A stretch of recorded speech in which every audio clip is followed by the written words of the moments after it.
In session, all rise for the arrival of the Honorable Senate President and the Senators of the Republic. Yung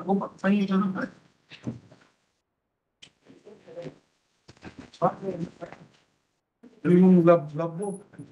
Captain of the love.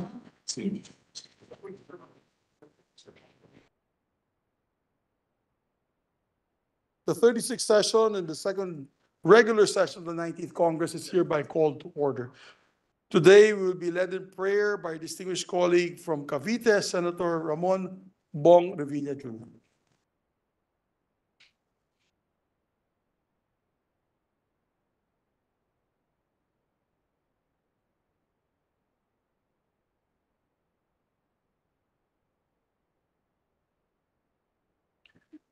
Mahal naming Panginoon, araw-araw ka po naming pinupuri at sinasamba. Whatever may be the season, Lord, we put our trust in you. Alam po namin sa kabila ng mga hamong aming hinaharap sa aming mga individual na buhay at bilang isang bansa, mananatili ka po naming kasangga at katuwang.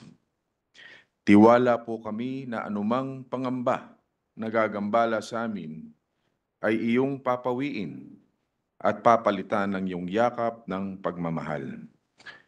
We thank you for giving us the certainty that no matter what happens, no matter the trial, we will always have you. Naninikluhod po kaming humihingi ng tawad sa mga pagkakataon ng kahinaan at pag-aalinlangan.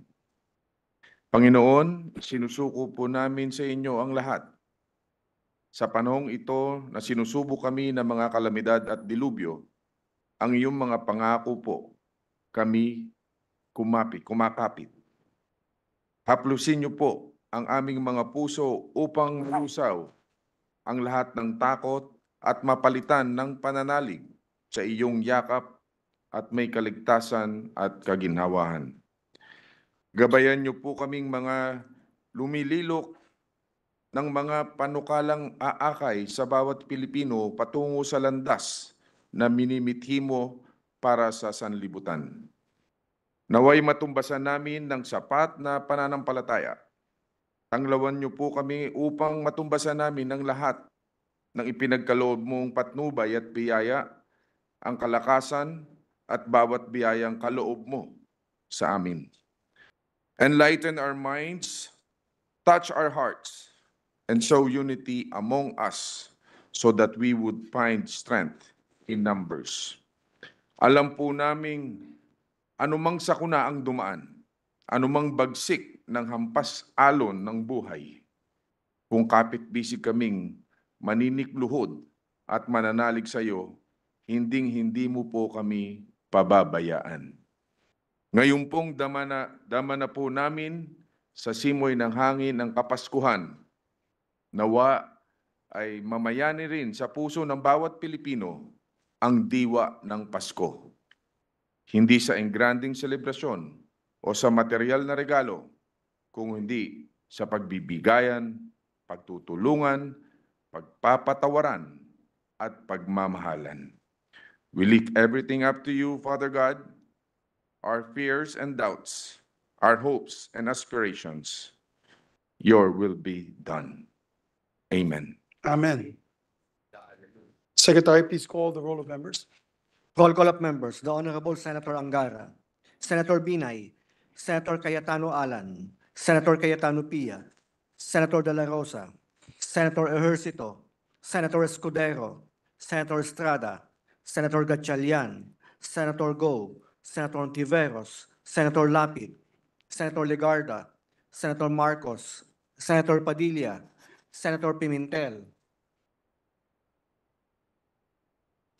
Senator Poe, Senator Revilla, Senator Tolentino, Senator Tulfo, Senator Villanueva, Senator Villar Cynthia, Senator Villar Mark, the Senate President. With 20 senators physically present, 1 senator virtually present, for a total of 21 senators present, the chair declares the presence of quorum. Majority Leader. Yes, Mr. President. Mr. President, this juncture, May I correct myself? 22 senators present with Senator Tulfo, who was Yes, Mr. already President. inside the session. Thank you, Mr. President. May I just acknowledge some guests from the gallery, guests of Senator Villar in this representation. The President of Cebu Normal University, Dr. Daniel A. Ariaso Sr.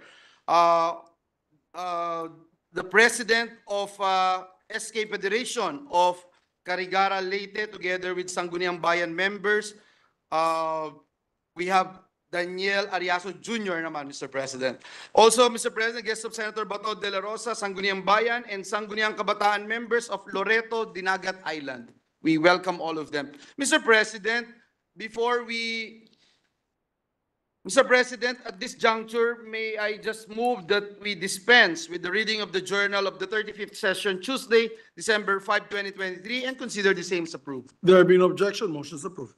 Mr. President, we are honored to have with us today in our session hall guests from Embassy of the Kingdom of Norway in the Philippines, led by His Excellency Christian Halaslister, the Norwegian ambassador to the Philippines, together with his spouse, Madame Catherine Resing Lister. We also have with us, Mr. President, the Managing Director of the Norwegian Training Center, Captain Joe Even Yo Van Tomren, and the Vice President for Maritime Sector, Philippines-Norway Business Council, Mr. Sven Foyn Brun. We warmly welcome all of them today, Mr. President, at this August chamber. Well, we'd like to welcome His Excellency Ambassador Lister and your wife, together with your group, for honoring our invitation to be here today in the Senate. The Philippine-Norway relations have been steady and stable through the years, marked by political and economic cooperation, people-to-people exchanges, and people-to-people exchanges. The Philippine-Norway diplomatic relations were established in March 2 of 1948, and this year, in 2023, we're celebrating 75 years of friendship between our two countries through formal diplomatic relations. From all of us senators present, we wholeheartedly say to you, Your Excellency, V.L. Vener, we are friends. Majority Leader. Mr. President, tusen tak. Urdan hardude.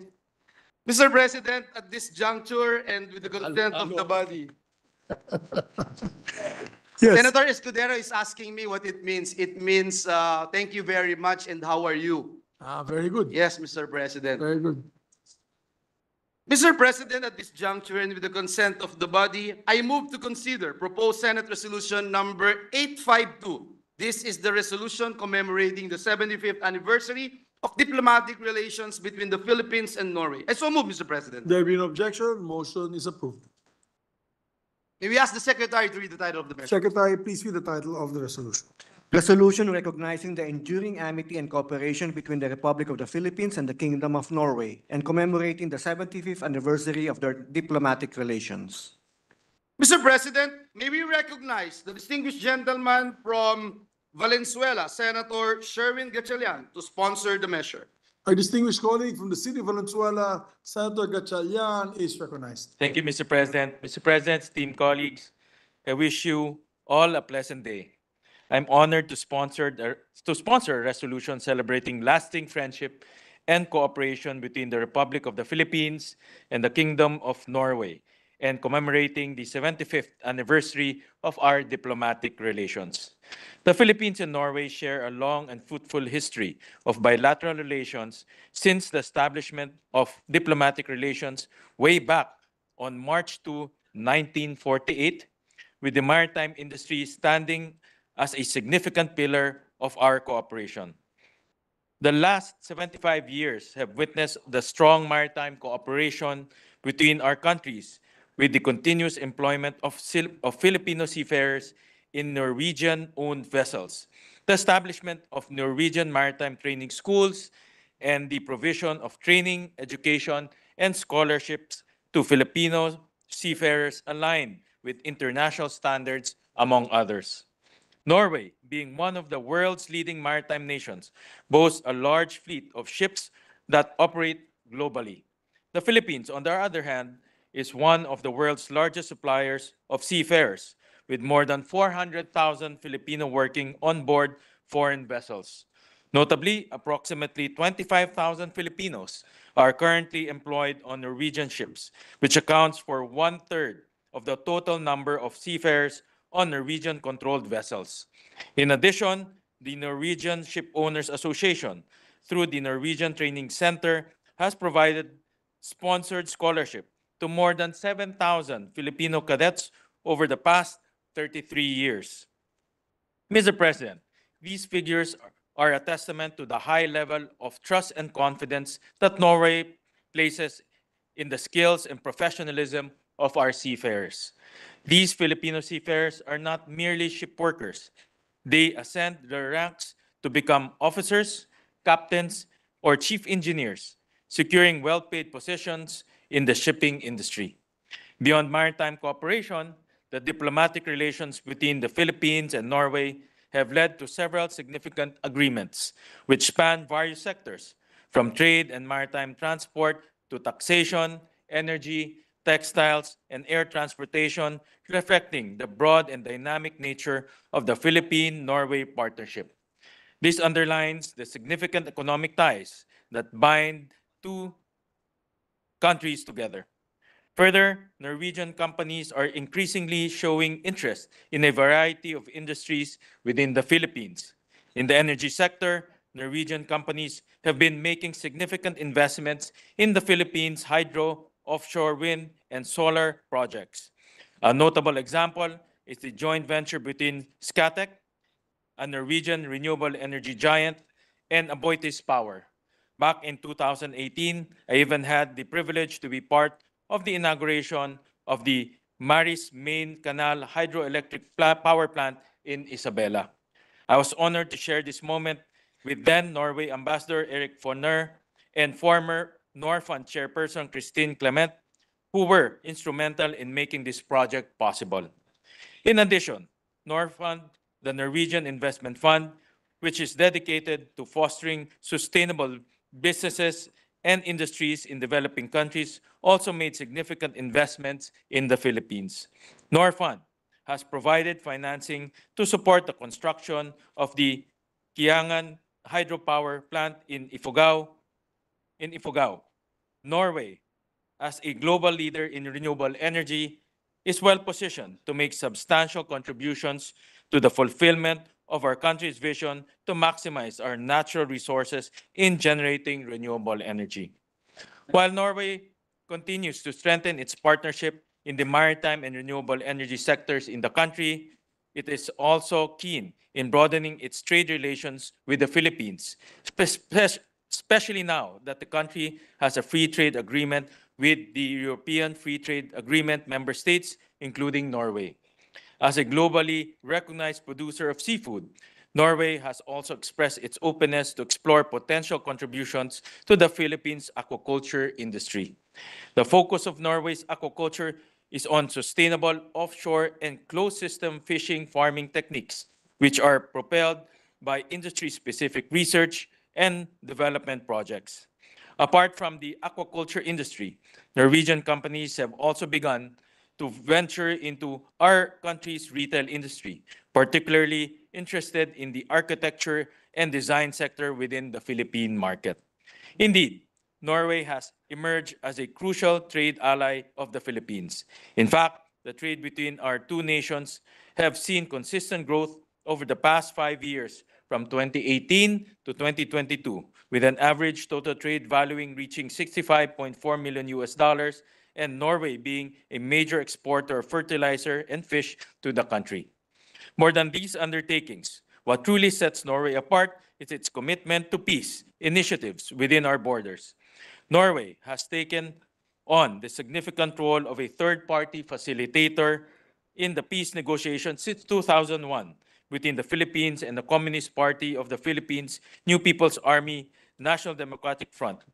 Norway also participates in the International Monitoring Team in Mindanao, related to the peace process between the Philippine government and the Moro Islamic Liberation Front, and in the independent decommissioning body responsible for overseeing the decommissioning of the MILF weapons and combatants. Indeed, these initiatives signify a commitment that transcends beyond borders and ideologies in the pursuit of peace. It is this dedication to nurturing dialogue and understanding that truly cements the Philippine-Norway friendship. These endeavors, Mr. President, demands immense patience, perseverance, and unwavering commitment to peace and justice. Norway has shown these qualities and more as it has supported the various efforts in our country with sincerity and generosity. Mr. President, Norway has been a true friend and ally of the Philippines in the quest for a just and lasting peace in our land. As we mark the 75th anniversary of our diplomatic relations this year, let us express our gratitude and appreciation to the Norwegian government and their people for their invaluable contribution to the peace process and the development of our country. Looking ahead, we should continue to strengthen and deepen our bilateral relations for new areas of cooperation over the next 75 years. I urge my esteemed colleagues to lend their support to this resolution and join me in commemorating the enduring spirit of friendship and collaboration between the Philippines and Norway. Before I conclude, allow me to acknowledge and express my sincerest gratitude to Ambassador Christian Halas Lister and to the rest of the Norwegian delegation. Your presence here today is greatly appreciated and signifies the strength of our diplomatic ties. Thank you, Mr. President, and welcome to the Senate of the Philippines. Maraming salamat po. Thank you, Mr. President. Thank you very much, Senator Gatchalian. Mr. President, no other member wishes to interpolate or propose any amendments to the measure. May I just, before I move to adopt this resolution, may I ask, Mr. President, that we recognize the distinguished lady from Pangasinan and Iloilo, Senator Grace Po, the chairperson of our Committee on Public Services. So move, Mr. President. Our distinguished colleague, the chairperson of the Committee on Public Services, Senator Grace Po, is recognized. Thank you, Mr. President. We join our colleagues and the Filipino-Norwegian community in celebrating 75 years of harmonious and productive partnership between our country and the Kingdom of Norway. As our longtime partner in the maritime industry, we thank Norway for employing thousands of our seafarers and for showcasing to the world the true mettle and world-class skills of Filipino seafarers. As chairperson of the Committee on Economic Affairs, I also thank Norway for being a valuable ally in the reinvigoration of our country's dynamic economy and look forward to more productive collaborations, especially in harnessing the country's renewable energy sources. Finally, we thank Norway for providing refuge and home to thousands of our countrymen who have known nothing but kindness and hospitality from the Norwegian community. Thank you, Mr. President. Thank you very much, Thank you, Senator Mr. President. Po. At this juncture and with the permission of the body, may I move that all members of the Senate be made authors of this resolution, Mr. President. There being no objection, motion is approved. Thank you, Mr. President. Again, no member wishes to interpolate or ask or propose any amendments to the measure. I move that we adopt proposed Senate Resolution number 852, subject to style. There being no objection to the motion of the Majority Floor Leader, Senate Resolution number 852 is hereby adopted. Congratulations to the sponsor. Thank you, Mr. President. May I move for a minute suspension to allow the ambassador to accept a copy of the resolution from the Senate President at the rostrum. I also would like to ask our colleagues to join our Senate President and this representation at the rostrum. Yes, session suspended.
Treasurer Shum.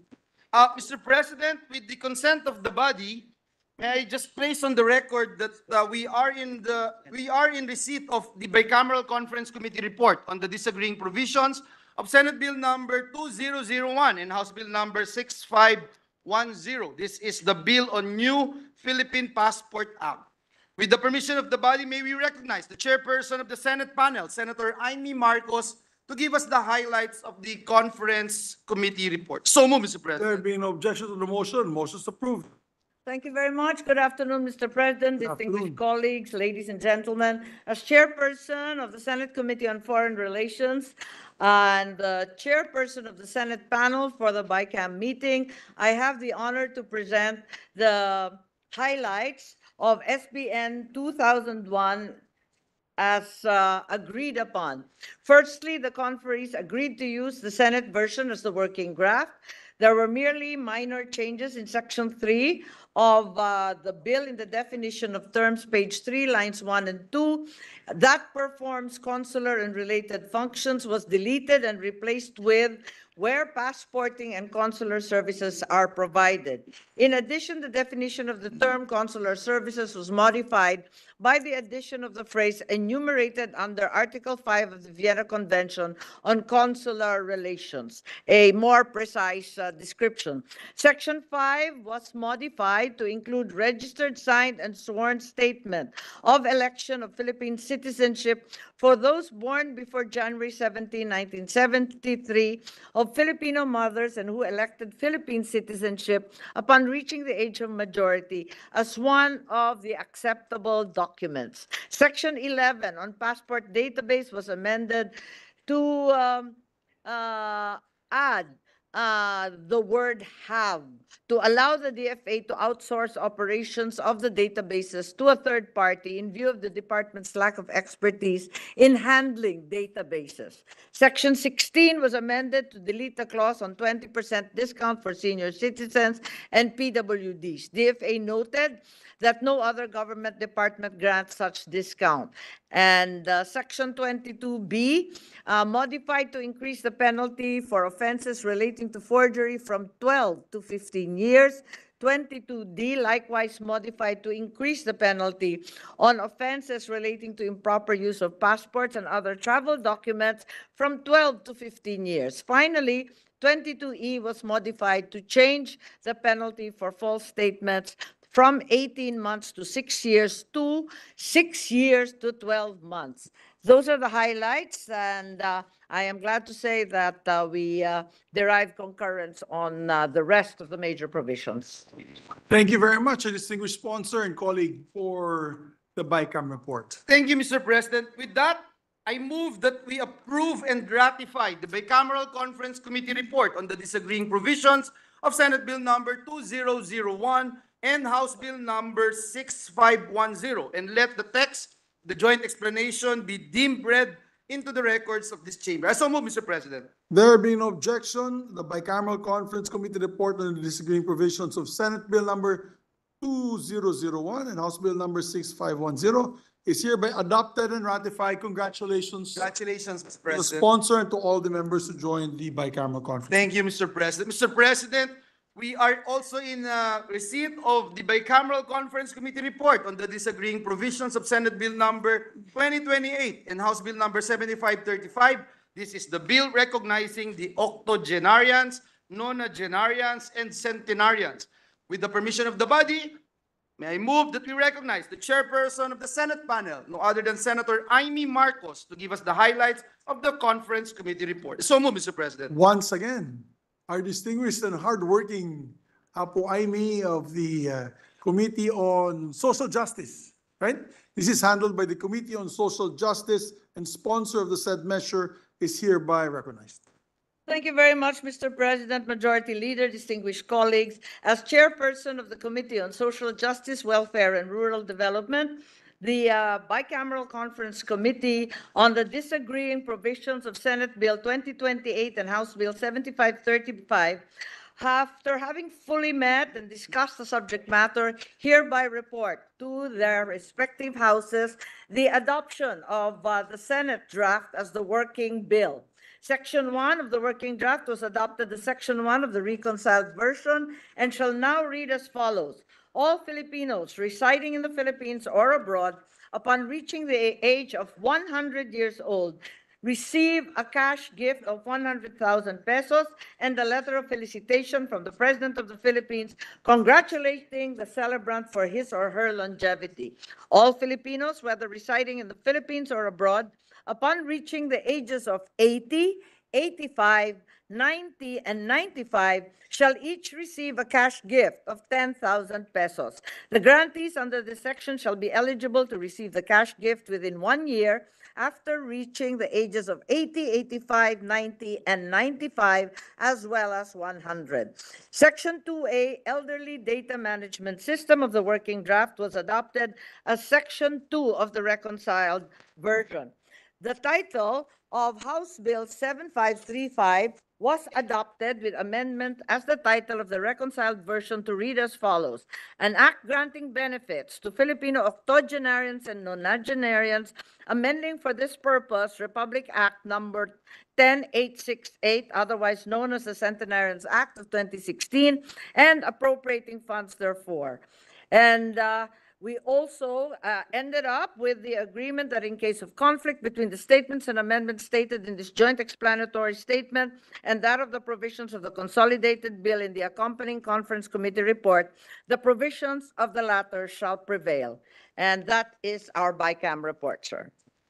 Thank you, Mr. President. Thank you, Senator Aimee. Mr. President, with that, I move that we approve and ratify the bicameral conference committee report on the disagreeing provisions of Senate Bill number 2028 and House Bill number 7535, and let the text of the joint explanation be deemed read into the records of this chamber. I so move, Mr. President. There being no objection, the bicameral conference committee report on the disagreeing provisions of Senate Bill number 2028 and House Bill number 7535 is hereby adopted and ratified.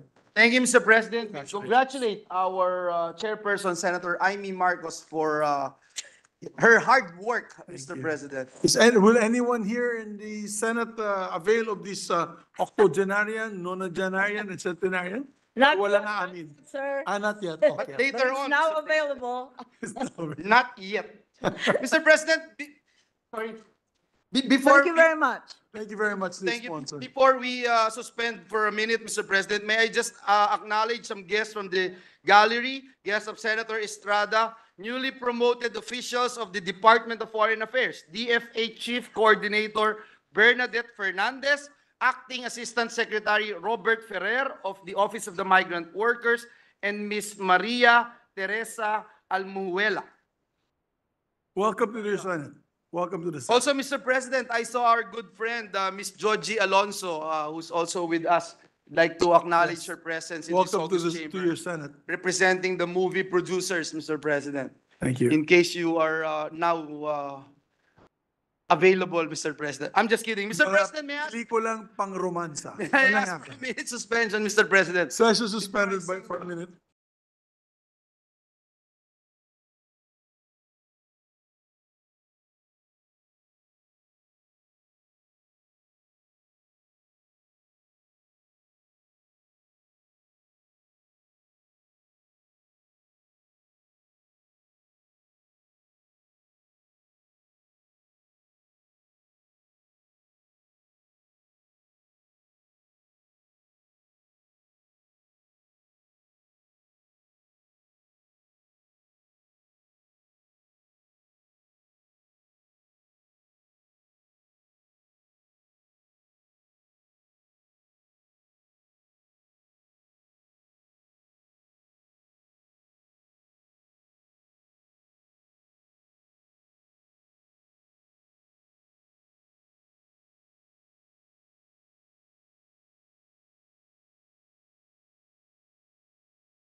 Before we proceed, may I take this opportunity to congratulate the UST Tigers team who won the UAAP Championship Game 3 today, Mr. President, against NU Bulldogs. This is the after 17-year title drought, Mr. President. So, Yes, congratulations to UST Tigers at Tigresses. Tigress. Tigress. Tigress, Mr. President. Tigress. This is the female basketball team, is that correct? Yes, Mr. President. Congratulations. After 17 years, Mr. President. Wala bang blowout yung majority floor leader? Definitely, Mr. President. Who is from UST? Dapat meron. And we say God bless or may the better team win in the men's championship game, which is happening I right know now we have so much between work. UP and UP. I mean UP, UP and LaSalle. Mr. President, at this juncture, I move that we resume consideration. Oh, before we do that, may I just also congratulate, and I think this is of interest to the members and Senate family, members of the Senate and Senate family. We have 5 bar passers. Oh.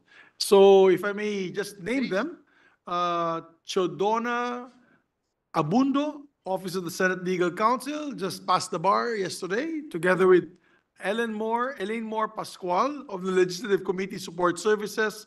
We have also Angelica Marasigan, Office of Senator J.V. Ejercito. Yeah. Kathleen Marcelo, Office of Senator Wing Gatchalian. And Jerome Makatangay, Office of Senator De La Rosa. Yes. Congratulations to the bar passers. May we know, Mr. President, who topped the bar this year? Huh? Is it Efrain? Are you D? rubbing it into the UP group? From Yes. of course. University of Santo Tomas. Mr. University President. of Santo Tomas. Congratulations. Thank Well you deserved. again, Mr. President. Well Thank deserved. you. And I heard that the bar top-notcher from the office of Senator De La Rosa was educated by Senator De La Rosa on Mentored. legal, mentored on prosecutorial matters. Yes, Mr. President, and let me also add our kababayan, Mr. President, in Bulacan, Cedric Jerome Cruz from State University of Bulacan State University. Kasi godfather si Senator Chis ng Bulso. Mr. Yes. President, No, I'd like to just take note that many of the top-notchers are not from, no, they're not from Metro Manila schools. There's a Yes. number of them that were outside of Metro Manila. UST call, Mr. President. Yes, So- congratulations to them all. That's nice to see. Mr. President, why not just congratulate all of the bar passers from whatever school? Because 36% of the takers passed the bar. It's one of the highest passing averages actually, Yes, in so far as congratulations the to Philippine them all. bar is concerned. Thank you. Congratulations to them all. Thank you, Mr. President. Mr. President, I move that we resume consideration of Senate Bill number 2432. This is the bill on Anti-Agricultural Economic Sabotage Act. I so move, Mr. President. There be no objection, motion is approved. Mr. President, the parliamentary status of the measure is that we are now in the period of individual amendments, and with the consent of the body, I move that we resume the period of individual amendments using the clean copy of the bill as of December 4, 2023 as our working draft. I so move, Mr. President. There be no objection, motion is approved. Mr. President, I move that we recognize the sponsor of the measure, Senator Cynthia Villar, and Senator Chis Escudero for his individual amendments. We recognize, the chair would like to recognize the sponsor, Senator Cynthia Villar, and to propose the amendments, our distinguished colleague, Senator Chis Escudero. Thank you, Mr. President. Thank you, distinguished Majority Floor Leader. With the permission of our distinguished sponsor, the Honorable Cynthia Villar, I earlier gave a copy of it to the Honorable Villar. I will be skipping number 1, ma'am. Hindi ko na ipopropose as an amendment yon. So we proceed to number 2. Yes, thank you. Thank you very much. On the same page, on page 6, line 20, after the word shall, insert a comma and the phrase upon the effectivity of this act. Di ba ito yung registered and registered? Page 6.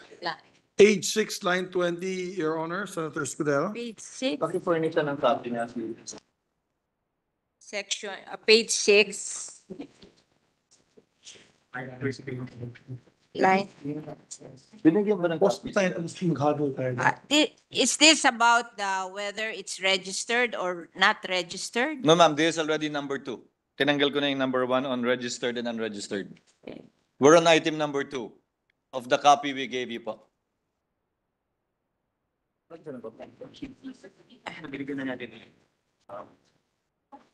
Saan yun? Line number 3 na. Oo. Number 2, ma'am. Number 2. Sa amin pala, number 3. It's accepted. May I proceed, Accepted. Mr. President? The amendment is accepted. May we propose the following amendment? On page 7, line 11, after the word act, insert a proviso that reads as follows.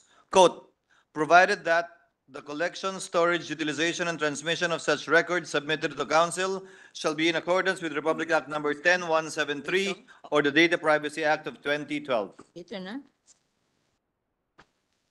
Ito na. Number 4. 3, tapos 4. I wish to, Number 3 pa lang, ma'am.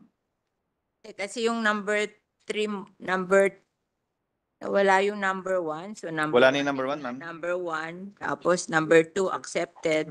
So number 3 tayo, yung number 4, no? Number 3 muna, ma'am. Yung number 3. Page 7, delete line 1 to 11. No, ma'am. After, on page 7, line 11, after the word act, insert the provision. Page 7. Line 11.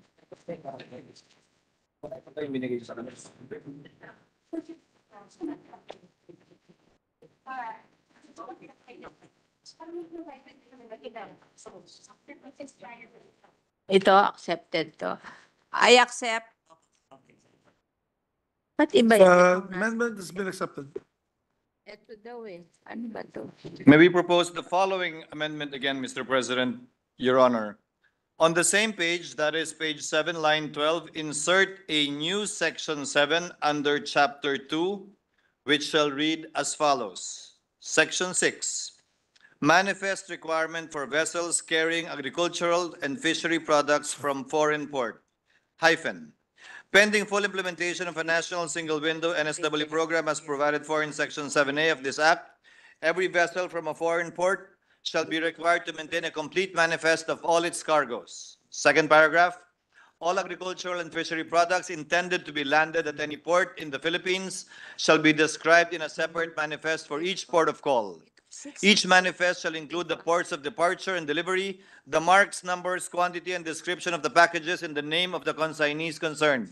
Third paragraph, a true and complete copy of the cargo manifest shall be sent in advance to the DA by the shipping company, non-vessel operating common carrier, freight forwarder, cargo consolidator, or their agents through electronic mail, provided that the manifest shall be transmitted by the responsible entity prior to the arrival of the carrying vessel at the port of entry. Captured. Fourth paragraph, no cargo manifest shall be changed or altered after the entry of vessel except when such change or alteration is performed by means of an amendment under oath by the master, consignee, or agent thereof, a copy of which shall be attached to the original manifest.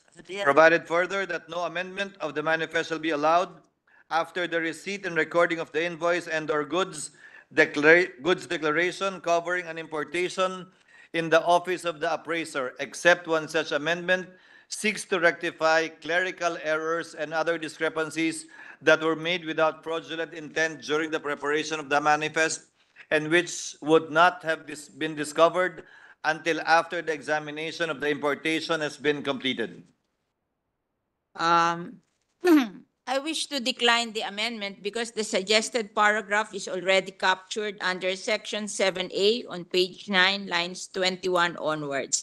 This is while the national single window has not yet been implemented. May I request for a minute suspension? Session suspended for 1 minute. Isa lang hindi nasama, di ba?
Session resumed.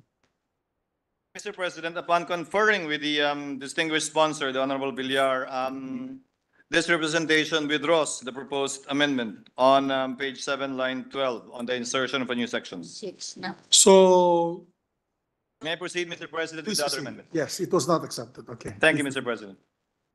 President. On the same page, page 7, lines 21 to 22, after the word is, delete the phrase, quote, at least 1 million pesos using the DPI computed, and in lieu thereof, replace it with more than 10 million pesos in words and figures computed using DPI. I so move, Mr. President. I decline this because according to the previous law, which we are amending, one container is rather importing one container without the proper papers is already smuggling. So if we change this one, then we will not exempting those na smuggling. Basta one container is worth 1 million. And pag nagpasok ka ng one container na walang papers, and that is automatically smuggling according to the previous law. I suspend session for 1 minute.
Mr. President, may I move that we suspend the consideration of Senate Bill number 2432. I so move, Mr. President. There being no objection, motion is approved.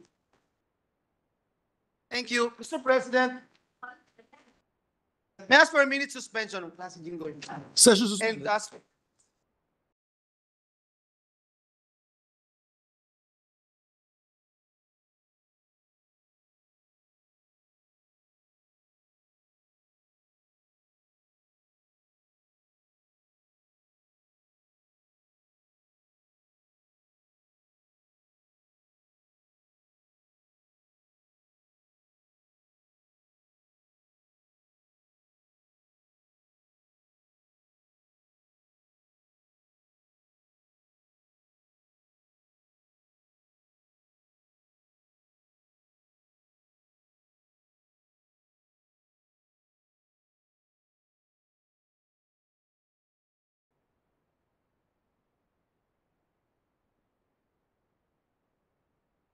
thank you. Mr. President, this juncture may move that we resume consideration of Senate Bill number 1470 under Committee Report number 9. This is the bill on State Universities and Colleges Land Use Development and Infrastructure Plan Act. I so move, Mr. President. There being no objection, motion is approved.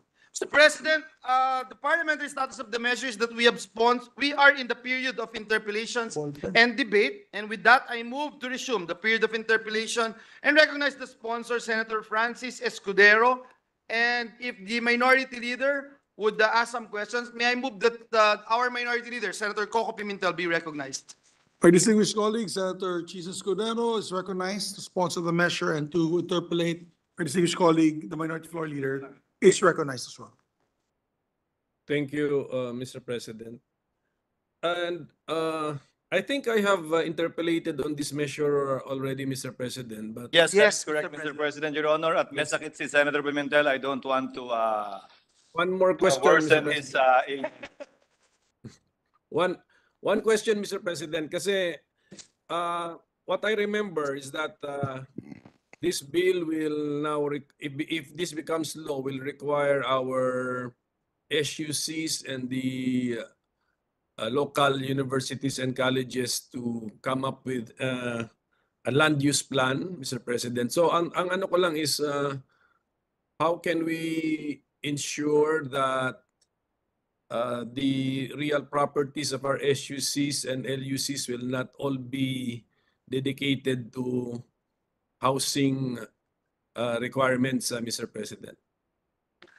Mr. President, Your Honor, there is no specific provision in the proposed measure either prohibiting or limiting the allocation of land for purposes of housing. However, an amendment that we will be adopting and proposing later on, as proposed by Senator Legarda, would only affect the conservation and restoration of the biodiversity of the land use plan to be submitted by LUCs and by SUCs. Having said that, Mr. President, Your Honor, this will go through the process of appropriation anyway. And as I committed to the distinguished minority leader, we would be proposing that projects under LUDIP would be by line item and not via a lump sum amount to be given to the LUCs and SUCs proposing infrastructure projects, so that Congress may decide, depending on the necessities of the school, whether or not it will fund housing development or housing projects, and under what terms and conditions, especially given the fact that we both know what happened in UP, that most of the housing units are occupied by retired teachers already, and it's quite difficult to evict them, especially after they have retired and after having served the university for decades. Well, if language can be inserted into the bill, Mr. President, which will ensure that if ever the land is used for housing requirements of the incumbent professors and teaching staff, that after their tenure or term, that they should vacate the housing units without need of an ejectment case, Mr. President, to be filed against them. If May that, I if that should be, if that could be made very clear, Mr. President, na yung, it's actually in the nature of a usufruct. Hindi naman nila naging pag-aari yung housing unit, Mr. President.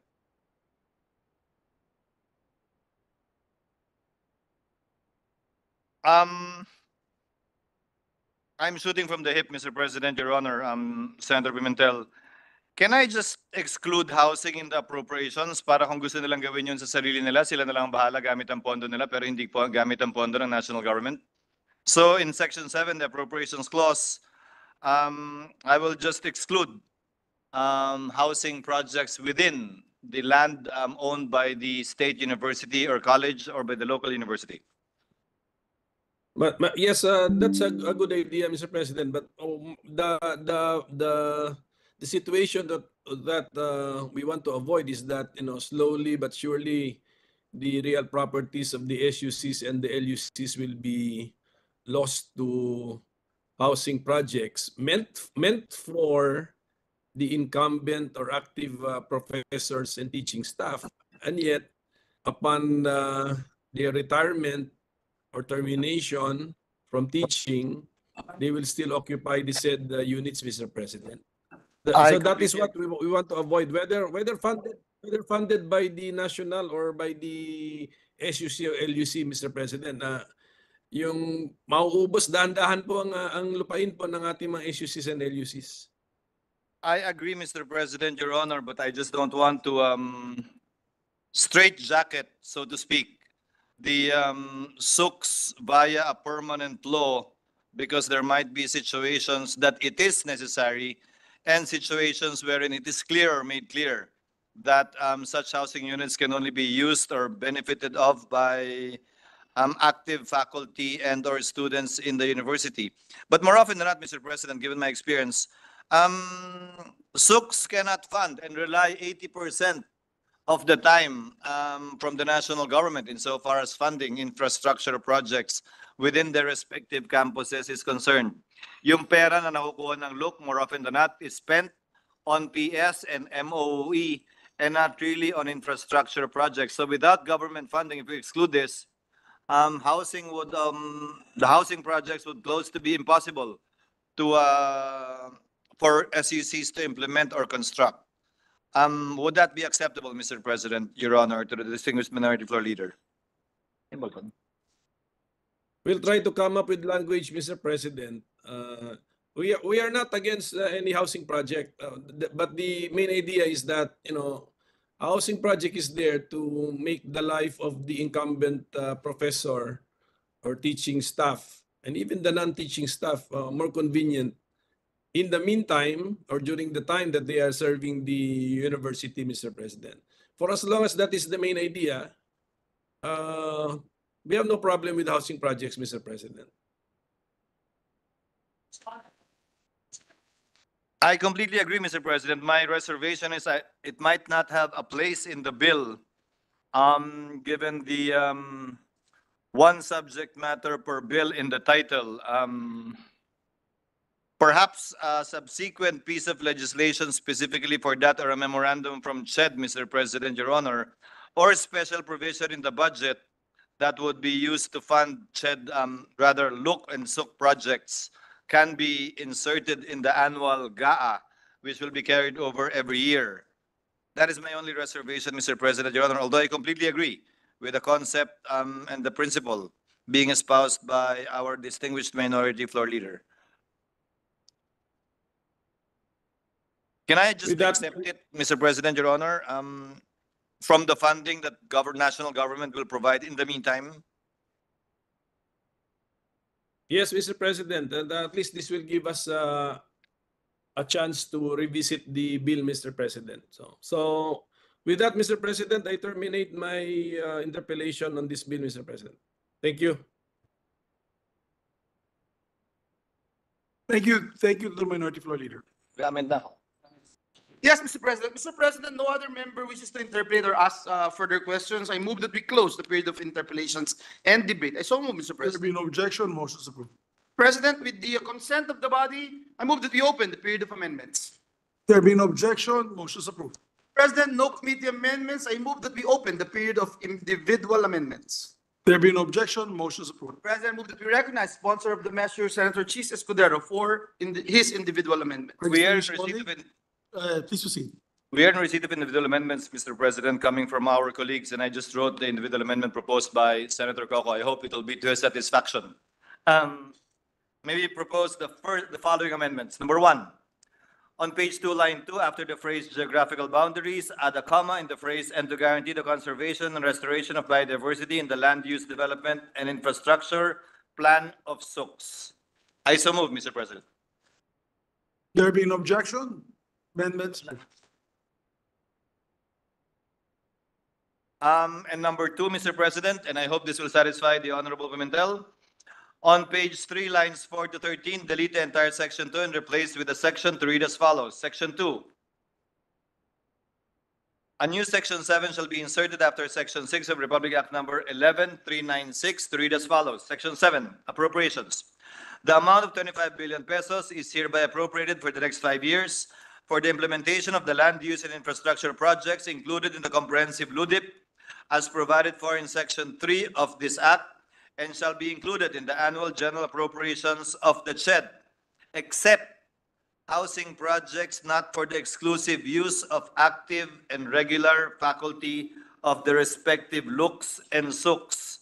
The amount necessary for subsequent priority infrastructure plans shall be included in the succeeding annual General Appropriations Act. I so move, Mr. President. There being no objection to the amendment, amendments approved.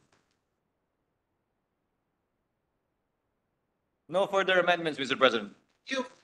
Thank you, Mr. President. Mr. President, no other member intends to propose any amendments. And with that, I move to close the period of individual amendments.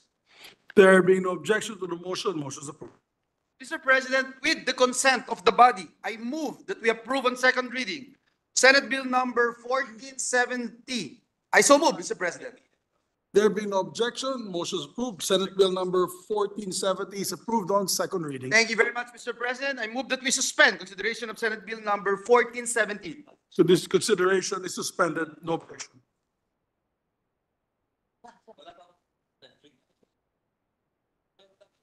Yeah.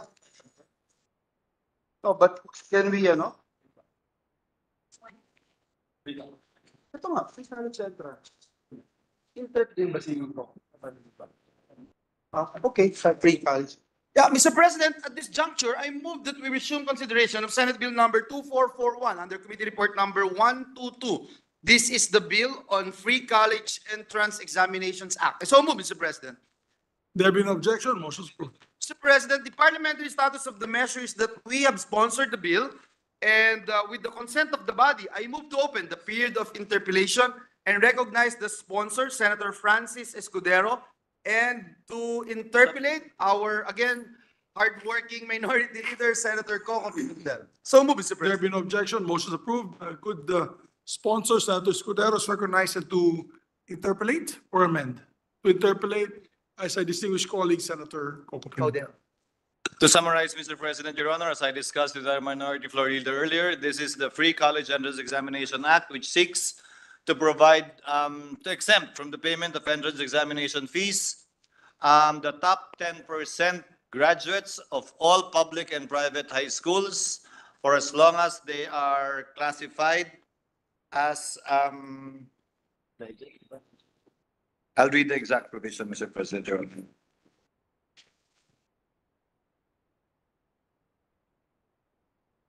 That falls below the poverty threshold as defined by the NEDA or cannot afford a sustained manner to provide for their minimum basic needs for food. The fee, Mr. President, that we're waiving to be paid to private schools are minimal, and this bill is supported, Mr. President, by the Association of Private Schools as well.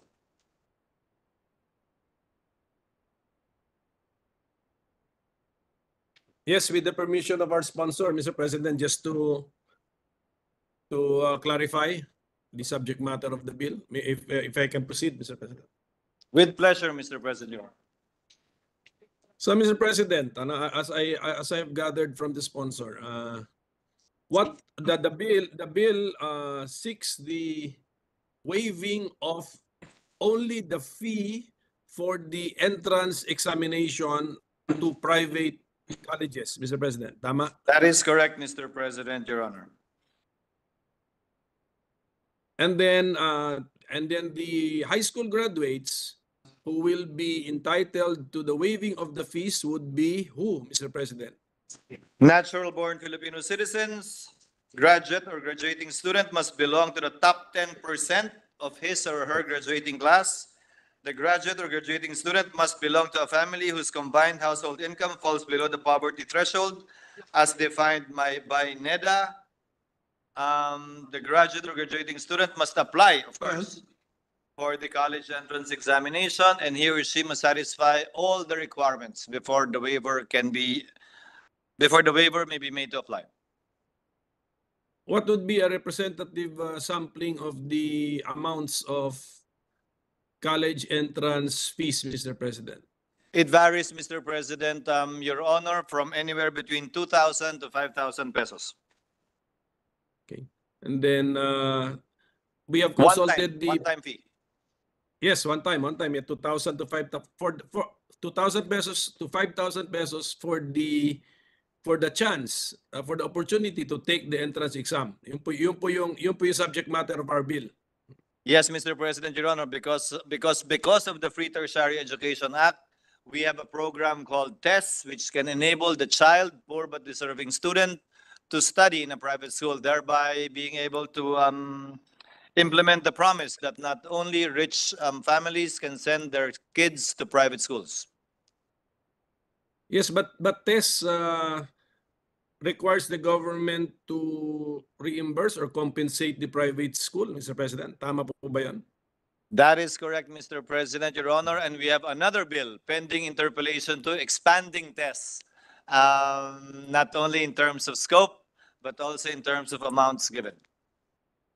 So how about in this particular bill under consideration, Mr. President? Are we also compensating, reimbursing the private colleges which are waiving the entrance exam fees of the top 10% of the high school graduates who are indigent, Mr. President? No, Mr. President, Your Honor, this is not part of it. Just And like then, the waiver of just like the prohibition against the permit before taking an exam, there is no compensation in the proposed measure we will be ratifying later, in case the student actually at the end of the day does not pay a single centavo, but still allowed to take the exam. Did the committee receive any opposition or complaints from the affected private colleges, Mr. President? No, Mr. President, Your Honor, for this bill, for the no permit, no exam, there was initial objection, but they unanimously supported the final version of the no permit, no exam prohibition bill, which, as I said, we will be ratifying this afternoon. So, but for the bill under consideration, wala po tayo yung committee, wala natanggap na reklamo, and then 2,000 to 5,000 pesos ang potential revenue to be lost by the private college per indigent top 10% high school graduate, and they don't mind. So I think na-compute na nila yan, so they can afford to forego the revenues from these examinees, and we thank them, Mr. President, for being so understanding and cooperative of the to the objectives of our free tertiary education system, Mr. President. I subscribe to that, Mr. President, and join you in expressing our gratitude to their magnanimity. So with that, Mr. President, I think this is what our Senate President calls a happy bill. So, and then recognition din ito, parang reward din ito sa mga high school graduates na mag-ambisyon maging top 10%. Hindi to top 10 ng top 10%, no? Top 10% of their graduating batch. So at least meron po tayong binibigay na goals para po sa ating mga high school students. They get free is this one last question, Mr. President, naisip ko bigla. Is that person, is that high school graduate who is top 10% of his batch, and then who is who comes from an indigent family, he can take as many private college entrance examinations as he wants, he or she wants, Mr. President? There is no limit imposed in the bill, Mr. President, Your Honor. However, physical and time constraints would naturally apply, including, Mr. President, Your Honor, his or her ability to go to each entrance exam, which is not offered, Mr. President, Your Honor, in every locality in the country by each and every private school. Yes, but yes, wala tayong limit doon. So Wala po. this will really be an incentive for our high school students to aim to be at least top 10% of their graduating batch, Mr. President. Kasi meron To be silang qualified. meron Yes, silang Mr. President. concession or reward. So with that, Mr. President, so I wish to congratulate our hardworking sponsor for such a very good idea, Mr. President, which will help incentivize our high school students, Mr. President. Maraming salamat po. Thank you. Thank you very much. Thank you, Mr. President. Mr. President, there being no member who wishes to interpolate, I move that we close the period of interpellations and debate. I so move, Mr. President. There be an objection, motion is approved. Mr. President, with the consent of the body, I move to open the period of amendments. There be an objection, motion is approved. Mr. President, there are no committee amendments. I move that we open the period of individual amendments. I so move, Mr. President.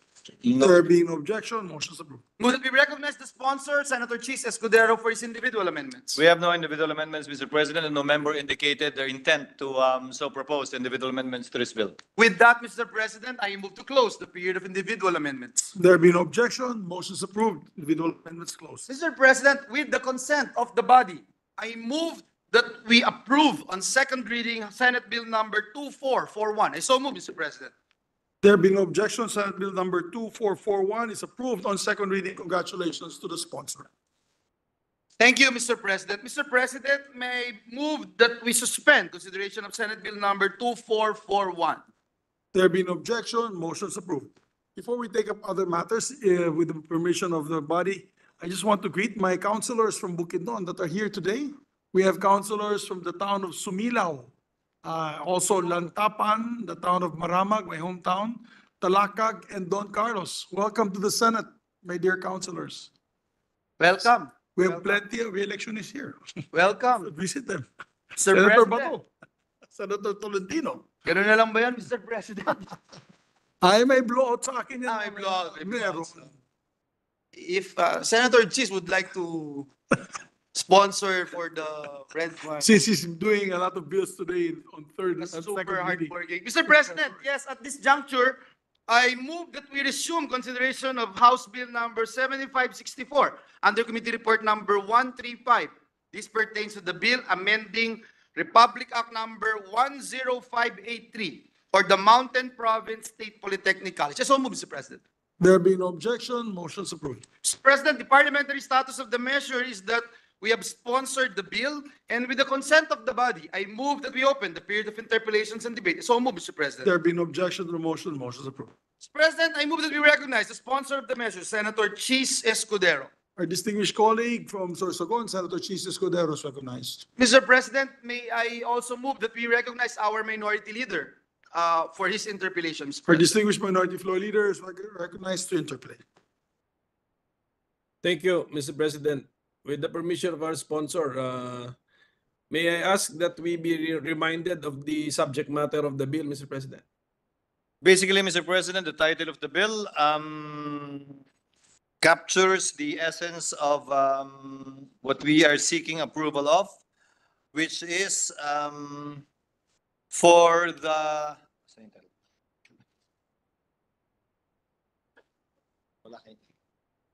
which basically states that it allows the incumbent president of the Mountain State Polytechnic College to become the first university president of the Mountain Province State University. And specifically in the period of amendments, we will be proposing that he shall not be subject to reappointment or shall serve for only one term.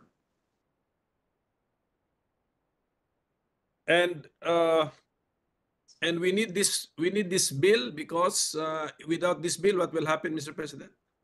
Mr. President, Your Honor, the intention is to provide continuity since the incumbent president was the one who worked really hard and I guess did a really good job insofar as shepherding the college into a university, that he be allowed to continue to do so in order to provide continuity as well with the vision and plans of the Mountain Province State University, but with the limitation that he can only serve for one term, given that he was not re-elected to this, appointed or elected to this position, as provided for in the CHED law.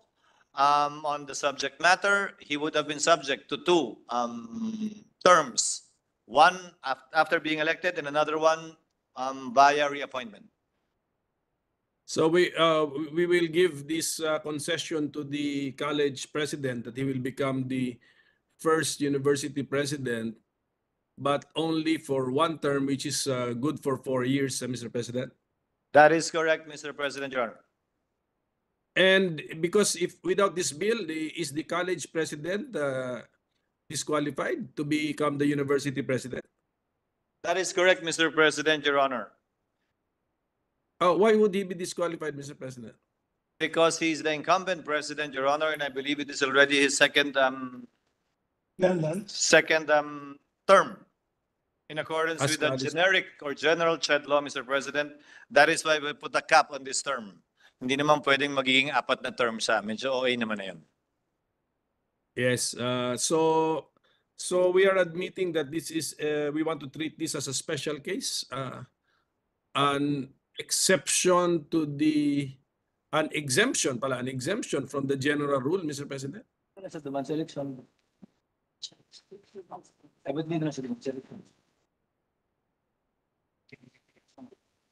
I'm sorry, Mr. President, Your Honor. I was asking if we are admitting that we want this to be a special case, Mr. President, an exemption from the general rule, Mr. President. A minute suspension, Mr. President. No. Session suspended.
Suspend consideration of House Bill number 7564 under Committee Report number 135. So move, Mr. President. There being objection, motion is approved. That's to allow the good sponsor and the minority floor leader to work out those provisions. Mr. President. It's suspended. Yeah, it's suspended, the consideration. Mr. President, at this juncture, I move that we resume consideration of Senate Bill number 2455 under Committee Report number 153. This is the bill on self-reliant defense posture revitalization. I so move, Mr. President. There being objection, motion is approved. Mr. President. While we are waiting the, Mr. President, the parliamentary status of the measure is that we are now in the period of amendments. We have closed the period of interpellations and debate. And so with the consent of the body, I move to open the period of amendments. there being no objection, motion is approved. Mr. President, there are no committee amendments. I move to open the period of individual amendments. So the committee amendments is closed, the period of committee amendments closed, and there being no objection to the motion to open the period of individual amendments, motion is approved. Thank you, Mr. President. May I ask for a minute suspension? Yes, and we'd like to ask Senator JV to sit on the podium as acting OIC. Session suspended. Thank you, Mr. President.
Mr. President, I move that we recognize the sponsor of the measure, Senator Jinggoy Estrada, and to introduce his individual amendment, our Senate President, Mig Subiri. I so move, Mr. President.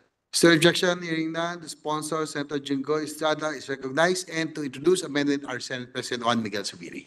Thank you very much. Thank you very much, dear Senate President, and for your sponsor. Can I borrow that? Uy, wala akong yung ano rito. I think baliktad yata. Dito yata po kayo. And perhaps, Mr. President, with the indulgence of my distinguished colleagues, if we can do a page by page, Mr. President, so we can start with page 1. There are any amendments from the sponsor or from this August chamber? Wala? Ito'y wala. Page one. Page one. Page one. Page 2. I'm on page. Page 2, Mr. President. Page 2, Mr. President. Two. May we recognize our Senate President, Senator Mig Subiri, and Yes. the sponsor, Senator Jinggoy. On page 2, your honors, on line 19, unless there's an earlier Yes, amendment. Okay, Yes, sir. we'll listen to the yes. Senate On page, thank you, Mr. President. On page 2, in between lines 4 and 5, insert a new subsection B.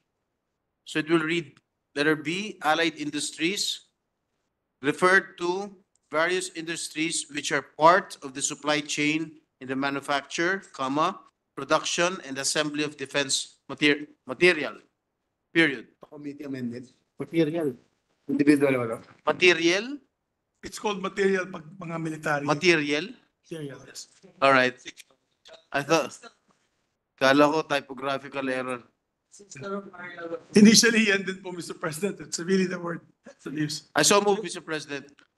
Is there objection? Hearing none, amendments approved. On the same page, line 5, insert a new subsection C.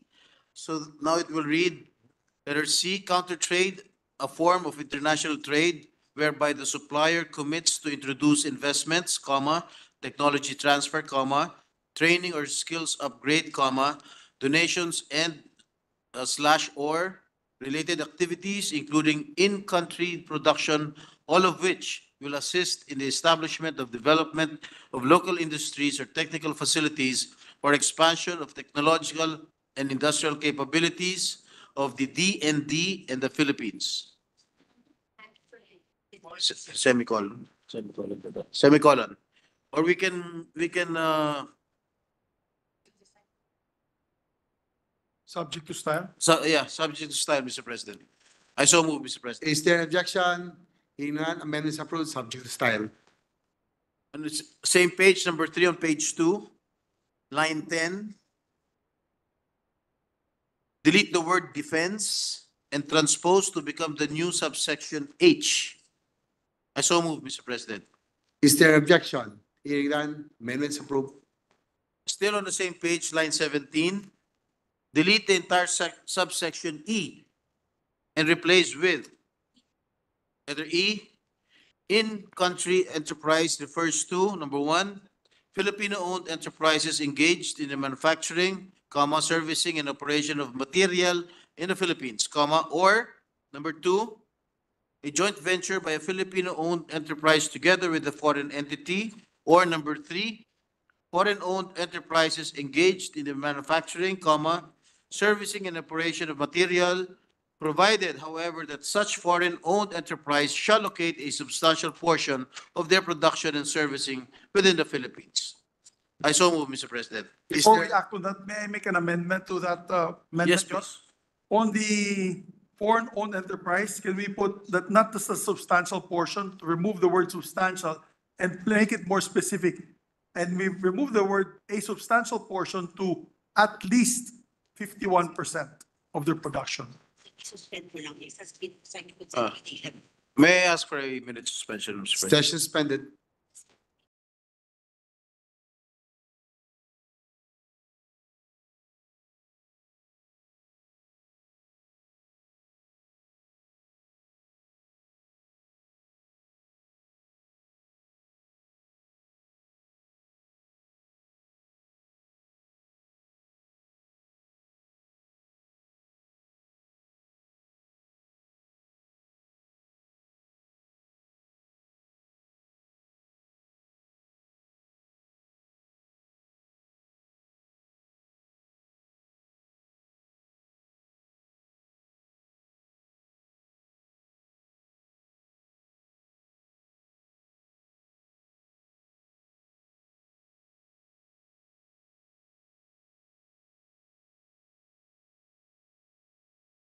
Yes, Mr. President, I withdraw my amendment and place that amendment in a later portion of the bill.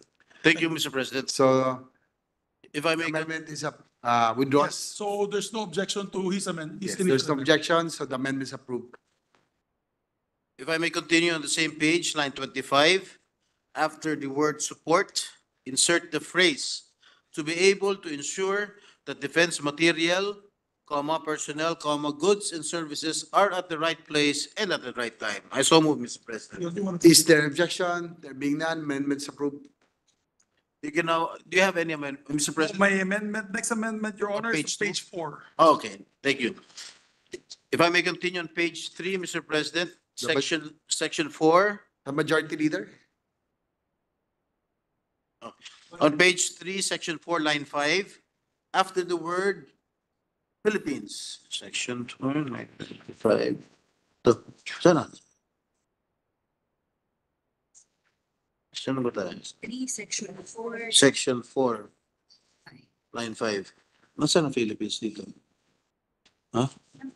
Line 9. Line 9. I'm sorry.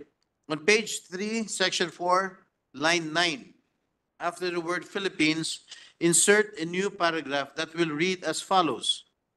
Existing offices and units of the DND with similar functions and responsibilities to the DTRID shall be subsumed and or merged under this office. I so move, Mr. President. Is there objection? There being none, amendment is approved. On the same page, page 3, line 25, after the word industry. Additional ulterior. Mr. President, page 3, Mr. President, line 29. I'm still on line 25, Mr. Oh, President. okay, 25. On line 25, after the word industry, delete the word and insert a comma and include the phrase vigorously develop and strengthen allied industries, comma, and. So it will now read as follows. Section 6, Self-Reliant Defense Posture Program. The DND, through the Office of the Undersecretary for Defense Technology Research and Industry Development, shall formulate and implement the SRDP program to revitalize the defense industry, comma, vigorously develop and strengthen allied industries, comma, and address the short, medium, and long-term needs for defense material, period. The following shall be the guiding principles in formulating the program. I so move, Mr. President. Is there objection? Hearing none, amendments approved. I yield the floor to the Majority The Leader. majority Thank leader. you, Mr. President. With the indulgence of our dear colleague, the chairperson and the sponsor of the measure, on page 3, line 29, after the word savings, insert a comma and add the following phrase, in accordance with Section 12, Article 12 of the Philippine Constitution. It is to emphasize, Mr. President, the Filipino first principle, to hire Filipinos first who are able, capable, and willing. So the section 6 letter A will now read as follows. It shall be designed to be advantageous to in-country enterprises, generate and prioritize local employment, and contribute to foreign currency exchange savings, comma, in accordance with Section 12, comma, Article 12 of the Philippine Constitution. I submit, Mr. President. What does the sponsor have to say? I am willing to accept, Mr. President. So the sponsor Thank accept. you, Mr. President. Amendments approved. Dinadaan mo ako sa tingin eh.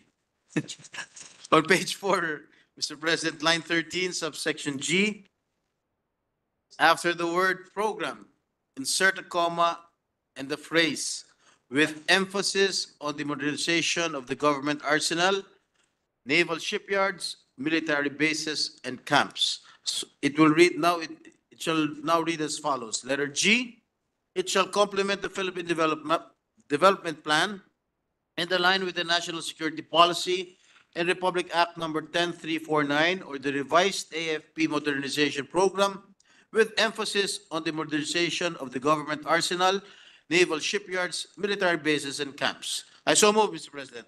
Is there objection? Hearing none, amendments approved.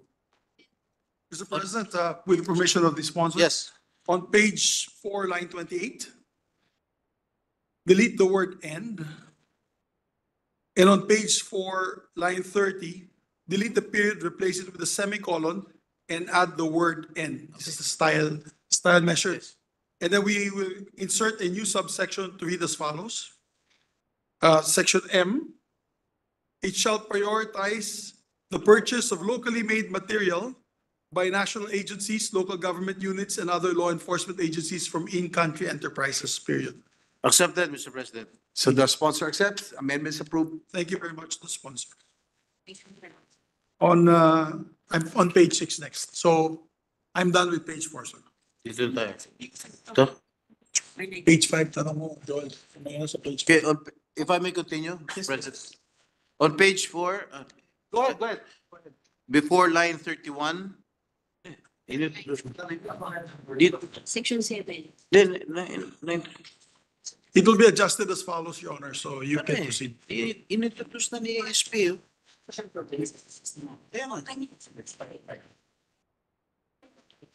Okay, on page 4, line 31, section 7, on the title of the section, remove the phrase formulation of, and after the word program, insert the sentence. Formulation of projects under the SRDP program shall adhere to the policies set by the DTRID. It shall now read as follows. Section 7, projects under the SRDP program. Formulation of projects under the SRDP program shall adhere to the policies set by the DTRID. I so move, Mr. President. Is there objection? There being none, amendments approved. Next page, page 5, deletes lines 1 to 15. I so move, Mr. President. Is there objection? There being none, amendments approved. On the same page, line 16, delete the phrase Section 8, implementation of projects under the SRDP. So Section 7 shall now read as follows. Section 7, projects under the SRDP program. Formulation of projects under the SRDP program shall adhere to the policies set by the DTRID. All projects formulated shall be subject to the approval of the President. Letter A, for projects conducted solely by the government, the lead agency or lead government-owned and controlled entity shall be primarily responsible for implementing and completing the project. Letter B, for projects conducted jointly by a government agency or entity and private enterprises, both shall be equally responsible for the implementation and completion of the same.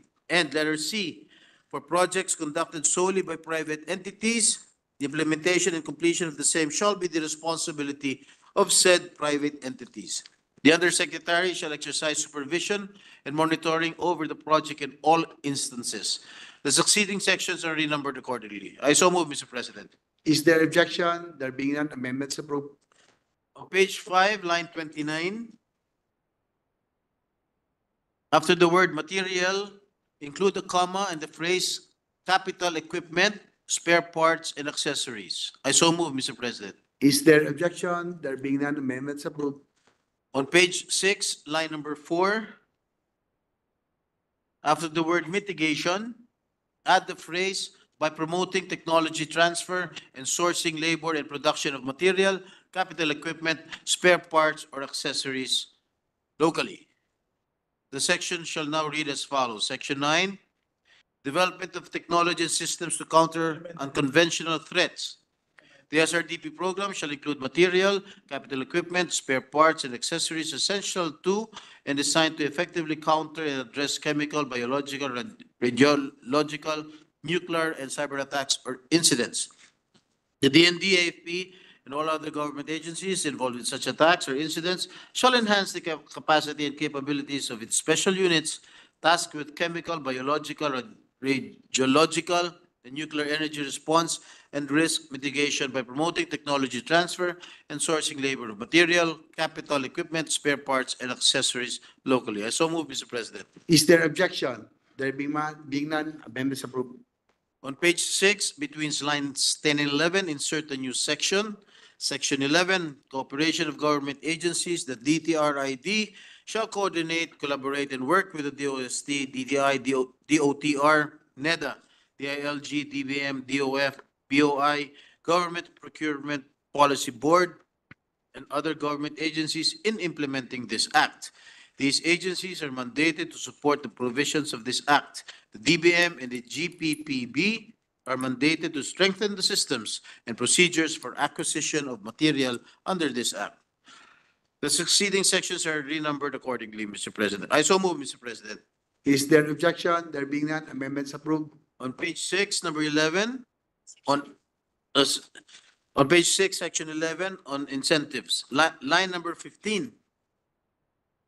After the word investments, add the phrase or with investment promotion agencies or IPAs. I so move, Mr. President. Is there objection? There being none, amendments approved. On the same page, delete lines 27 to 29. I so move, Mr. President. Is there objection? There being none, amendments approved. So it will read as follows. Subsection A of section 11 shall now read as follows. Any provision of law, to the contrary notwithstanding, foreign or local enterprises engaged or proposing to engage in the development, manufacture, assembly, servicing or operation of material for government may be registered with the Board of Investments or with the investment proportion agencies and may avail of the incentives under RA 11534 or the Corporate Recovery and Tax Incentives for Enterprises Act, provided that such enterprises shall locate a substantial portion of its development process, manufacturing, assembly, or servicing in the country. The development, manufacture, assembly, servicing, or operation of material shall be included in the Strategic Investment Priority Plan every year by operation of law after the effectivity of this act until otherwise removed by the Board of Investments or the President, provided that the removal of manufacturing, servicing, or operation of material from the plan subsequent to the effectivity of this act shall not be interpreted as a bar or restriction on the Board of Investments from later, including the manufacturing, and from later, servicing or operation of material in the plan. I so move, Mr. President. Is there objection? There being none, amendments approved. Thank you, Mr. President. On page 6, line number 30, after the word "the," add the phrase "defense and allied industries" and delete the word "industry." So subsection B shall now read as follows. Government financial institutions are highly encouraged to support the defense and allied industries by formulating and extending financial products that would benefit its hastened development. I so move, Mr. President. Hearing objection, amendments approved. Mr. I would like to yield the floor to Yep, thank you. Senate President. Thank you very much, Your Honor, distinguished sponsor. Mr. President, on page 7, line 1, replace the subsection C with the following. In addition to the incentives, letter C, in addition to the incentives under existing laws, in-country enterprises engaged in the development, manufacture, assembly, servicing, and/or operation of material registered with the Board of Investments shall enjoy exemption from national internal revenue taxes, value-added tax, and customs duties on their importation of capital equipment, raw materials, spare parts, or accessories to be used in the manufacture, assembly, servicing, and/or operation of defense material. I so move. Is there Accepted, Mr. President. So it's accepted. Yeah. Amendments approved. Thank you to the sponsor. Before that, if the, Yeah, page 797. before that, Mr. President, if I may add, ito. Yan po. Yan po. Yan po. If I may amend your previous amendment, Mr. President.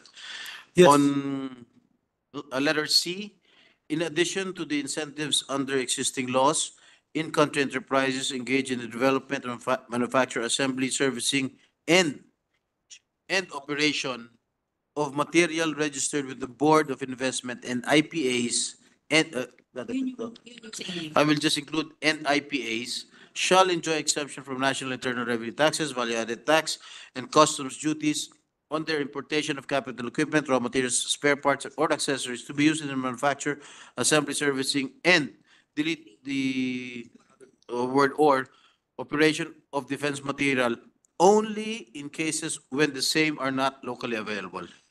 Yes. I have no objection to your amendment. So the amendment is approved as amended. Thank you. On page 7, line 7, Your Honor, if the sponsor has Yes, something please. prior to that, may I proceed? Yes, please. Okay, thank you. On page, Mr. President, on page 7, line 7, insert the new section 12 and renumber the CD sections accordingly. On section 12, this is permits, licenses, and certifications. Issuance of permits, licenses, and certifications from national and local government agencies shall strictly adhere to the period provided for under Republic Act number 11032, or the Ease of Doing Business and Efficient Government Service Delivery Act of 2018.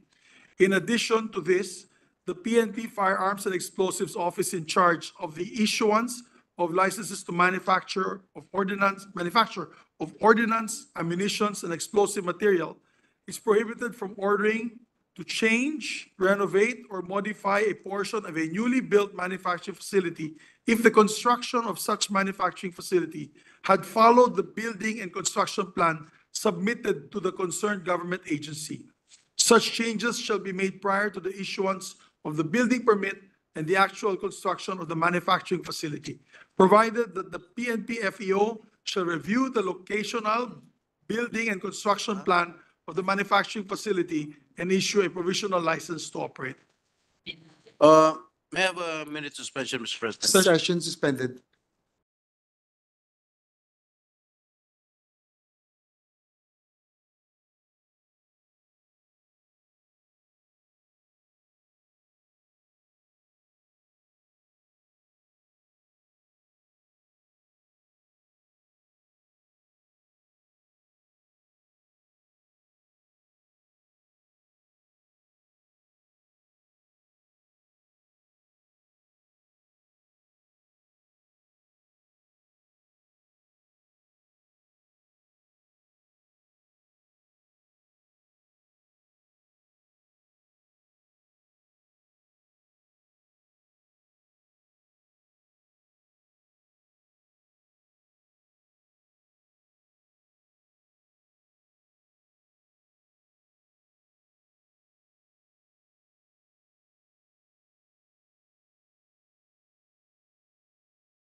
Mr. President, I withdraw my amendment on the new section 12 as the sponsor has even a better amendment. Thank you, Mr. President. So I will read the new section, Mr. President, if you may allow me to read. Section 12, permits, licenses, and certifications. Issuance of permits, licenses, and certifications from national and local government agencies shall strictly adhere to the period provided for under Republic Act 11032 or the Ease of Doing Business and Efficient Government Service Delivery Act of 2018.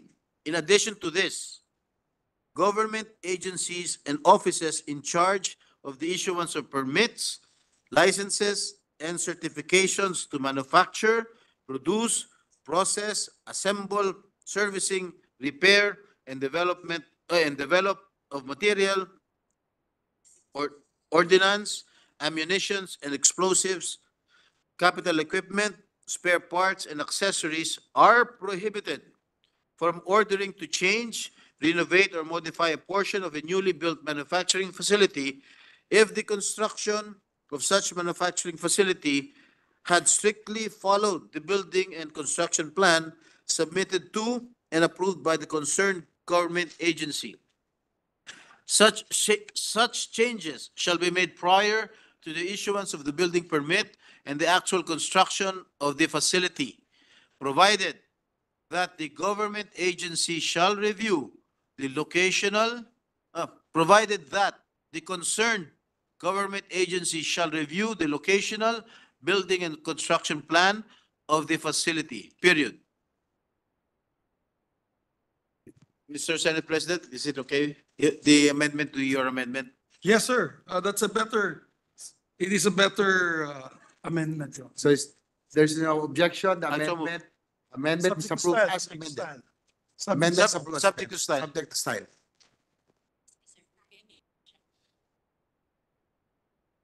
Con- Deputy Minority Leader, is seeking the floor. With the indulgence of the good sponsor and the Senate President, are we now at page 7, line 14? Yes. Thank you, Mr. President, good sponsor. At this point, Mr. President, I wish to draw attention to page 7, section 12B of the committee report, starting from line 14. The portion reads, in-country enterprises participating in the acquisition of material by the DND and its bureaus shall be exempt from the single largest completed contract or SLCC requirement. Bago po ako mag-propose ng amyenda, good sponsor, pwede po bang matanong ano yung logic sa likod nitong exemption, Yes, Mr. President? may I, dear sponsor, I can Yes, please. explain. The single you. largest completed contract, these are big contracts of about 500 to 1 billion already given to the military or to the armed services. If you're a new startup, you won't be able to meet up with this requirement. So, ang mangyayari dyan, kung startup ka, kung wala kang single or a large contract like that, dehado ka. You will not be able to be part of this program. And we're trying to do is encourage startups to, like Senator Tolentino, maybe in Tagaytay, he may want to put up an armor personnel carrier manufacturing facility. Huwag naman yung stealth, mahirap yung stealth. But that was the idea, ma'am. Salamat, Mr. President, good sponsor. And this representation is all for supporting startups in various industries. Thank you. Gayunpaman, kung di po ako nagkakamali, the SLCC criterion is in place to ensure that government is contracting with an entity that has accomplished at least one project with a value of no less than 50% of the contract to be bid. At ito po'y paniguro na yung contractor ay may sapat na kakayanan at track record na hindi ito pipitsugin or worse, hindi ito fly-by-night o dummy corporation. Mr. President, good sponsor, madami na po ang karanasan natin sa mga fly-by-night na contractor. We don't want yet another blue ribbon investigation. Therefore, Mr. President, good sponsor, I move to delete lines 14 to 16 on page 7 or the entire paragraph B under section 12. I so move, Mr. President. Maybe before we act. Can I have a minute Please, suspension? suspension, yes. Session suspended.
We'll just skip the amendment of the deputy minority floor leader, and we will just get back to it after we amend other sections here.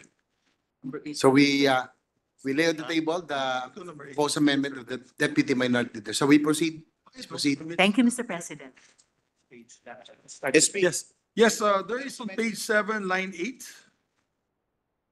To replace, Mr. President, with the permission of the sponsor, to replace the phrase "is hereby authorized to negotiate with other governments for the manufacture, servicing, operation of material or components thereof, facilities, utilities, and appurtenances thereto which are necessary for national defense," is replaced with, "is hereby authorized to enter into contracts under such terms and conditions as may be agreed upon with any natural or juridical person for the manufacture, servicing, or operation of material or components thereof, facilities, utilities, and appurtenances thereto which are necessary for the manufacture, servicing, or operating of such material or components thereof necessary for national defense, subject to style." Can I amend Further, yes. amend further the amendment of the Senate President, if I may be allowed to do so? So after the word operating, insert the phrase production, comma, processing, comma, assembly, comma, servicing, comma, repair, comma, and development of such material or components thereof necessary for national defense. Yes, we accept the amendment to my amendment, Your Honor. Thank you. Subject to style. So if there's no objection, the amendment is approved as amended.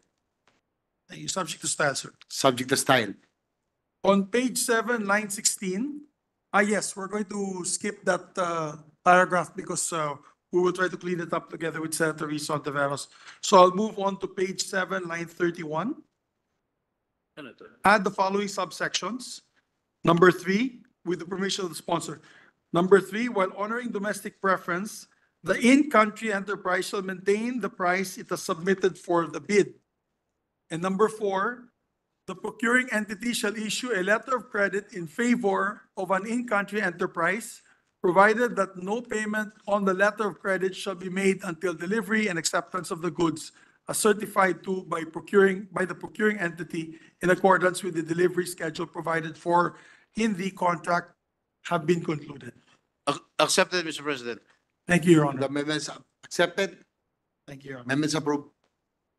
On page 8, line 21, with the permission of our sponsor. Okay, please, we Majority recognize Leader. majority. Yes, Mr. President. Mr. President, page 8, line 3, after the word production, insert a colon and add the following proviso. Provided that foreign enterprises participating pursuant to this subsection shall formulate and undertake an understudy program to facilitate the technology transfer and train Filipino workers towards the achievement of this objective. Accepted, Mr. President. So it's been accepted by the Thank you very sponsor. much, Mr. President. Amendments approved. Yeah, that's right. Please proceed. Thank you very much, Mr. President. With the permission of the sponsor, on page 8, line 29, insert a new section 15 and renumber the succeeding sections accordingly. Section 15, applicability of this act to agencies with uniformed personnel and other law enforcement agencies. This act shall be applicable to agencies with uniformed personnel and other law enforcement agencies procuring defense material such as but not limited to guns and its accessories, ammunitions, bulletproof vests or similar protective gears, armored personnel carriers, tanks, boats, ships, unmanned aerial vehicles, and aircrafts in the exercise of their functions.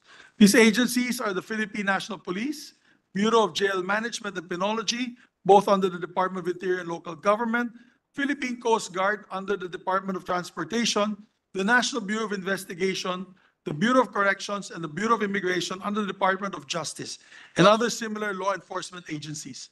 The Secretary of the departments concerned shall approve the procurement of the material under this act if the total amount of the approved budget for the contract, or ABC, does not exceed 1 billion pesos.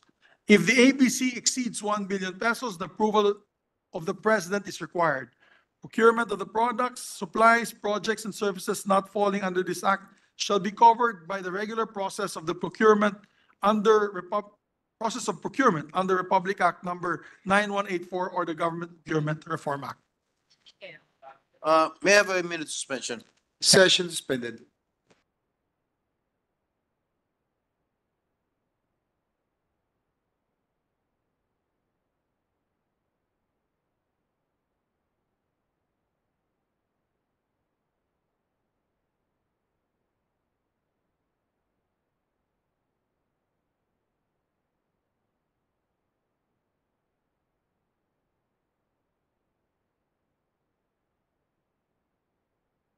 Mr. President. Session is resumed. Mr. President, I read the amendment of Senator Jinggoy Estrada. It is an even better amendment, Your Honor. Yes, It's an improved amendment, so therefore I withdraw my amendment and we'd like to recognize the good sponsor. Yes, may we hear the sponsor? Thank you, Mr. President. So a new section, section 15, will read as follows. Applicability of this act to uniformed services, other law enforcement agencies, and government-owned and controlled corporations. This act shall be applicable to services, to uniformed services, other law enforcement agencies, and GOCCs procuring material, capital equipment, spare parts and accessories, such as, but not limited to guns and its accessories, ammunitions, bulletproof vests or similar protective gears, armored personnel carriers, tanks, boats, ships, unmanned aerial vehicles and aircrafts, communication equipment, software, in the exercise of their functions.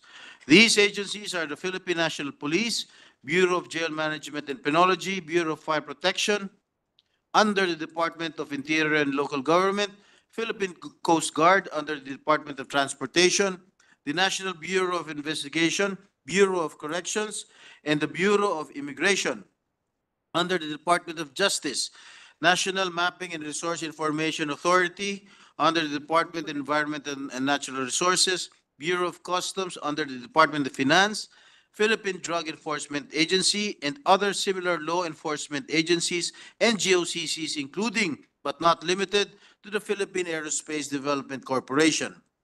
The head of the agency concerned shall approve the procurement of material under this act if the total amount of the approved budget for the contract does not exceed 1 billion pesos. If the ABC exceeds 1 billion pesos, the approval of the President is required. Procurement of products, supplies, projects, and services are not falling under this act shall be covered by the regular process of procurement under Republic Act number 9184 or the Government Procurement Reform Act, period. I so move, Mr. President. Is there an objection? Hearing none, amendment is approved as amended. Mr. President, with the permission of the sponsor, on the same page, we'll insert a new section, and I think this is the section concerned that the distinguished Deputy Minority Floor Leader was concerned of, and our Minority Floor Leader was concerned of. It's the sale of these materials to the civilian, to the public. It may fall in the wrong hands, so we want to make a specific prohibition, Your Honors. It shall read as follows, with the permission of the sponsor. Please. Section 16, prohibition on the sale of material to private entities. Material produced under the SRDP shall solely be for the use of the state's uniformed personnel and other law enforcement agencies. Sale of material to private entities, both natural and juridical, shall be prohibited unless otherwise allowed under Republic Act number 10591 or the Comprehensive Firearms and Ammunition Regulations Act. And all sales of material to private entities shall be subject to value-added tax and other applicable taxes. Accepted, Mr. President. So the sponsor accepts. Amendment is approved. Can we also just make the amendment instead of uniform personnel, uniform services, subject to style? Yes, yes, Mr. President. May I just ask for a minute suspension? Session suspended.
Thank you. With the permission of our sponsor, just a amendment to my amendment, if you will agree.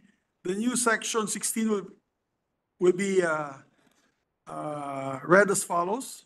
Section 16, prohibition on the sale of material to private entities.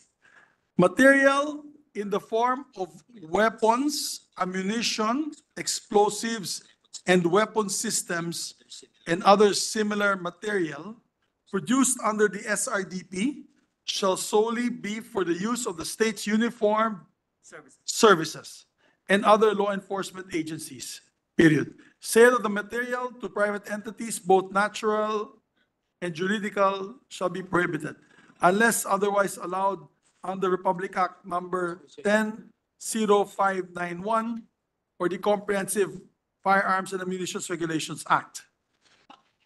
All sales of material to private entities shall be subject to value-added tax and other applicable taxes. Accepted, Mr. President. So the sponsor accepts, the amendments approved. Yes. Mr. President, Yes, Your Honor. Yes, Mr. President, I believe Senator Coco is. Yes, the minority leader is recognized. the amendment mentions the Firearms Act, Mr. President. Will that be the loophole in this bill, Mr. President, that firearms manufactured under the SRDP will find their way into the possession of civilians, Mr. President? Your Honor, Mr. President, if I may be allowed by the sponsor to answer, right now, they are not prohibited for selling. Under the firearms law, anyone can buy a firearm, guns and ammunition, as long as they follow the law, the firearms law, which basically it has to be, it's a civilian use firearm, meaning hindi po siya pwedeng select fire switch, wala po siyang full automatic selector switch, hindi siya pwede high-powered firearm. But we're not prohibited now under the firearms law, Your Honor, to buy shotguns, 9mm, sidearm for self-defense. So we're are just putting that unless otherwise allowed by the firearms law. The firearms law, for example, will ban high caliber weapons. So definitely the machine guns that we'll be making for the military cannot, will not, should not, and is prohibited from being sold to civilians under the firearms law. They're not allowed anyways, Sean. Yes, Mr. President, pero remember that this is the self-reliant defense posture, defense program reactivation bill, Mr. President.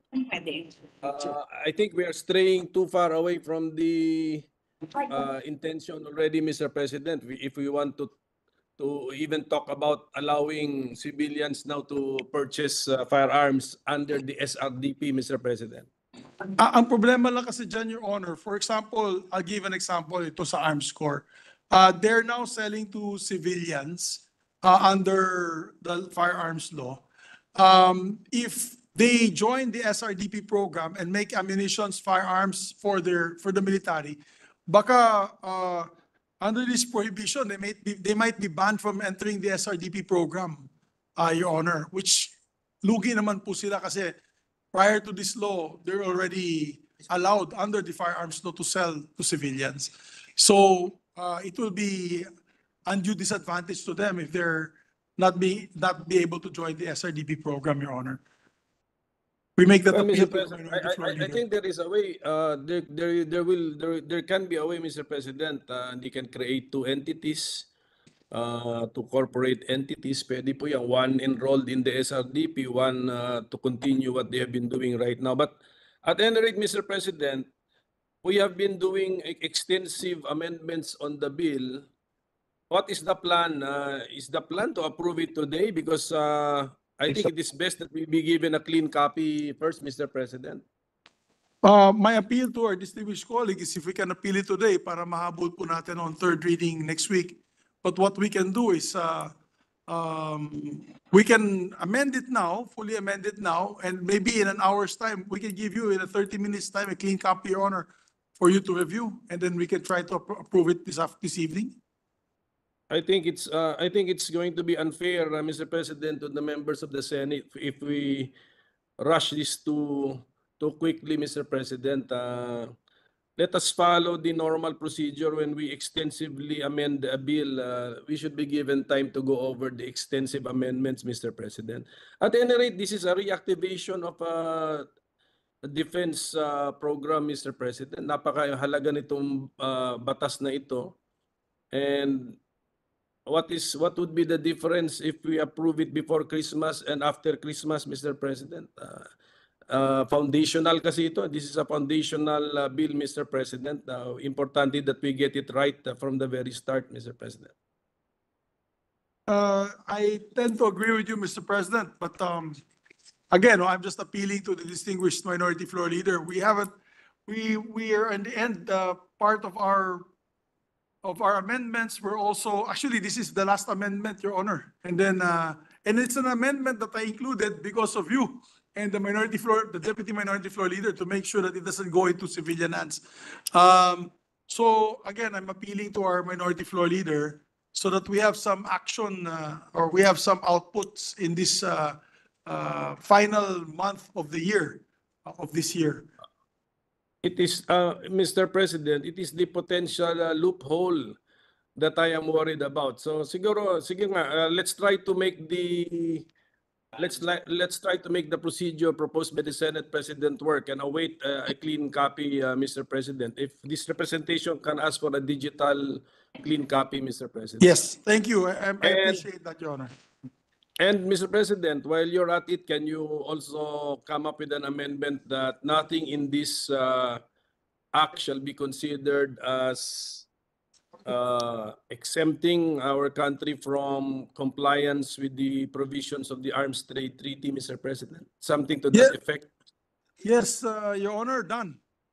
We'll put a new Yes, section thank you. accordingly. Thank you, Mr. I'll President. propose a new section accordingly. Thank you very Thank you. much.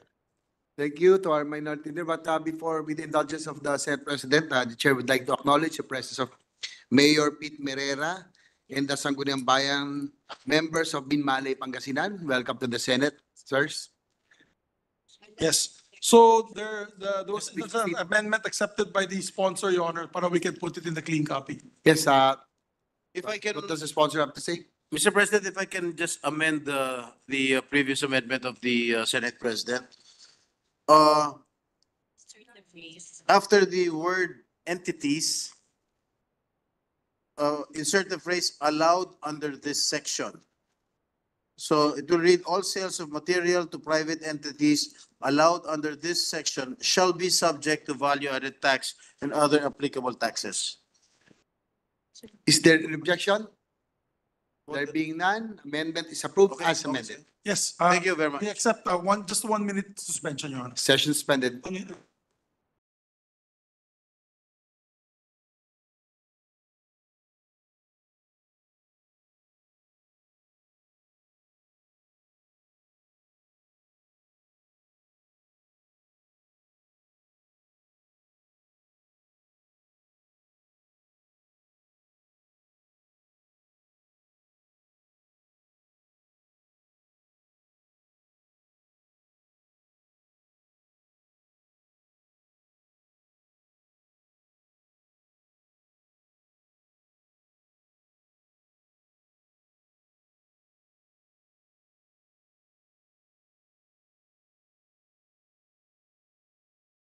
Thank you. Your Honor, just an amendment to the amendment. So to add after the word both natural and juridical, the word in the Philippines. And then it'll read shall be prohibited unless otherwise allowed under Republic Act, so and so. Subject to style, Your Honor. Accepted, Mr. President. So it's been accepted by the sponsor, so the amendment is approved as amended. We just have the amendment of Senator Risa. Can I ask just for a half a minute suspension so that we may be able to clean up this particular provision? Session suspended.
Ito na, basahin ko na lahat to.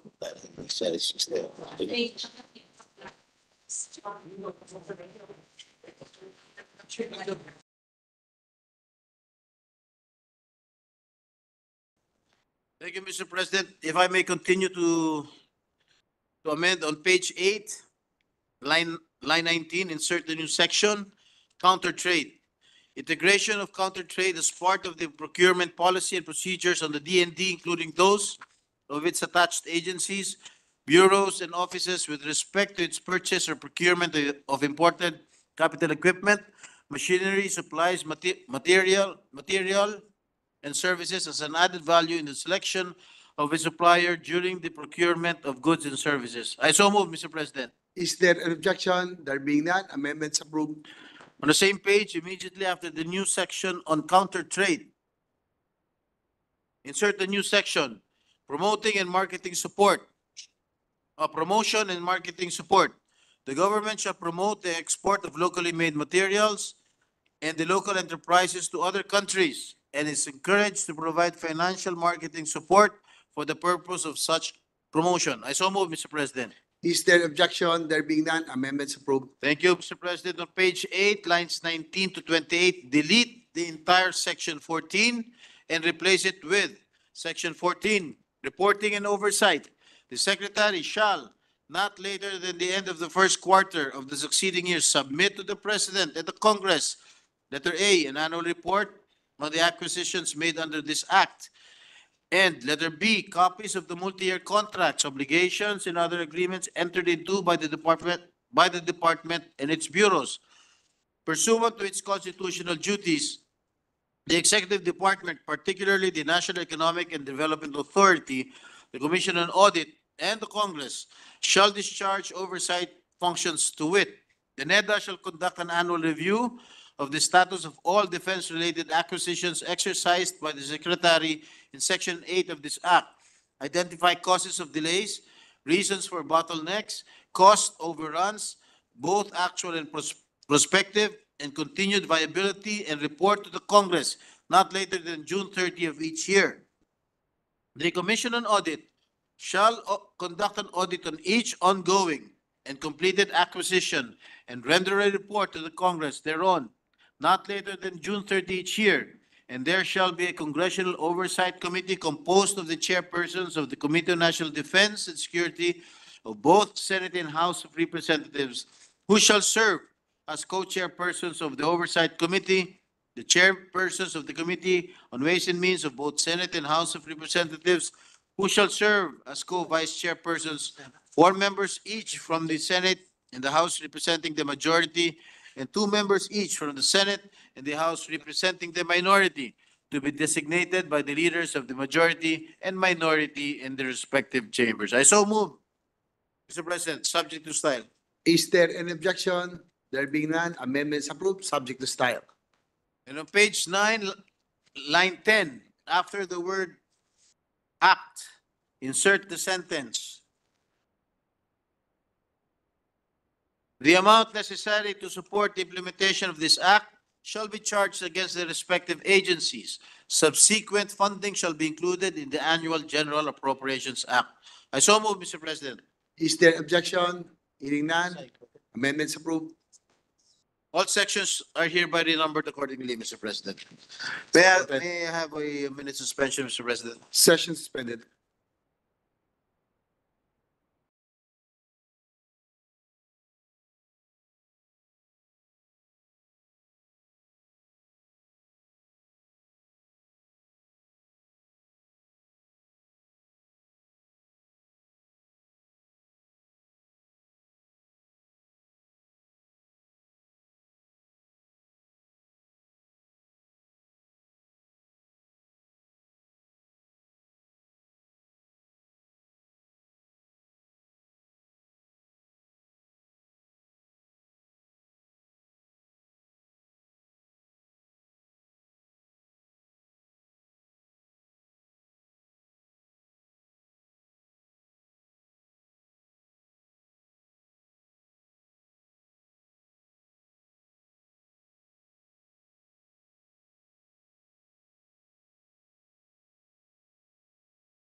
Your chair of the Committee on Labor, Committee on National Defense and Security has some equally important matter to attend to.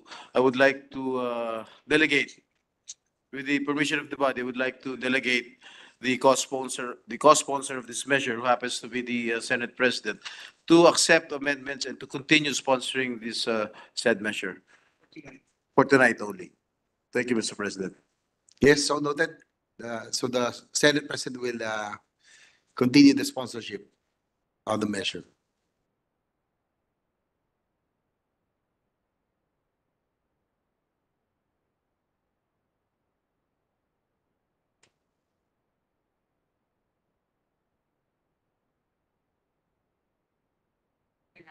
While we're waiting the majority floor leader, Mr. President, we're just trying to clean up one more amendment and come up with a clean copy. Mr. President, maybe we can suspend consideration of this measure first and go back to our agri-smuggling bill of Senator Cynthia Villar with the permission of the body. Your Honor. If there's no objection, hearing none, consideration of Senate Bill number 2455 under Committee Report number 156 hereby suspended. Pala siya sa baba. Ano na? Balik daw tayo sa anti-smuggling.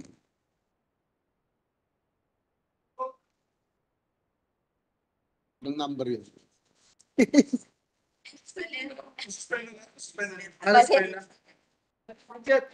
Suspend na.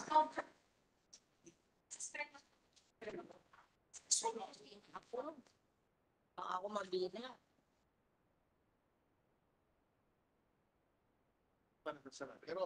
Smuggling muna. Basta, ito lang ba? Session suspended.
We are in a receipt of the bicameral conference committee report on the disagreeing provisions of Senate Bill number 1359 and House Bill number 7584. This is the bill No Permit, No Exam Prohibition Act. With the permission of the body, may we recognize the chairperson of the Senate panel, Senator Francis Cheese Escudero, to give us the highlights of the conference committee report. So move, Mr. President. Still objection, there being none, motion is approved. Senator Escudero is recognized. Thank you, Mr. President. The Senate and House panel unanimously agreed on this version, Mr. President, and fully supported by the COCOPEA insofar as prohibiting the no permit, no exam policies insofar as disadvantaged students are concerned, as defined or as may be defined by DSWD and outlined in the proposed measure. Mr. President, Your Honor, to save on time, may I move that the joint explanatory statement of the committee conference and the disagreeing provisions of Senate Bill number 1359 and House Bill number 6483 and House Bill number 7584 be inserted into the records and made part of the journal. I so move, Mr. President. If there's no objection, the motion is approved. Mr. President, we move that we approve and ratify and adopt bicameral conference committee report on the disagreeing provisions of Senate Bill number 1359 and House Bill number 7584, and let the text of the joint explanation be deemed read into the records of the chamber. I so move, Mr. President. Is there an objection? There being none, motion is approved. Thank you very much, Mr. President. Congratulations to the sponsor and authors of this measure. I move for a minute suspension. Session suspended.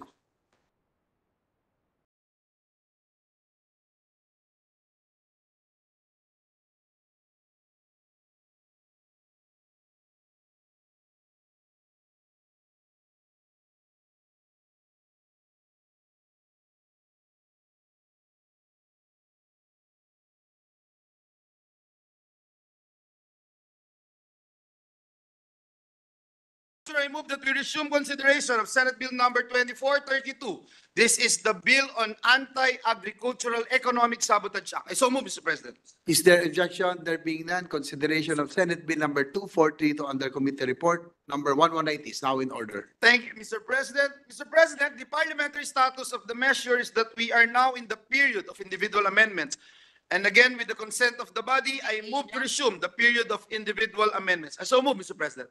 Is there objection? Hearing none, motion is approved. Move that we recognize the sponsor of the measure, Senator Cynthia Villar and Senator Chis Escudero, for his individual amendment. So move, Mr. President. The sponsor, Senator Cynthia Villar, is recognized, as well as Senator Escudero to continue the amendments. Thank you, Mr. President. With the permission of the body and our distinguished sponsor, Senator Villar, may I propose the following amendments. First, on page 7, lines 21 and 22, after the word is, delete the phrase at least 1 million pesos using the DPI computed and replace it with the phrase at least 3 million pesos in words and numbers computed using the DPI. I so move, Mr. President. I accept. So it's been accepted by the sponsor. Amendments approved. Second amendment on page 10, lines 11 to 12, after the phrase in excess of, delete the phrase their normal inventory level and replace it with, quote, 30% in words and phrases of their normal inventory level. I so move, Mr. President. I accept. So it's been accepted by the sponsor. Amendments approved. On page 15, line 1, after the word than, delete 8 and replace it with the word for. On the same page line 2, after the word than, delete 10 and replace it with the word 6. And still on page 15, line 3, after the word personnel, delete the words present in the premises and replace with who knowingly participated in the commission. Therefore, the provision should now read, the penalty of imprisonment of not less than 4 years but not more than 6 years shall be imposed on drivers, warehousemen, truck helpers, clerks, and similar personnel who knowingly participated in the commission of the crime. I so move, Mr. President. I Mr. accept. President, Ayan na naman. Yes, the minority leader is seeking the floor. on the penalty, Mr. President, if we can request for a lower penalty like 1 year to 3 years, Mr. President. I think we have, Mr. President, we have discussed this with the Senate Minority Floor Leader, and he has agreed to this because we put the word knowingly. That means he's guilty. So you agreed to 4 to 6 years. You must have forgotten. No, yes, Mr. President, in the exchange of papers, maybe this have been indicated, Mr. President, but on revisiting the idea, Mr. President, we are punishing here the drivers, the warehousemen, and the truck helpers, Mr. President. But they did Baka- it knowingly. Mr. Ang President, problema, Yes. baka sa legal defense lang, Mr. President, mahirapan na sila kumuha ng legal defense po nila. So, if we could consider lowering the penalty, Mr. President, to 1 year to 3 years, Mr. President. would, with the permission of the Senate President, the Minority Leader, Senator Coco, 2 to 4? 2 to 4 in lieu of 1 to 3 and 4 to 6? We meet middle. Yes. What does the minority leader have to say? Okay, if that is the lowest penalty that we can give we can give this class of persons, Mr. President, that's okay with me. Thank you. Thank you. I What's accept. important is it's probationable. So may I amend my proposed amendment, Mr. President? Yes, please go ahead. Um, Let's proceed. The provision should now read, the penalty of imprisonment of not more than 2 years, not less than 2 years, but not more than 4 years, shall be imposed on drivers, warehousemen, truck helpers, clerks, and similar personnel who knowingly participated in the commission of the crime. I so move, Mr. President. I accept. Sponsor. So it's been accepted. So the amendment is approved as amended. Next on page 17. 12, antecedent amendment, Mr. President, sorry, I missed this. Anterior amendment rather. On page 12, lines 8 to 10, delete the entire phrase beginning with the word provided and ending with the word committed. Wala dito. Teka. Oo, yeah. I accept. So it's been accepted with the sponsor. Amendments approved. Proceeding, Mr. President, on page 17, line 11, after the word sector and a colon, insert a provision that reads, quote, provided further that the sector representatives must have prior experience or knowledge in pricing or trading agricultural and fisheries products. And a colon. Sponsor. I accept. So it's been accepted. Amendments approved. On page 19, line 5, insert a new subsection O after subsection N to read as follows. Quote, O, establish mechanisms to compensate persons whose agricultural and fisheries products and properties have been subject of wrongful or illegal seizure, confiscation, destruction, or disposal, provided that the compensation shall include the actual value of the agricultural and fishery products and properties at the time of seizure, confiscation, destruction, or disposal, and the earnings lost by reason of wrongful or illegal seizure, confiscation, destruction, or disposal as may be determined by the courts, and renumber the succeeding sections accordingly. I so move, Mr. President. I accept. So it's been accepted by the sponsor. Amendments approved. Next, Mr. President, on page 21, line 30, delete the phrase evidentiary purposes and replace it with the phrase, quote, the purpose of preserving the evidence and determining the value of agricultural and fisheries products and properties that were seized or confiscated, which shall serve as the basis for determining the amount of compensation pursuant to section 16O of this act. I so move, Mr. President. Sponsor. I accept. So it's been accepted. Amendments approved. And finally, Mr. President, on page 23, line 4, after the word informer and the comma, insert the phrase, quote, and the compensation of damages arising from wrongful or illegal seizure, confiscation, destruction, or disposal of agriculture and fishery products and properties, and a comma. I so move, Mr. President. Yan, okay. Sponsor. I accept. So it's been accepted. Amendments approved. No further amendments on the part of this representation, Mr. President, and we thank the magnanimity of our distinguished sponsor, Senator Villar. Thank you, ma'am. Thank you, Yeah, Mr. a question. President. Just a Minister question, Spencer. Mr. President. Yes, the minority leaders recognized. In the amendments of Senator Escudero, did he now, which have been accepted by our sponsor, is there Yes. now a mechanism where those who are damaged by the actions of the council or the enforcement group can get compensation, Mr. Yes, President? yes. Yes, Mr. President, Your Honor, if I may answer in behalf of the sponsor since it dealt with our amendments. Can we get the specifics again? Do they need to sue the government, the council, the team, or the individuals, Mr. President? Specific. Or just file a claim? Do they just need to file a claim, Mr. President?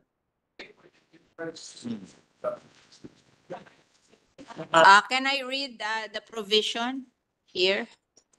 Mr. President, yes. Yes, please Yes, proceed. Sponsor. On page 19, line 5, there is,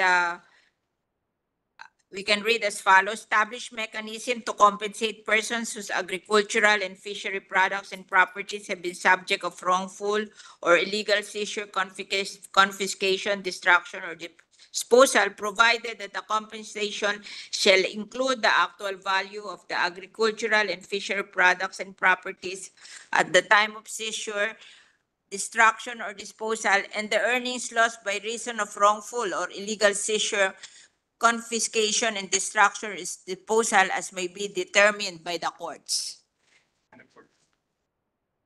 So magsasampa ng kaso. Yeah. Claim lang sa kaso. Or maybe It's Magsasampa o magpapile? it will be determined by the Court of Tax Appeals. Well, yeah, the hope of this representation is that the mechanism to be established would be an effective one, Mr. President, na talagang kasi yung goods na masiseize dito, perishable yun eh. Hindi nagtatagal. So hindi lang nga yung acquitted, hindi lang yung acquitted ang apektado rito, even those who are determined not to even be prima facie liable, Mr. President, yung hindi na filean ng kaso, apektado din po sila. So that's But my the- only hope, Mr. President, that our But it amendment says here will- the actual value of the agriculture and fishery products and properties at the time of seizure. So it will be paid in terms of actual value during that Yes. time. Yes, I hope the mechanism will be an effective one, Mr. President. So that means I will no longer pursue my other amendment, which was deferred, Mr. President, by the sponsor, which is about the government giving its consent to be sued, Mr. President. Thank you, Minority Leader. Thank you, Minority Leader, Senator Escudero, and our sponsor. Mr. President, no other individual. No, I have one more amendment. Yes, Mr. President, may we recognize the distinguished sponsor? I have one more amendment on page 11 between lines 8 and 9. Insert a new sentence to read as follows. Profiteering shall not apply to retailers who purchase goods from wholesalers, importers, or producer and directly sell in smaller quantities to the general public, usually in wet market, talipapa, and cooperative stores with a capitalization not to exceed 200,000 pesos, and to farmers and fisher folk selling their own harvest, produce, or catch. I so move, Mr. President. Is there an objection? There being none, amendments approved. And on the same page on line 9, after the word shall, insert the word also. I so move, Mr. President. If there is no objection, amendments approved. Ay, nako. Majority Leader. Thank you, Mr. President. Mr. President, no other individual amendments.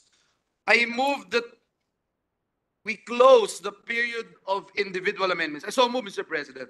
Is there an objection? There being none, motion is approved. Mr. President, with the consent of the body, I move to approve on second reading Senate Bill number 2432. I so move, Mr. President. Is there an objection? There being none, motion is approved. Thank you, Mr. President. Congratulations to our sponsor. I move that we suspend consideration of Senate Bill number 2432. So move, Mr. President. If there's no objection, consideration of Senate Bill number 2432 under Committee Report number 118 is hereby suspended. I ask for a minute suspension, Mr. President. Session suspended.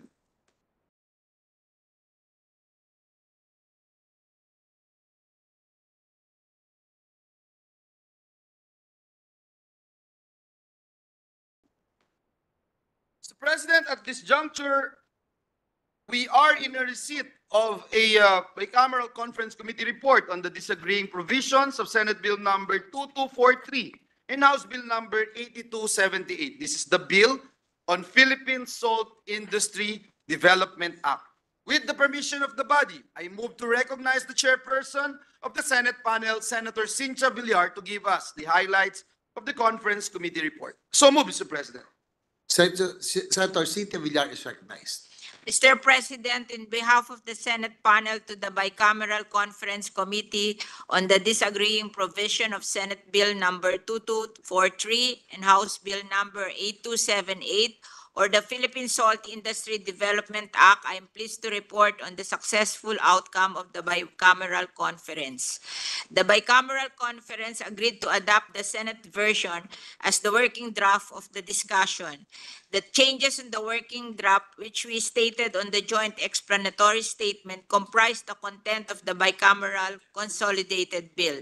The joint explanatory statement has now been filed already with our Bills and Index Service. I move that such joint statement be read into the record forming part of my report and that the result of the bicameral conference be ratified by this body. I so move, Mr. President. Mr. President, we join the motion of our distinguished colleague, the chairperson of the Senate Committee on Agriculture, that we approve and ratify the bicameral conference committee report on the disagreeing provisions of Senate Bill number 2243 and House Bill number 8278, and let the text of the joint explanation be deemed read into the records of the chamber. So move, Mr. President. Is there objection? There being none, the bicameral conference committee report on the disagreeing provisions of Senate Bill number 2243 and House Bill number 8278 is hereby adopted and ratified. Thank you very much, Mr. President. We congratulate our Senate panel head, Senator Cynthia Villar. Mr. President, Senator Villar is seeking the floor. Move that she be recognized. Yes, Senator Villar is recognized. Mr. Chairman and Mr. Majority Floor Leader, I just want to manifest my thanks to Minority Leaders, Senator Coco Pimentel and our Senator Chis Escudero for helping me draft a very good bill to be implemented by the Department of Agriculture. Thank you very much. Thank you. Thank you. Mr. President, may I ask for a minute suspension? Session suspended.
And due to insistent public demand of our chairperson of the Senate Committee on Agriculture, may she be recognized, Mr. President? Yes, our chair of the Committee on Agriculture, Senator Cynthia Villar is recognized. I want to thank our Senate President, Mig Subiri, our Majority Floor Leader, Joel Villanueva, our Assistant Majority Floor Leader, JV Ejercito, our Deputy Minority Floor Leader, Risa Hontiveros, our Senator Francis Tolentino, Senator Bato de la Rosa, Senator Pia Cayetano, who did not ask question anymore. and everybody I have forgotten. Okay, thank you very much. And Yes, Senator Pia Cayetano seeking the thank floor. you. Mr. President, actually, I was really going to approach the sponsor to tell her that I specifically did not ask questions anymore because I looked at the amendments of mostly the Minority Floor Leader, and my concerns were addressed. I could have asked a few more clarificatory. I could have enhanced it a little bit more, but given that in principle, na-address naman po yung aking concerns, hindi na ho ako nag-question para po kay Senator Villar. But I do need to manifest that I have, and I've already put it on record, my issue with tobacco. I do not want smuggling of any kind, whether it's fruits, vegetables, or tobacco. But tobacco is in a class of its own because, as I said before, it is not a product that is essential to food security. So I stand by my position that it should not have been included there. that having been said, I congratulate the sponsor for her patience in passing this very important bill. Thank you, Mr. President. Thank you, Senator Pia Cayetano. Majority Leader. Oh, dito muna ako sa SRTP. Yes, RTP muna ako. Mr. President, at this juncture, I move that we resume consideration of Senate Bill number 2455 under Committee Report number 153. This is the bill on self-reliant defense posture revitalization. So move, Mr. President. Is there objection? Hearing none. Consideration of Senate Bill number 2455 under Committee Report number 153 is now in order. Thank you, Mr. President. A while ago, Mr. President, the period of individual amendments, Mr. President, is with our sponsor, Senate President Mig Zubiri. I move that he be recognized, Mr. President. Yes, our Senate President Juan Miguel Zubiri, a sponsor, is now recognized. Thank you, Mr. President. Mr. President, we'd like to recognize our Deputy Minority Floor Leader. The Minority Leader, Senator Risa Ontiveros. Our Deputy Minority Leader, Senator Risa Ontiveros, likewise recognized. Salamat po, Mr. President. In anticipation of an amendment that will be presented later by the good sponsor, the good Senate President, I withdraw my earlier proposed amendment to delete lines 14 to 16 on page 7 or the entire paragraph be under section 12, Mr. President, for the record. Thank you. Yes, so noted. We'd like to Thank you, Mr. thank the President. good Deputy Minority Floor Leader, and instead, to allay fears of a formally type setup, we'd like to put that on record because we don't want house show manufacturers to take advantage of this law. On page 5, Your Honor, Mr. President, section 7, subsection B, to add the word after, to add the phrase or the paragraph after the word project. So if I'll read the whole line na lang, Your Honor, Mr. President. If the material is one of which shall be developed, produced, assembled, serviced, or operated by the private entities, or one whose development, production, assembly, servicing, or operation will be wholly sourced out to the private sector, the Undersecretary shall publish in 2 newspapers of general circulation and on its website the criteria and qualifications for participants of the project, the details of the mechanics of the SRDP project in question, and that the terms and conditions for the participation in the project, provided that participants must obtain and maintain ISO 9001 certification and other applicable quality certifications corresponding to particular products and services such as, but not limited to, AS 9100 for aerospace and other, provided further that the Undersecretary shall not publish detailed specifications and such other information that must be kept confidential by reasons of national security. That's the amendment, Your Honor. Is there objection? There being none, amendments approved. Thank you very much, Your Honor. And going back to page 7, line 16, add the following phrase after the word requirement, and the requirement of a product to be used by at least 2 foreign militaries. Your Honor. Is there objection? There being none, amendments approved. Thank you, Your Honor. And there are worse. No, it's part of, so now the section will read as follows. Section B, letter B, in-country enterprises and participating in the acquisition of material by the DND and its bureaus shall be exempt from the single largest completed contract SLCC requirement and the requirement of a product to be used by at least 2 foreign militaries. So that's the how it's currently read. Is there objection? There being none. Yes, Question, Minority Mr. Leader. Yes, sir. Question, Mr. President. Yes. yung SLCC, I know where that is based. That is in the procurement law. But the requirement for 2 foreign militaries, where is that required, Mr. President? It's now a requirement, Your Honor, by the DND on the Modernization Act, Your Honor. Therefore, if it's built here, Yeah, wala, di ka comply. hindi talaga tayo magko-comply, Your Honor. So kawawa naman, hindi maumpisahan. Thank you, sir. I hope you understand the rationale. Yes, thank you for that. It's just I'm just seeking information, Mr. President, na meron palang ganyang requirement, which I am not aware of, Mr. President. So thank you very much. Thank you. Thank you very much, Your Honor. And then So if there's no objection, amendments approved. And Started sa 18. until when? Ito lang? Yeah, sa next page. Ah, sorry. Sir, 18, 19, 20, and then basta na staff niya. Nandiyan yung staff. Yes, bro. Minute suspension lang, Your Honor. Just Session suspended.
Mr. President, Senator Jinggoy just called today, just called right now and asked that we amend this amendment on page 8, line 19.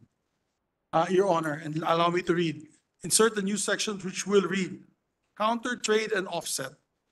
Integration of counter trade and offset as part of the procurement policy and procedures of the DND, including those of its attached agencies, bureaus, and offices with respect to its purchase or procurement of imported capital equipment, machinery, supplies, material, and services as an added value in the selection of the supplier during the procurement of goods and services. In order to reduce foreign exchange outflow, generate local employment opportunities, and enhance technology transfer to the Philippines, the Secretary of National Defense shall, as far as practicable, incorporate in each agreement involving the government and manufacturing, servicing, or operation of materials special foreign exchange reduction schemes, offset and counter trade, in-country manufacture, co-production, or other innovative arrangements or a combination thereof. So moved. Is there objection? There being none, amendments approved. Thank you, Mr. President. Oh, no. Yes? Well done. There are no other further amendments. Mr. President, Yes, Majority Leader. no member wishes to propose any other amendments, individual amendments. I now move to close the period of individual amendments. So move, Mr. President. Is there objection? There being none, period of individual amendment is hereby closed. May I just ask a 1-minute suspension to confer with the minority? Ask for a minute suspension, Mr. President. Session suspended.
Mr. President, at this juncture and with the consent of the body, I move to approve on second reading Senate Bill number 2455, subject to style. I so move, Mr. President. Is there any objection?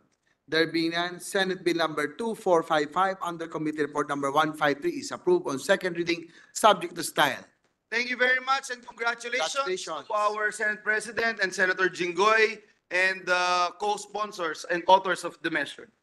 Mr. President, may I ask for a minute suspension? Session is suspended.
Reference of business muna, JV.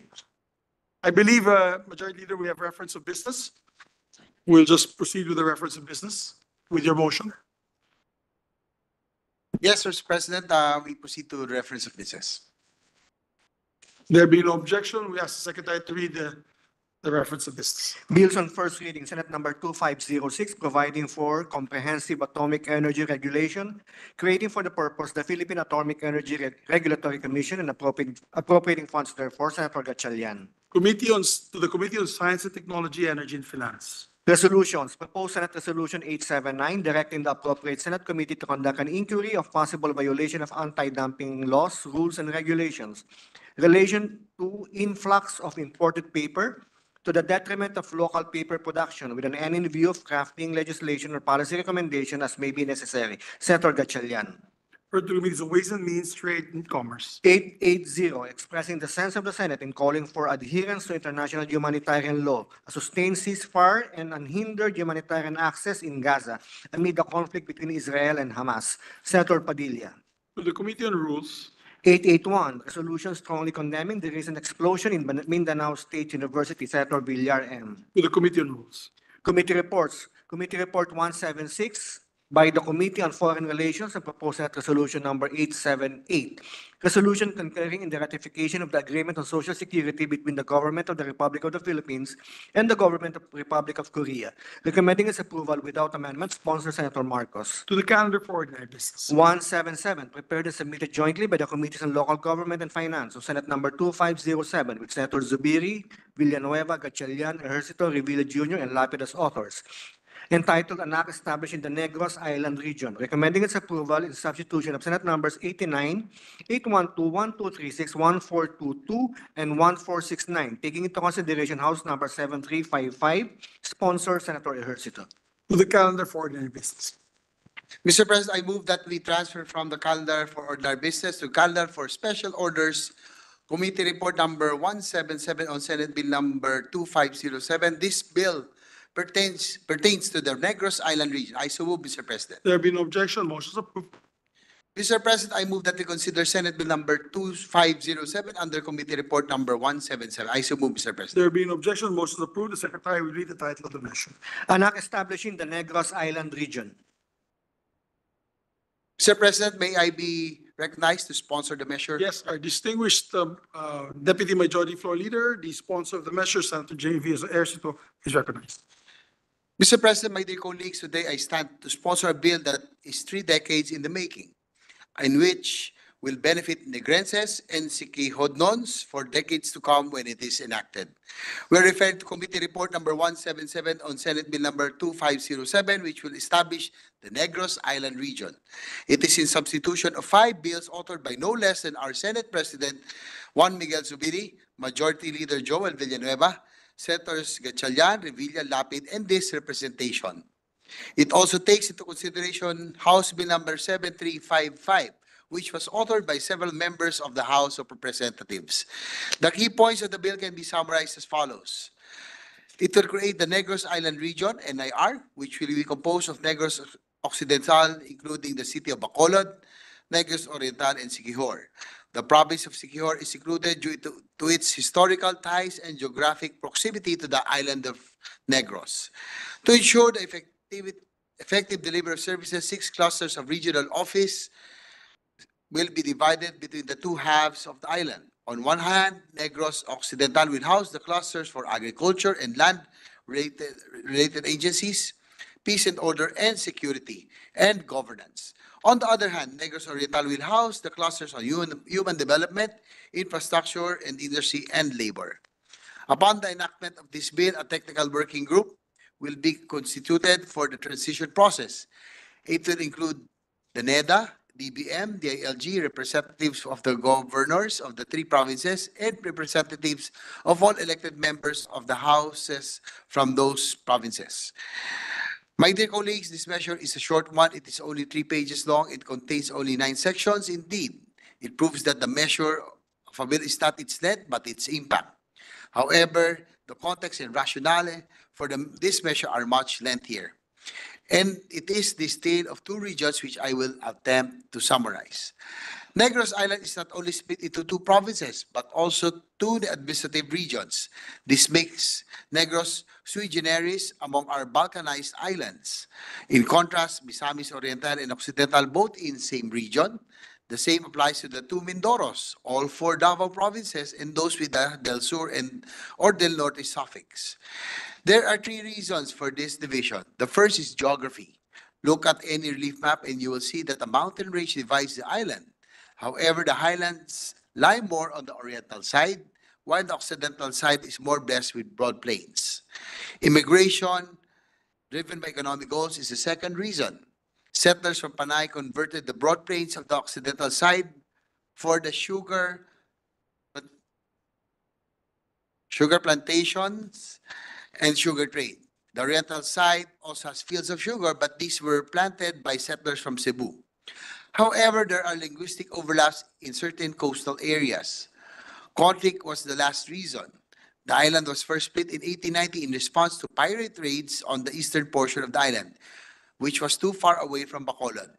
There was a brief effort to reunite the island in 1989, but it was again divided in 1901. These divisions were reflected in the internal reorganization plan of 1972, which divided Negros into two regions. However, the administrative division of Negros Island has not been conducive to regional development. Efforts to reunify the island have been ongoing since the time of Governors Lito Coscaluela and the late Emilio Macias. This culminated in President Aquino's executive order creating the Negros Island region. The current governors of Negros Occidental, Negros Oriental, and Siquijor, Governor Bong Lacson, Governor Chaco Sagarbaria, and Governor Jake Villa reiterate the same sentiment. They expressed their full support for this measure in a recent meeting with the Senate President and this representation. They cite inefficiency and red tape as the main reason for seeking a united Negros Island. For those on the oriental side, must travel to Cebu, and those from the occidental side must travel to Iloilo. And that assumes that the seas are calm enough for a trip to be made. In other words, Mr. President, my dear colleagues, it takes a journey by sea to deliver services on an island divided by mountains. I feel that this represents the absurdity of the current setup and also summarizes the impetus of this measure. For this measure seeks to end this tale of two regions and bring government closer to the people of Negros and Siquijor. In doing so, we can help the Negrense and Siquijadnon people to tell a different story. One where government services are rolled out on a red carpet instead of requiring travel by Roro, and where services are delivered on-site from sea to shining sea instead of causing a coast-to-coast inconvenience. It will also result in improved peace and order for Negros since the island will be placed under one command. This includes catching the illegal loggers and poachers who prey upon the institutional fragmentation of the island. Negrenses can be assured that their mountains and forests will be better protected. Lastly, Mr. President, this is a story which is right to be told. Preparations were already ongoing after President Aquino issued the executive order creating the Negros Island region. We were assured by local officials that this remained in place. May landing na po. We just need to make the final push. With that said, Mr. President, my dear colleagues, we pray for the swift passage of this measure. Maraming salamat po, and I hope that we will get the support of our colleagues to pass this long overdue measure. Thank you, Mr. President. Thank you, my distinguished colleague. May I ask for a minute suspension so I'd like to also co-sponsor the measure.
Session resumed.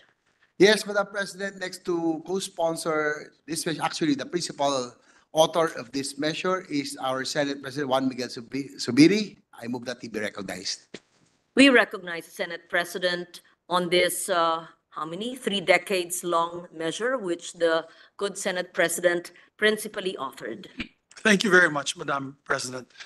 Madam President, being a son of Negros, my father coming from Barangay Talubangi, Kabangkalan, Negros Occidental, it is my honor and pleasure to co-sponsor the long-awaited Negros Island Region Act. The current administrative setup of Negros is needlessly complicated. Our people live on one island, but are governed under separate administrative regions. So if someone from Negros Occidental needs an ID, certificate, or permit from a national agency, they will have to travel all the way to Iloilo to apply for it. And if they are in Negros Oriental, they will have to go to Cebu. Mabigat na po ito sa bulsa nila, napaka-time consuming pa. At kung masama ang panahon, dagdag problema pa dahil pwedeng mawala ng roro. So it's weather dependent, the travel. Because if you are from Dumaguete, you will have to cross the Visayan Straits going towards Santander in Cebu. And then from there, drive another 3 hours up to Cebu City. And if you're going to apply for something, you may have to spend money to stay overnight. Because if the weather is bad and you arrive quite late, definitely it's not practical for you to drive home. So this is an entirely inefficient way of serving our people, Madam President. It is our job to bring government closer to them. And this is why we are committed to reestablishing the Negros Island region. And the good gentleman, the sponsor, Senator J.V. Ejercito, whose mother is also from Negros, is correct. This was already established under an executive order. Unfortunately, napolitika po yan. Nung nanalo po si President Duterte, and I recall na marami siyang kagalit dun sa Negros, and his first item of the day was to actually rescind that executive order. And therefore, everybody had to go back to the old routine. But I'm happy to say that this last September, we had a meeting together with Senator JV with the leaders of Negros Occidental, Negros Oriental, and Siquijor, by the way, Madam President, who want to join in the Negros Island region. They are not only fully supportive of the bill, they also already had ideas on how to divide the government offices between Negros Oriental and Negros Occidental, which is now reflected in the committee report. So I'm hopeful that we will have the support of our colleagues in the passage of this bill and helping the people of Negros Oriental and Negros Occidental and Siquijor to have easier access to our government services as they deserve. So we truly seek your support, my dear colleagues, on this measure. It's not a very complicated measure, but the impact on the lives of the people in Negros Island and Siquijor would be very, very big, and it'll be to their advantage. And it'll be the ease of doing business. We passed ease of doing business. This is the ease of doing business for government transactions in the passage of this measure. So once again, maraming salamat po, Madam President, to my dear colleagues. Thank you very much, Mr. President, for principally authoring this measure, and thank you to our Deputy Majority Leader for sponsoring the measure as well. Allow me to request that my co-sponsorship speech just be inserted in the record. I will no longer read it.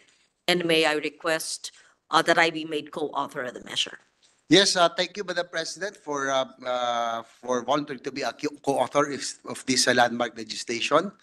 And at this point, allow me also to thank our Senate President Juan Miguel Zubiri for pushing this measure. And this will greatly help the economic development of both provinces, 3 provinces actually, Negros Oriental, Negros Occidental, and Siquijor. Yes. So with that said, Madam President, I move Just that to this is- clarify Yes. before that, that means the region to which I belong, Region 6, will be the island of Panay. And we, the people of Negros, when they try to do business in Iloilo, will no longer have to take the ferry. Okay, very clear. So it will be the island of Panay and Guimaras alone, no more Negros, which will be part of the new region. And Region 7 also will no longer have Oriental and Siquijor. And that will be Bohol, it will be Bohol and Cebu, man. Bohol and Cebu. Bohol And and we will be Guimaras and Panay. That's correct, Yes. Your Honor. Thank you. Thank you very much. It's exciting, actually. Yeah. Yes, before I move for the suspension of the consideration of the measure, Madam President, let me put let me reflect to the record that Senator Gatchalian and likewise Deputy Minority Leader, Risa Ontiveros, would like their sponsorship speeches as well, and the Senate President Pro Tempore be inserted to the records. I so move, Madam President. Yes, so moved. Madam President, this juncture, I move that we suspend consideration of Senate Bill number 2507 under Committee Report number 177. I so move, Madam President. Consideration of the measure is hereby suspended.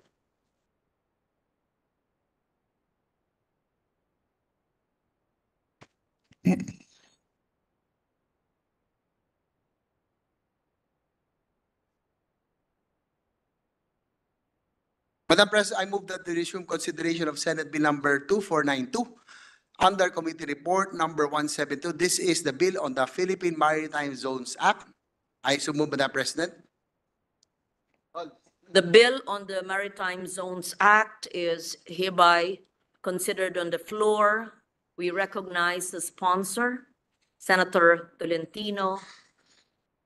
Yes, Madam President, the parliamentary status of this bill that we are in the period of interpellation. With the consent of the body, I move to resume the period of interpellation. I already recognize the sponsor, and to interpellate our minority leader, Senator Coco Pimentel. I move that they be recognized. Senator Aquilino Pimentel Jr., who is online, will interpellate the sponsor. Thank you. Thank you, Madam President, and with the permission of our very patient sponsor who has waited very long for this period of interpellation. If we can commence, Mr. President, Madam President. Willingly, Madam President, to the esteemed Minority Leader. This measure, Madam President, I believe is an important one. But my question is,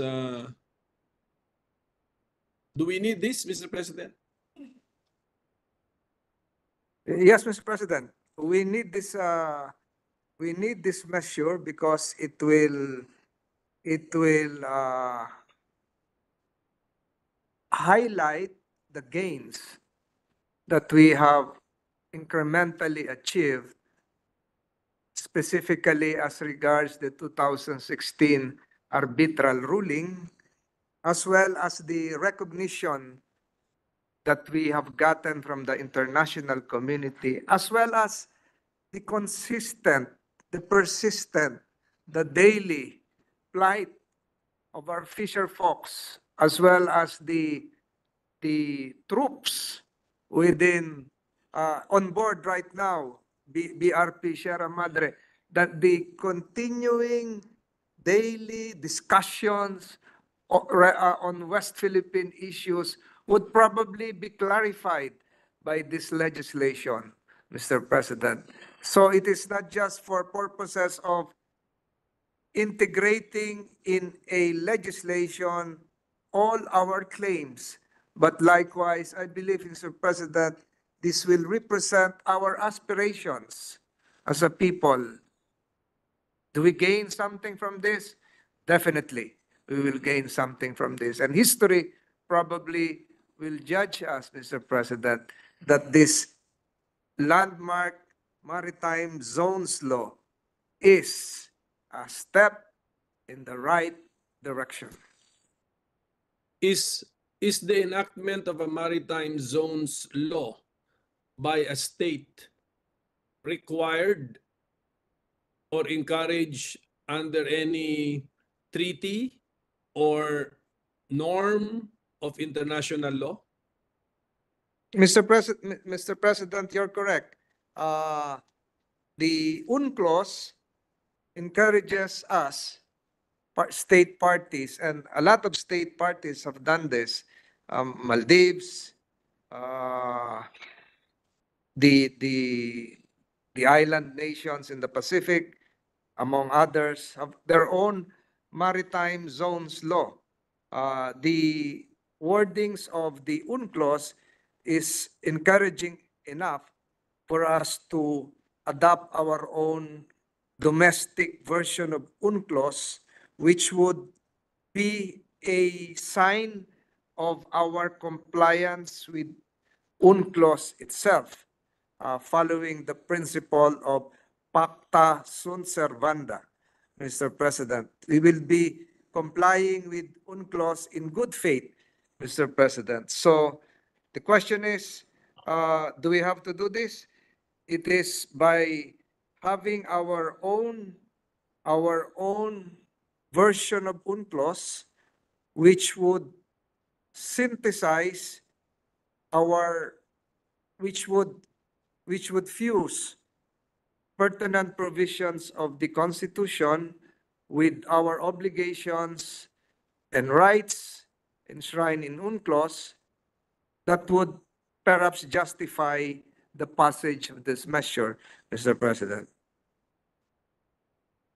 Is not having a maritime zones law or can the fact that the state does not have a maritime zones law be taken against the state, Mr. President? No, Mr. President. There is nothing would diminish insofar as the standing of a state is concerned if we don't have a maritime zone law. But having a maritime zones law would make us more compliant as a good member of the international community with our obligations.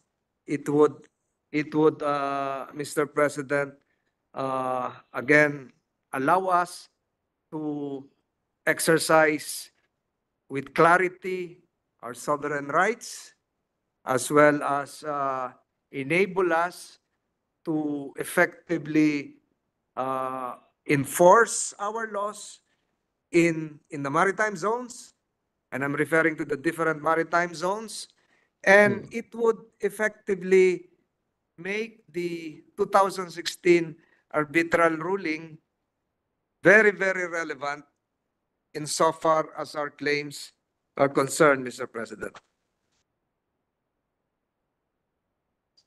So, meaning to say, Mr. President, there is no treaty or principle of international law which requires a state to enact a maritime zones law. Therefore, the Philippine Republic is doing this not out of a sense of complying with a requirement, but it is just our own decision to enact a maritime zones law.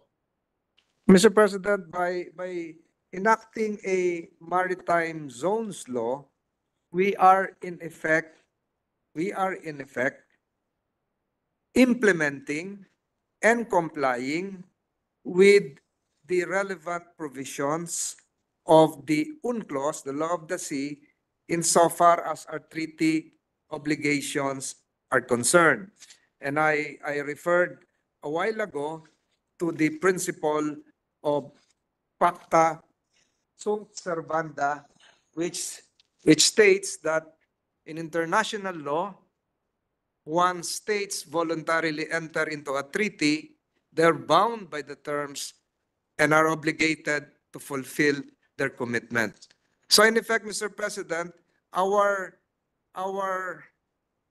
process of enacting a legislation is part of our international law obligation, Mr. President.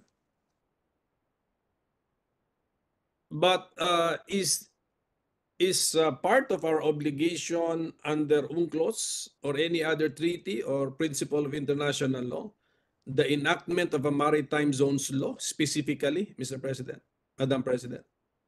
Mr. President, under UNCLOS, which we signed prior to the issuance of the arbitral ruling, it is specifically provided that an award made under the treaty is binding on the parties to the arbitration. And part of that, part of the effect of that is to have a law itself that the domestic would later form part of a subsidiary source of international law. Mr. President, the need for a domestic law is premised not because we are obligated by UNCLOS, but because we are, Mr. President, a party to UNCLOS and a party of good standing, Mr. President. And I'm looking at the exact provision which would necessitate the need for the enactment of a law. I will find it, the specific article, Mr. President, as we go on. Yes, I'm okay with that, Mr. President. So is the sponsor telling us that the Philippines needs to enact this law as a state party to UNCLOS? Yes, Mr. President, as a state party to UNCLOS and in the interests, in the national interests, and to preserve, protect the sovereign claims, the West Philippine Sea, and the waters surrounding the Philippines, our territorial seas. We need the Maritime Zones Law to enable us to put into effect the contents of Article 1 of the Constitution, Mr. President. And very basic, Mr. President, in the creation of a state is territory. We are now referring, Mr. President, to the Philippine territory, which would be protected by our maritime zones law.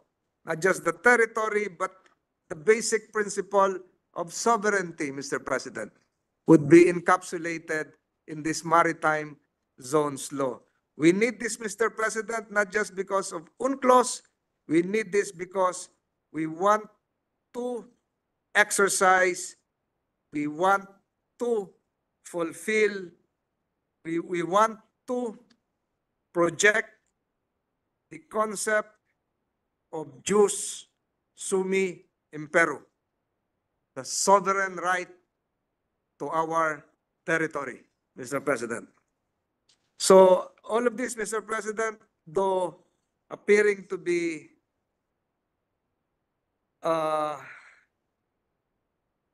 aspirational, but this representation are foundational because the Maritime Zones Law will enable us to establish the metes and bounds of Philippine maritime jurisdictions under the UNCLOS. Thank you, Mr. President. Can I go to the repealing clause, Mr. President, of the bill? Iba approach natin ngayon, Mr. President. Doon tayo sa dulo ng bill magsa-start. So to better understand the effect of the bill, it says that the provisions of RA 3046 entitled An Act to Define the Baselines of the Territorial Sea of the Philippines are hereby repealed except Section 1 of that law. Why is this the effect, Mr. President, that we want to achieve? Mr. President, let me refer you to Section 1 of RA 3046. 3046. 3046, Mr. President, was 3046, Mr. President, pertains to the elimination of the whereas clauses. And the whereas clauses, Mr. President, contained in entire section 1, except for section 1, the section 1, Mr. President, was already amended. It was amended by Republic Act 5446, amended section 1. So the amendment, and I'm giving a historical backdrop to this. The amendment refers to the elimination of the whereas clauses because, Mr. President, Republic Act 3046 refers to the Treaty of Paris, concluded between the United States and Spain on December 10, 1898, all the waters divide. All of this, Mr. President, have been superseded by the UNCLOS. And there are 3 UNCLOSes, Mr. President. UNCLOS 1, UNCLOS 2, UNCLOS 3. And we're referring to the final UNCLOS, UNCLOS 1984. So, Mr. President, by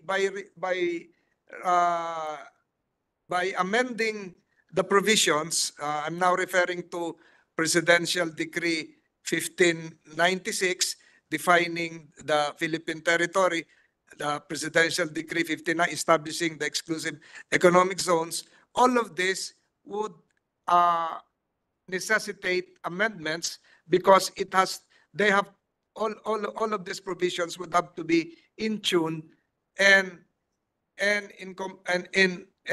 should jibe with UNCLOS 3 as well as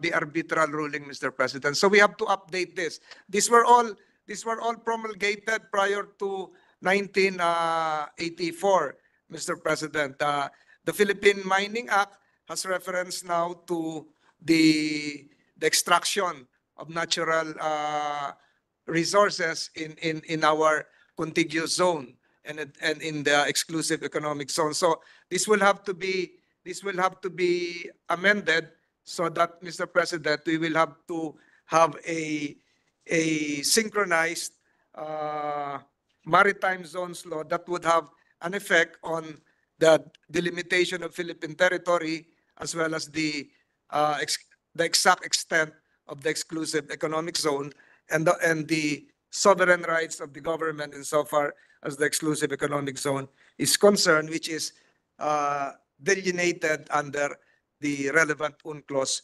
provisions. If I'm not mistaken, that's part 4 of UNCLOS, Mr. President.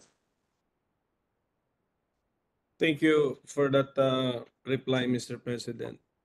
But RA 3046 has also sections 2 and 3, and I believe ito yung rini-repeal because the whereas are whereas clauses technically part of the law, Mr. President, that we need to repeal them?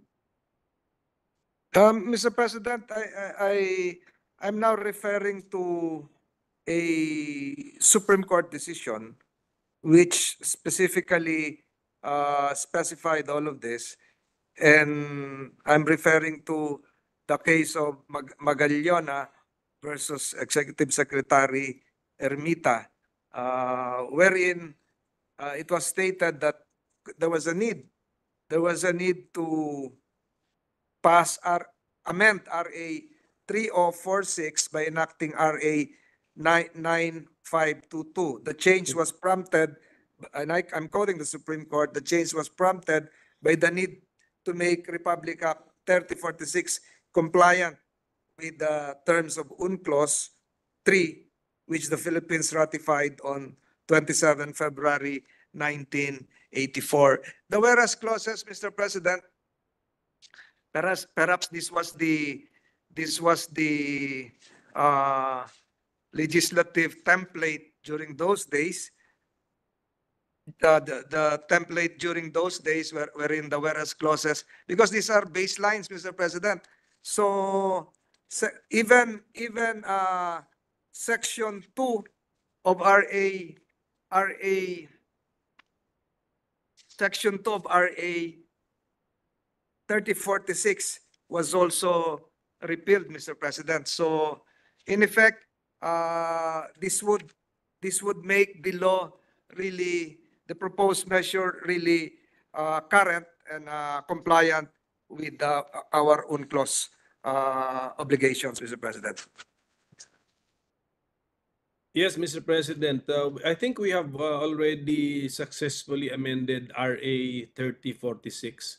And my suggestion outright, Mr. President, is we no longer expressly repeal all its provisions except Section 1 because, and this is my reason, Mr. President, because on page 2, Section 3, Page 2. yes, on Section 3, which is found on page 2 and line 2, we mention our Republic Act number 3046, Mr. President, because that is part of the title of Republic Act 9522. So I believe it is best that in the repealing clause, we do not mention 3046 anymore, Mr. President. At any rate, the legislative history of the law, of that particular law will show that it has been properly and successfully amended pursuant to the new legal regime that we have right now, Mr. President. And then plus the fact that I believe this was Republic Act 3046 was enacted under the an old constitution, Mr. President. So Correct, definitely change na yan sa 1987 Constitution, Mr. President. Correct, Mr. President. During the appropriate time, in the period of amendments, perhaps the said can be deleted. Yes, Mr. President. Now, I will go back to the repealing clause, Mr. President. The statement is the following laws or specified provisions are hereby amended. So, number 1, Section 1 of PD 1596. So, may we know how this is amended by our bill, Mr. President? Can I have a 1-minute suspension, Mr. President? I'll get a copy of the measure. Minute suspension, Madam President. Session suspended.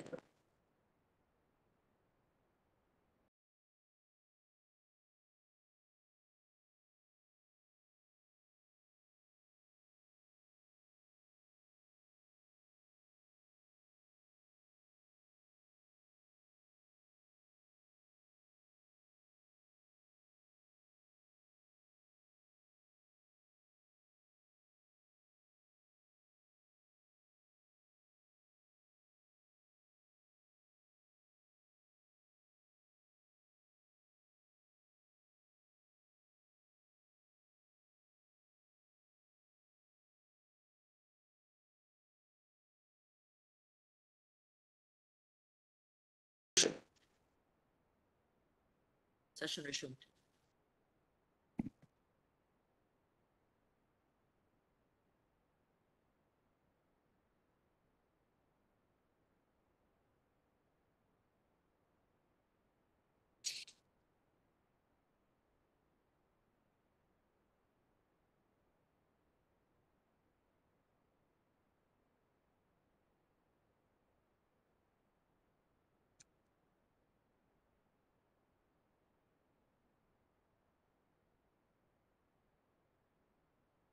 Mr. President, I'm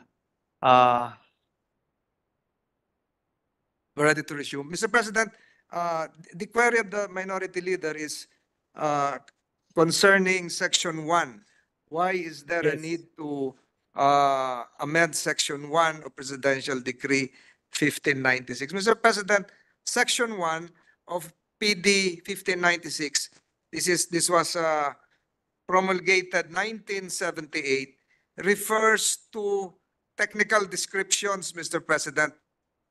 It has something to do, it starts with, from a point on, the treaty limits at a latitude of 7 degrees 40 north and longitude of 116 degrees east of Greenwich, thence, etc., to the intersection with the meridian of longitude 112 degrees 10 east, thence due north along the meridian of 112 degrees 10 east to its intersection parallel of 9 degrees north, thus northeastward to the intersection of the parallel 12 North, Mr. President, and so on and so forth. This refers to placing the entire Philippines under a parallelogram, Mr. President. It's like a box. It's like a box. It's like a box with wherein absolute sovereignty, including the airspace above and the seabed below. It's like having an arbitrary box unilaterally claimed by the Philippines, which is inconsistent, Mr. President, with international law. Again, this was done circa 1978, and UNCLOS 3 is 1984. It is in the same category as China's excessive claim with the 9 dash lines, Mr. President. No other state recognizes this claim. We will, Mr. President, if we maintain this, we will lose support of the international community against China if we insist on this aspect of PD 1596. By doing this, Mr. President, the Maritime Zone Bill is bringing PD 1596 in line with our favorable arbitral ruling and in consonance with UNCLOS Article 121. If we maintain, Mr. President, Section 1 of PD 1596, lalaki ho yung Pilipinas. Parang meron na rin tayong 10 dash line at tayo naman po ang magbabiolate doon po sa ating kineklaim. And we will be inconsistent in the eyes of the international community, Mr. President. Mr. President, did I hear the sponsor right? That Section 1 places the entire Philippines in a polygon? Mr. President, Section 1 of PD 1596 is just about the Kalayaan Island Group, Mr. President.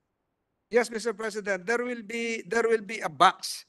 There will be a box that will place the parallelogram under absolute sovereignty, Mr. President. If we look at, Mr. President, at the decision of the arbitral court relative to the Kalayaan Island Group, Mr. President, the decision has nothing to do with the establishment of contiguous zones nor exclusive economic zones. The decision was very clear, Mr. President, that we are referring to.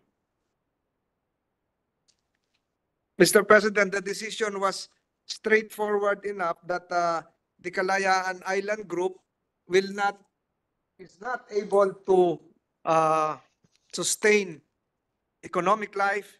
That the said area would be not suitable for economic life and cannot have its own exclusive economic zone. The PD 1596 is an excessive claim to absolute sovereignty over waters beyond 12 nautical miles from the individual islands and rocks of the Kalayaan Island Group. So we are adjusting it in consonance with the UNCLOS because the KIG area is in parallelogram shape. So, Mr. President, we will now be utilizing the 200 nautical miles from the baselines of Palawan. So, if the islands and rocks are beyond 200 nautical miles, beyond 12 nautical miles, it is already the high seas, Mr. President, the international seabed. So we will be violating UNCLOS itself if we insist on PD 1596, Mr. President. So that's why there is a need to amend the said section, and that's why it is included in the proposed measure, Mr. President. So only in that sense, that's why The it's just Kalayaan Island Group, Mr. President, you're correct.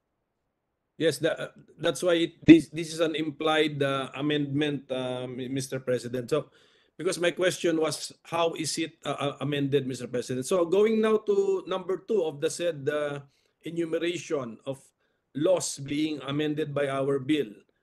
How is Presidential Decree number 1599, establishing an exclusive economic zone and for other purposes, being amended by our measure, Mr. President?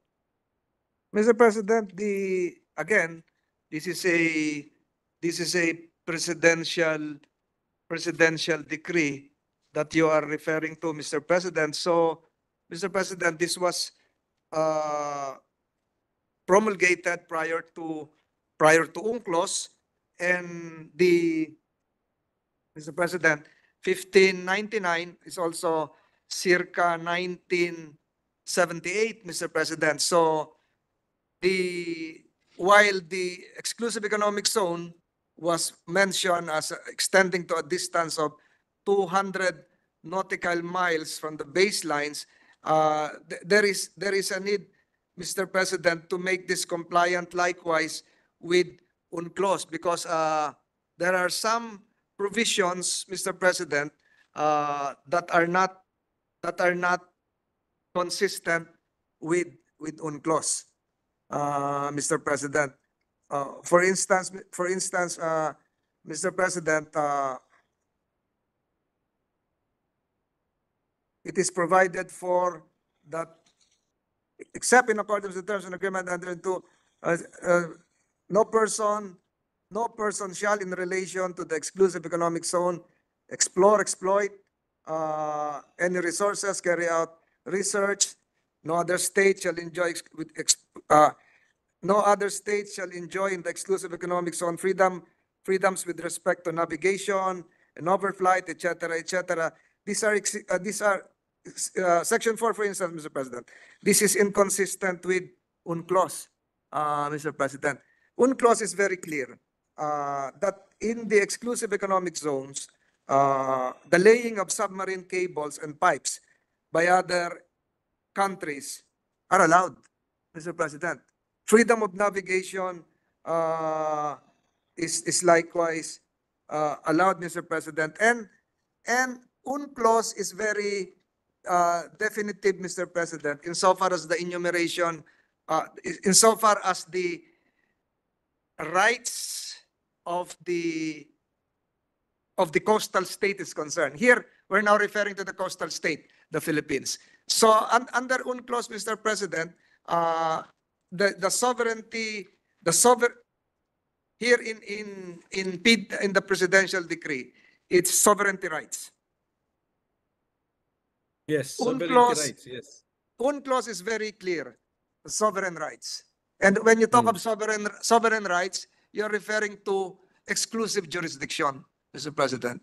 And when you talk of exclusive jurisdiction, it is different from sovereignty, Mr. President. So, dito pa lamang po sa Section 2, sovereignty na po yung nakalagay dito, Mr. President. So, we are referring, Mr. President, to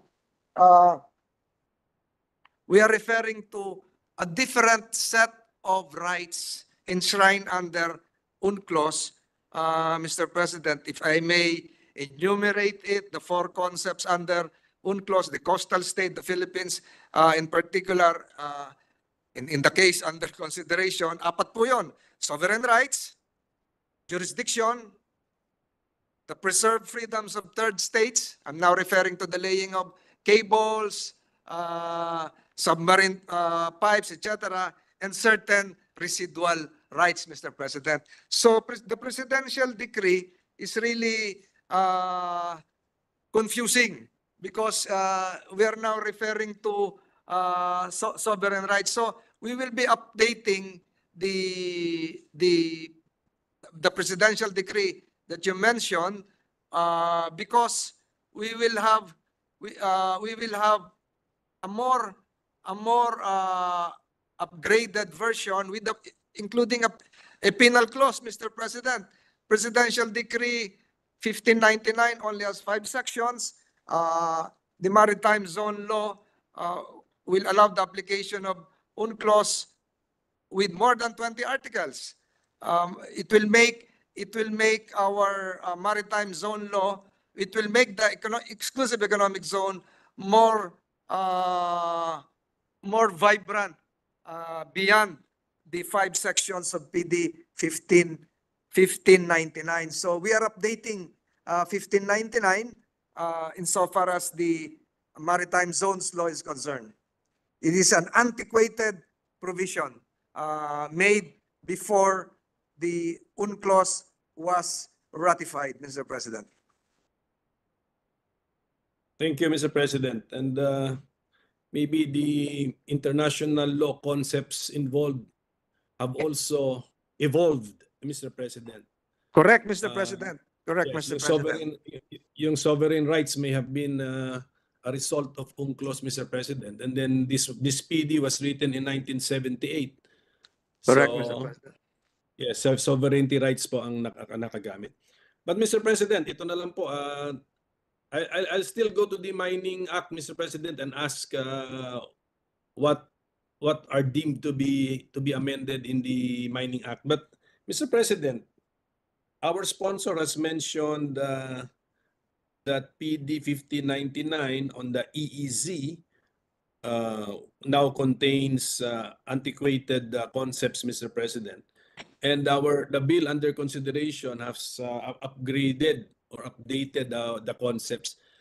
However, Mr. President, are we not exceeding also the established concepts in international law by adding the word sun, Mr. President, on page 3, line 32, the phrase production of energy from the sun, water, currents, and winds, Mr. President? I think, Mr. President, that's part of UNCLOS, Mr. President. The result of our research, Mr. President, is UNCLOS mentions the production of energy from the water, currents, and winds, which is also what is mentioned in PD 1599, Mr. President. Yes, Mr. President. When we talk of offshore, it would mean the water, the sea bottom, the subsurface, and from the shore, Mr. President, or coastline reckoned from this is technical low tide level up to 200 nautical miles. And if you look at the rights of the coastal state, Mr. President, when we talk of freedom of navigation, for instance, Mr. President, it also includes overflight, Mr. President. So it's not limited to the water, sea bottom, and subsurface, even the overflight. So you're now referring to the aerial. And when you talk of aerial, perhaps, Mr. President, the sun and the wind are likewise included. So energy sources tapped from the sun, the solar, and the solar energy in particular, would therefore be included, Mr. President. And I think there is a case concerning this. Ay hindi ko lang po matandaan kung ano po yon, pero I think this is now an accepted principle in international law that we can tap the energy coming from the sun. This might be a different convention. There might be a different convention or treaty concerning this, but it is allowed, Mr. President. Yeah, I am not against it, Mr. President. I'm just pointing out that our committee report bill introduces a new concept, which is not part of or envisioned in UNCLOS, Mr. President.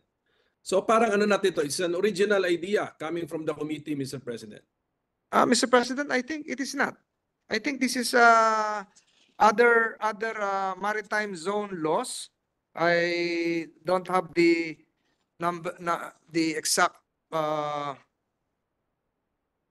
name of the country, because right now we have maritime zones law of Indonesia, Maldives. I think they have provisions for tapping energy from the sun, Mr. President. Yes. So thank you, Mr. President. But so if Mr. President, if I can mention the names of the countries, I think Antigua, Barbuda, Bahamas, Cape Verde, Dominican Republic, Fiji, Grenada, Indonesia, Jamaica, Marshall Islands, Mauritius, etc., Papua New Guinea. I think we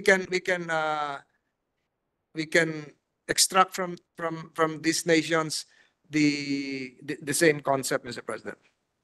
yes, thank you for that, Mr. President. So it is not the production of energy from the sun is not mentioned in the UNCLOS, but may have been ano tawag mo doon, may have been included in some states maritime zones laws, and we are copying them. We are copying the concept from the other states, Mr. President. So that's okay, Mr. President. I have no problem with this, but I'm just pointing out that it is not in the UNCLOS, Mr. President. Yes, Mr. President. Okay. I'll Thank you. Thank you. Can I proceed now to the number Yes, three yes. in the repealing clause, the provisions amended, Mr. President. Section 3E and Section 3AI of Republic Act number 7942, which is also known as the Philippine Mining Act of 1995. In what sense are these two sections being amended by our bill, Mr. President? Mr. President, the said sections mentioned by the Republic Act 7942 makes the Mining Act, which the Minority Leader mentioned a while ago, Mining Act of 1995, applicable to the ECC, which is up to 200 nautical miles, Mr. President. But we have an extended continental shelf beyond 200 nautical miles already, Mr. President. So, technically, Mr. President, Republic Act number 7942 will not apply, Mr. President, to the extended continental shelf. So we have to be able to really invoke our seabed mining rights. We have to amend the said law, Mr. President. That's the rationale for this. Are we making the amendment in the body of the bill, Mr. President, as very specific amendments to the sections in the Philippine Mining Act? No, Mr. of President. 1995? What would happen is this: the applicability of the Philippine Mining Act, insofar as the exclusive economic zone is concerned, would have to be modified to make it compliant with UNCLOS, to enable us to have our mining rights, extraction rights in the extended continental shelf. And that is beyond the 200 nautical miles exclusive economic zone, because the Mining Act applies only, Republic Act 7942 applies only to the exclusive economic, up to the exclusive economic zone. So yun lampas po, and probably this is more than 150 nautical miles para 350 na, applicable na ho itong ating sovereign rights, Mr. President. Don't we need, Mr. President, to categorically make this rule, Mr. President, in the bill, instead of relying on just an implied amendment of the Philippine Mining Act of 1995? You might be correct, Mr. President. During the period of amendments, we can mention the extended continental shelf, Mr. President, although Section 9 mentions the continental shelf, we can introduce a line, but it is provided under line 21, Mr. President, that the Philippines exercises sovereign rights to explore and exploit the mineral, petroleum, and non-living resources of the seabed and subsoil and living organisms belonging to the et cetera, and other rights as provided for in accordance with UNCLOS, Philippine mining and petroleum laws, and other existing laws and treaties, Mr. President. That's from lines 21 to 27, Mr. President. Thank you, Mr. President. So, but continental shelf is continental shelf or does continental shelf have the same meaning as the extended continental shelf, Mr. President? Mr. President, the extended continental shelf would refer to the territory beyond the natural prolongation. So, Mr. President, these are two different terms. I agree, Mr. President. So our Section 9 is about continental shelf. Yes. On page 4. Yes. Yes. Do we read this to include our submissions for the recognition of an extended continental shelf, Mr. President? That will be covered, Mr. President, by Section 10, that the Philippines has rights and privileges in the high seas and international seabed as provided for under UNCLOS and other existing laws, Mr. President. But if you want, we can insert a line to include the words continental, extended continental shelf, Mr. President. If I may be given a chance, Mr. President, I have a picture to show, to slide to show. Can we show that? Yan po, medyo maliit lamang po, Mr. President. I'm sorry, hindi na extend. So, if you look at this, we started with the internal waters, territorial sea, contiguous zone, exclusive economic zone. Nandun po sa ilalim yung continental shelf eh. Nakatnata. Ayun, the high seas. So, the continental shelf of the Philippines comprises the seabed and subsoil that extends beyond the territorial sea. So it starts with the territorial sea, yung sa baba, throughout the natural prolongation of the land territory to the outer edge of the continental margin. Ito na po yung sinasabi na yung outer edge, doon na po papunta yung extended continental shelf, Mr. President.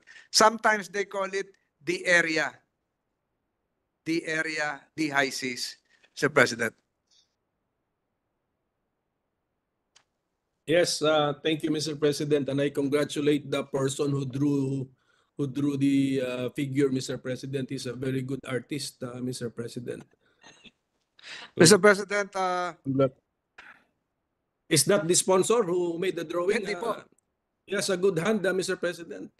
Hindi po tayo nag-drawing yan, Mr. President. And for the records, Mr. President, there are pending proposals to revise the Mining Act, Mr. President. So, the specific amendments probably, when we come to the amendments of the Mining Act, can probably be likewise included there. So, since the Maritime Zones Law establishes the continental shelf, this would include both the continental shelf within the 200 nautical miles and beyond 200 nautical miles, Mr. President.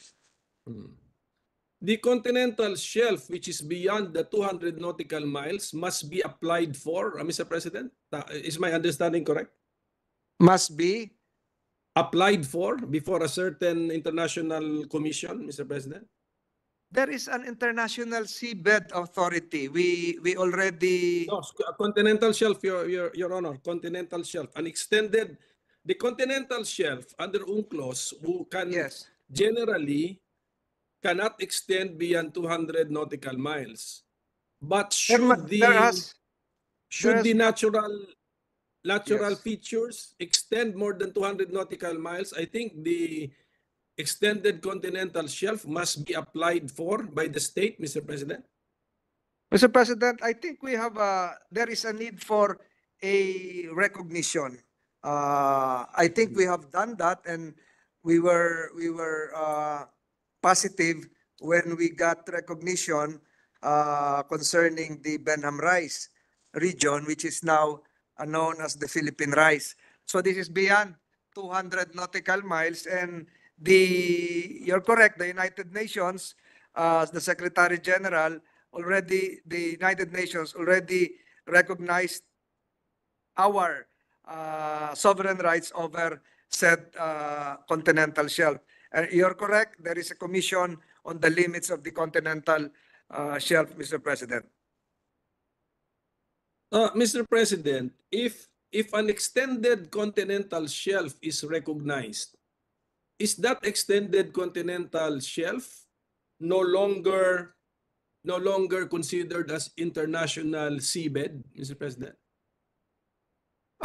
Mr. President, if it is recognized as part of our sovereign rights, Mr. President, it is still international seabed subject to the rights of other states, but the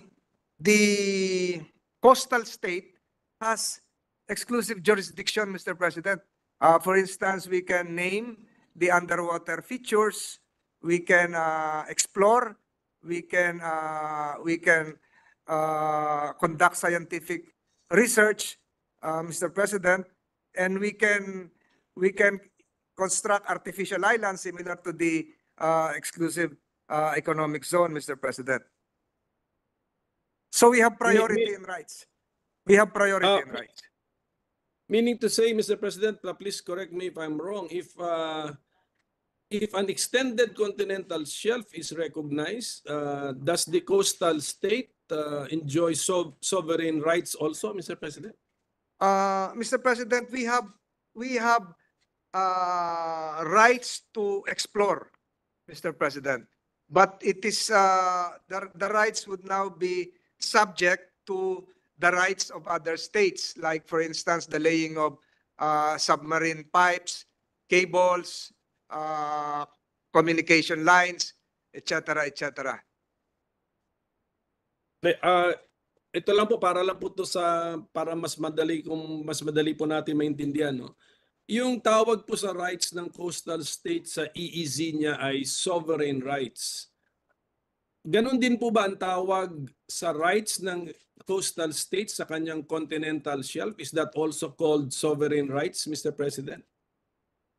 I think the rights of a coastal state over the continental shelf would be lesser insofar as the sovereign rights of the coastal state in its exclusive economic zone. Mr. President, the continental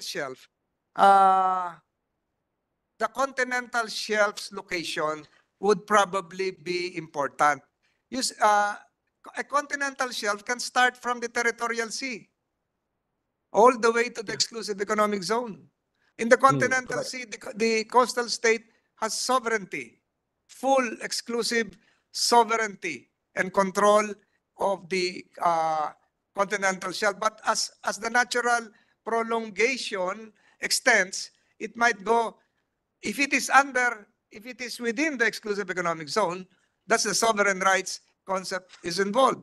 If it extends beyond the exclusive economic zone, that's a different concept going to the area or the high seas, Mr. President. So depende ho kung saan the continental shelf does not necessarily mean it is outside the exclusive economic zone.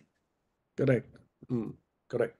So thank you, Mr. President. So meaning to say, maybe the continental shelf as well as the extended continental shelf would be governed by another provision as to the coastal states' rights, Mr. President, and we cannot just liberally label this as sovereign rights, Mr. President, as the same as the EEZ. So, kanya-kanyang rules po as far as the different maritime zones are concerned. Correct, Mr. President. So thank you, Mr. President. That's Correct, why, Mr. President. yes, all the more, Mr. President, I repeat my appeal to the sponsor to revisit the title of Section 9. If that is the case, just please accommodate the idea of the extended continental shelf, because it may not be the extended continental shelf, which is recognized pursuant to UNCLOS, may not be governed by our Section 10, which is areas beyond national jurisdiction, Mr. President. We note the good suggestion of the esteemed minority leader, and we'll take that into consideration during the period of amendments, Mr. President. Thank you, Mr. President. Can we go to the penal sections, Mr. President, Section 16? How is this act to be violated, Mr. President? Section 16, Or how can this act be violated, Mr. President? Because Section 16 is about penal sanctions, page 5, Mr. President. I'm looking at my copy, Mr. President. I might have mixed it with the other papers I have in front of me. 1 minute suspension, Mr. President. The committee report, Mr. President. Thank you.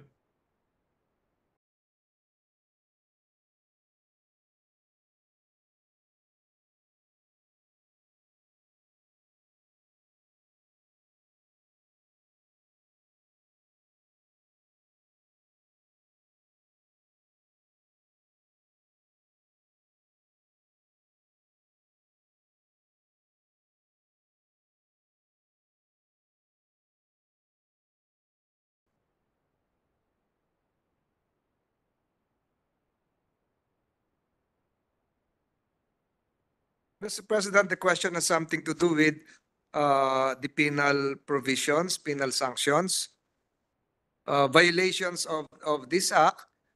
For instance, the obligation to protect the marine environment. We've gotten reports of the coral reef destructions in some features of the West Philippine Sea. Evidence are being gathered, and I was informed that the Office of the Solicitor General would be filing an appropriate case. So if the case is filed under Philippine laws, and this will be the applicable law, Philippine courts, the fine of $600,000 would be imposed, Mr. President. And if, for instance, in the contiguous zone, Mr. President, in the contiguous zone, if there are violations committed within the territorial sea concerning immigration, customs, and sanitary laws, again, the penal provisions would apply, Mr. President. So at least now, through this, we have a penal section that can be applied by Philippine Admiralty Courts, Mr. President. For the record, we have Philippine Admiralty Courts right now scattered in various parts of the country as designated by the Philippine Supreme Court. So now they have a basis. The administrative fine should not be less than 600,000 pesos and but not more than $1 million or the equivalent in Philippine currency.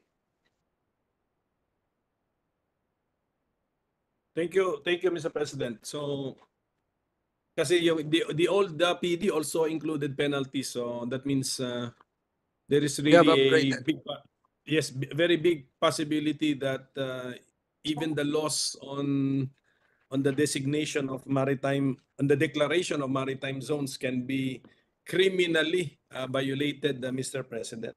Yes, because Mr. President, the previous law will just fine you for 2,000 pesos.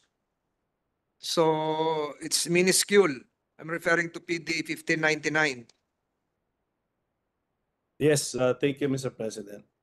Now, Mr. President, the bill mentions the 2016 South China Sea arbitration case, PCA case number 2013-19, no less than 2 times, Mr. President. Could we have, my question is, could we have enacted this maritime zones law even without that said arbitral ruling, Mr. President? Mr. President, I think that there is a need, as again, as I have mentioned a while ago, there is a need to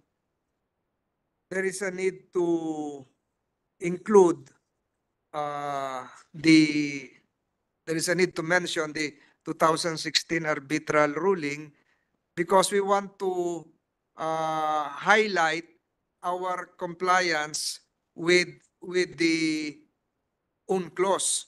They're saying, China is saying perhaps that we cannot implement the arbitral ruling. The mere fact that we are including that the name, the nomenclature arbitral ruling, making reference to it, is in fact an implementation of the arbitral ruling in itself, Mr. President. Because if other countries would recognize this Philippine Maritime Zones Law, they would in effect recognize likewise the effects of the arbitral ruling. And to cite a few, they would be recognizing our sovereign rights insofar as the West Philippine Sea area is concerned. They would recognize the rights of our fisher folks. They would recognize our rights to explore direct to bank, etc., etc. So the arbitral ruling is needed to be cited because it would clarify and expand the provisions of UNCLOS itself, Mr. President. So we will now be putting greater emphasis on our law enforcement rights, Mr. President, especially as regards foreign vessels, Mr. President. And, Mr. President, number 2, and this is very important, the artificial islands, Mr. President, which was mentioned in the ruling itself. The artificial islands constructed in the area, for instance, of the Mischief Reef, Mr. President. So mahalaga po ito, Mr. President, dahil lalawak po yung pagkilala sa ating karapatan at magkakaroon po ng mas maliwanag na laman yung atin pong partisipasyon sa UNCLOS.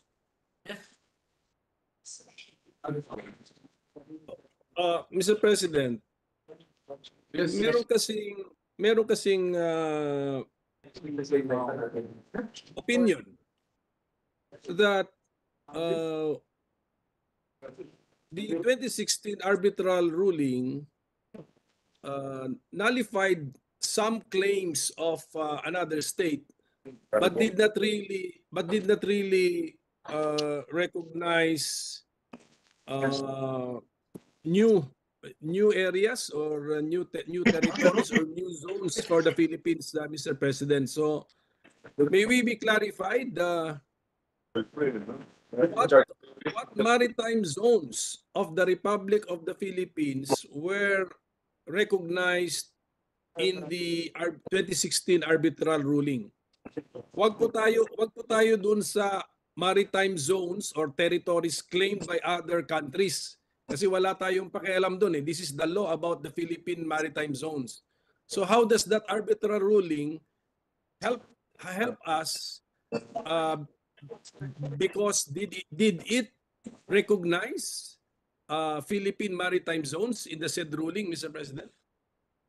Mr. President, while certain claims under the arbitral ruling, certain claims by the Philippines were not recognized by the arbitral court, the reference, the need to cite the arbitral ruling in the maritime zones law, this proposed measure would in effect implement through domestic law the United Nations law of the sea. That's number one.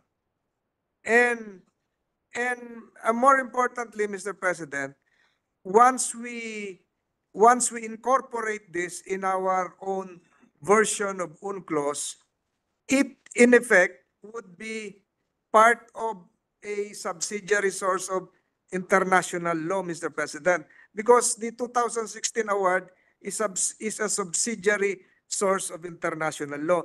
And politically and diplomatically, by including award references, we will be enhancing the diplomatic position of the Philippines, Mr. President. So if you're asking, alin ba yung mga lugar na hindi naman tayo talaga manalo na binigay sa atin ng arbitral court, hindi rin naman po binigay sa China yun eh. Hindi rin naman po binigay sa China yung, hindi naman po sinabi na sa China po yung Baho de Masinloc, yung Scarborough Shoal. Hindi rin naman po sinabi na yung Kalayaan Island Group ay magkabahagi ng exclusive economic zone ng People's Republic of China.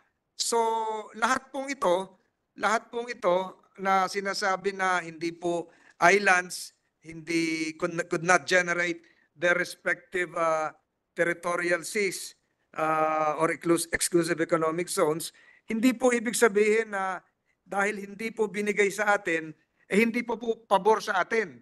At hindi po ibig sabihin dahil hindi po inaward sa atin, hindi na po dapat nating sabihin na i-cite, isama or incorporate yung arbitral ruling. The arbitral ruling was a form of a leveling the playing field insofar as our claims are concerned, Mr. President. Hindi po natin, lahat po ng submissions natin, bagamat hindi natin lahat nakuha, ito po ay tagumpay sa atin, Mr. President. And we have to enshrine our victories through this legislation. For instance, Mr. President, the Scarborough Shoal, under the arbitral ruling, and I quote, the tribunal finds that with respect to the Philippine submission, that the Scarborough Shoal has the ability to sustain human habitation while and have its own exclusive economic zone or continental shelf, while we were not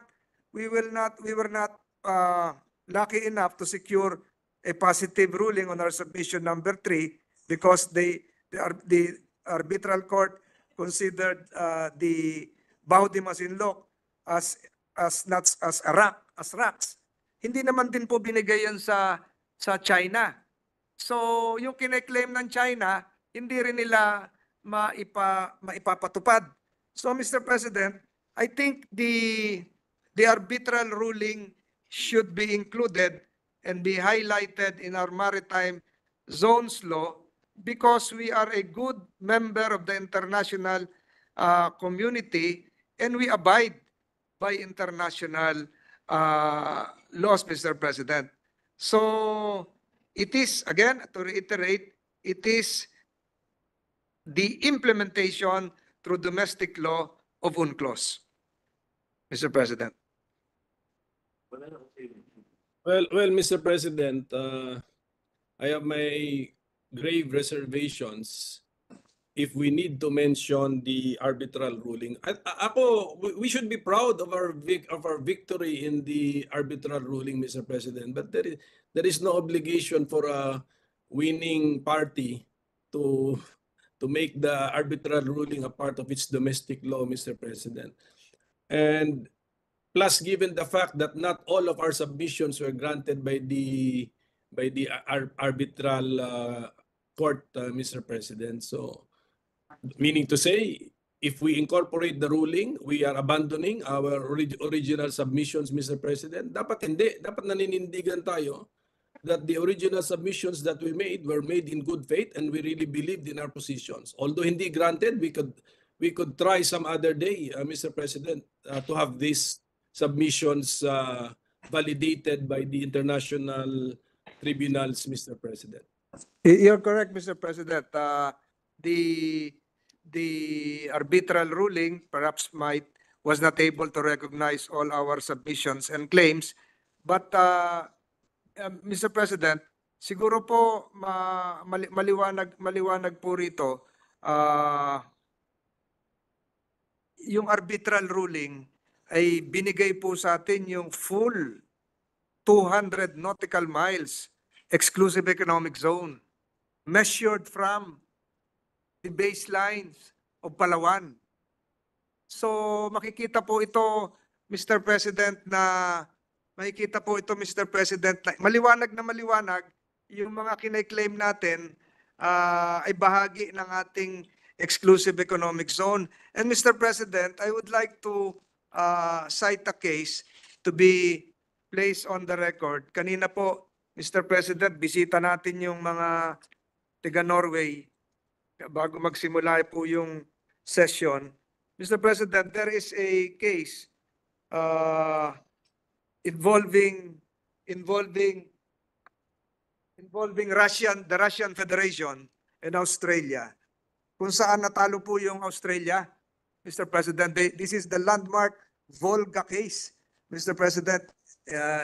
Hindi ko lang makita rito ngayon yung papel kasi naghalo na. But I remember that case, Mr. President, because the issue there was the concept of hot pursuit.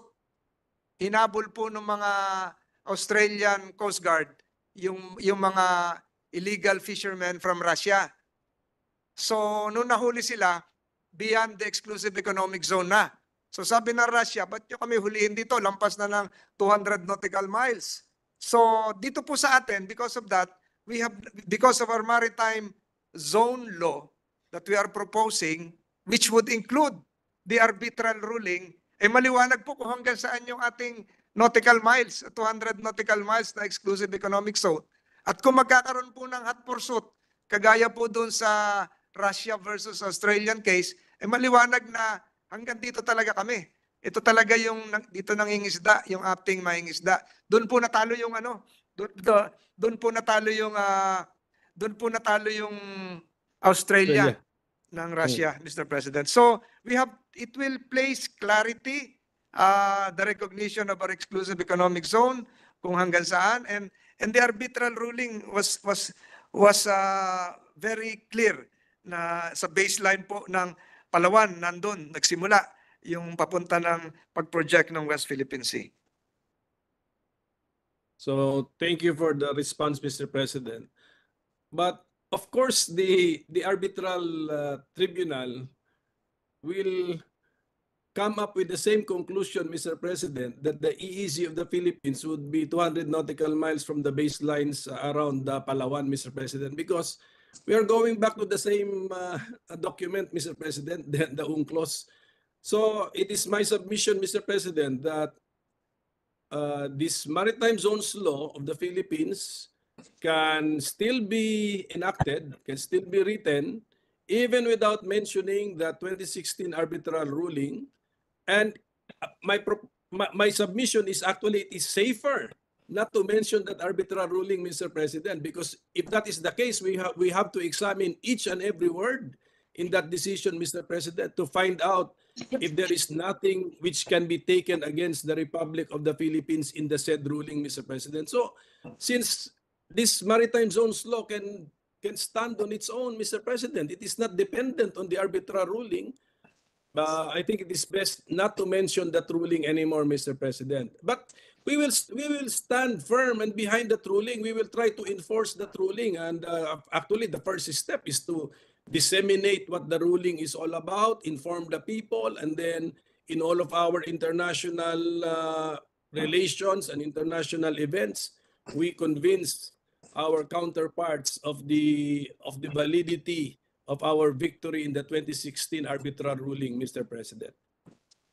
Thank you, Mr. President. Just for the record, Mr. President, what I have to summarize what I have stated a while ago, the reference to the arbitral ruling is proof that the ruling is being implemented and enforced by the Philippines.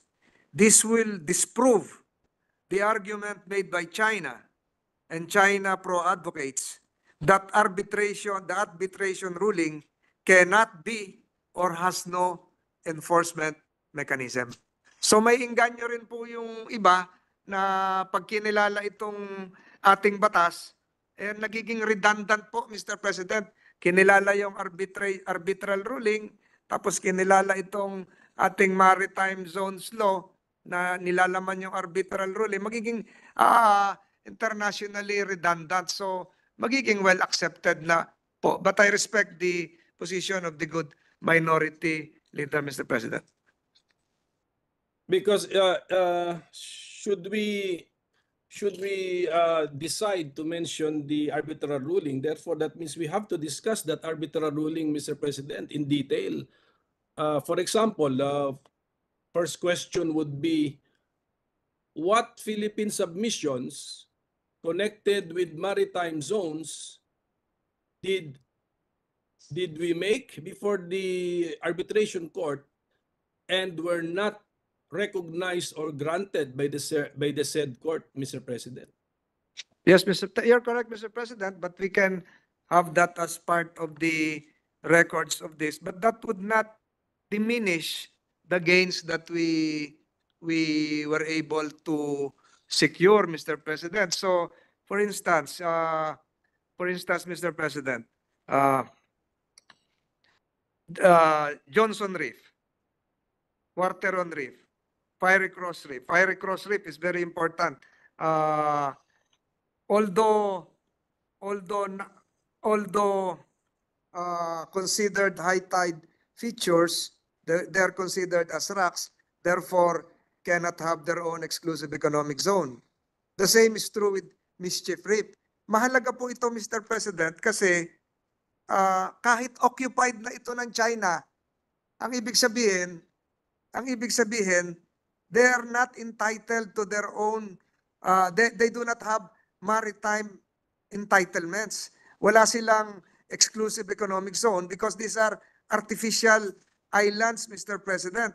I'm referring to Mischief Reef, Subi Reef, Fiery Cross, na meron na po ngayong mga airstrips, highly fortified, and China's unlawfully interfered with the exercise of our sovereign rights. So, in effect, Mr. President, it is a recognition that China has unlawfully entered and occupied these rocks and developed this into artificial islands. And Mr. President, that does not prevent us, that does not deprive us from having sovereign rights over those islands because they are included in our exclusive economic zone. So if we mention the arbitral ruling, Mr. President, we will be highlighting the illegal occupation of other entities in areas under our exclusive jurisdiction. And now I'm interplaying the words exclusive jurisdiction, interchanging it with sovereign rights. So that does not prevent us in the future from having possession. While we have maritime dominion over those artificial islands, we do not have possession. China has possession. What will prevent us from perhaps baka iwanan na nila yon, makita nilang mali, o i-turn over na lang po sa atin, i-donate na lang sa atin yung kanilang ginawa, gawin na lang sanctuaries for fishermen. There is a need to highlight the arbitral ruling because it would likewise show that areas occupied by other countries belongs to us. We cannot abandon. We cannot abdicate. We should not abandon our sovereign rights included in our exclusive economic zone simply because we lost some of our submissions. But had the other party won and had it been recognized as having their own exclusive economic zone, eh baka mas talo tayo. Mas maganda hong ipakita natin yung kahit hindi nag-grant yun sa atin, hindi naman nag-grant din sa kanila. At baka naman dumating din po yung panahon na mapunta sa atin yun. Huwag po natin, ang sa akin po, yung ating maritime entitlements should not be abandoned. And in all legal opportunities, we should claim it because we are entitled to it, Mr. President. Mr. President, being within a distance like an exclusive economic zone, like 200 nautical miles, is from the baseline of a coastal state, is a matter of fact, Mr. President. This will not be changed by the reclamation of the land surrounding that island, Mr. President. So, with or without the PCA arbitration ruling, but with these maritime zones claiming 200 nautical miles as the Philippines' exclusive economic zone, we are still claiming those areas within the distance, Mr. President, although China has made some reclamations in those areas. Pasok pa rin sila because it's a matter of fact, Mr. President. So I do not see why it is the arbitral ruling which made them within our EEZ, when it is actually the UNCLOS which made these islands, although reclaimed, within our EEZ, Mr. President. Yeah, correct, Mr. President. For the record, we won 97% of our submissions in the arbitral court, Mr. President. The remaining 3% was beyond the tribunal's jurisdiction. So technically, yung lahat nung pwedeng ipanalo, pinanalo po natin, Mr. President. Just like in Philippine setting, Mr. President, yung decision po ng everything that we're doing right now, ito pong maritime zones law, is because of UNCLOS, which we are a state party signatory. And the reason why we have an arbitral award is because likewise of UNCLOS, we have complied with UNCLOS, United Nations Law of the Seas. The Philippine Maritime Zones Law is a domestic legislation implementing UNCLOS. Similar to the setting here in the Philippines, we have laws. Decisions of the Supreme Court will form part of the laws of the land, explaining the controversy, highlighting legal provisions, etc. So, di po ba mas maganda rin yung UNCLOS na in-interpret ng arbitral award, nananalo tayo 97%, should likewise be included in our domestic law. Because whether we like it or not, the arbitral award forms part of the jurisprudence of UNCLOS, Mr. President. So, bahagi na po ito talaga, Mr. President. So, I respect the views of the good minority leader, but I still submit that the arbitral award, baka makalimutan po ito ng lahat na pinaghirapan po ito at yung decision po ay bahagi ng UNCLOS. Mr. President, that's for the record. Thank you. Yes, and thank you to the sponsor for giving us additional critical information, Mr. President. So the sponsor said 3% of our submissions which were not granted were beyond the tribunal's jurisdiction. So that's a very good point, Mr. President. If that is really the case, may we know what are those not granted by the tribunal? Just because, and the reason is not because we are entitled to our claim, but because it's beyond their jurisdiction, Mr. President. Ibang usapan na po yun kung jurisdiction po yung ginamit niya. Opo. Yes, Mr. President, for instance, the submission that, one submission that the tribunal did not grant was about our complaints regarding Chinese activities against BRP Sierra Madre. The tribunal characterized it, and I quote, as relating to military activities which are beyond the tribunal's jurisdiction.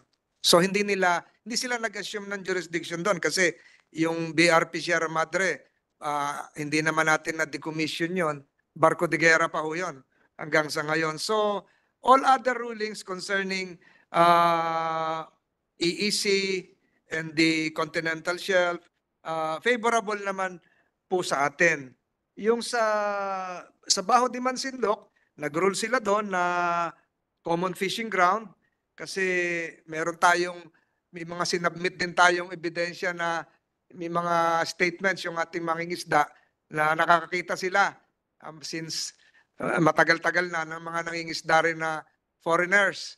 So, dineclare po yun na common fishing grounds na pwede mangisda yung mga tiga-ibang jurisdictions. But generally, Mr. President, with 97%, nanalo po tayo sa 2016 arbitration sa The Hague, Mr. President.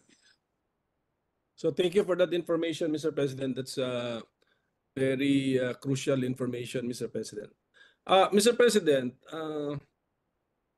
it's getting late, Mr. President, and I'd like to apologize to the sponsor. I do not think we can finish our interpellation tonight, Mr. President, as I am enjoying an unfair advantage over the sponsor because I am seated, Mr. President. Our sponsor is standing, but he is also enjoying an advantage over me because I'm running a fever right now, Mr. President. So We wish the good minority leader that he will be in good shape, as he is always in good shape. We wish him well, Mr. President.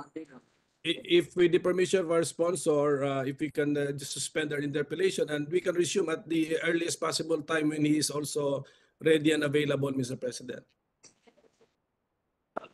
Mr. President, I submit to the request of the good minority leader. It's almost 9:18.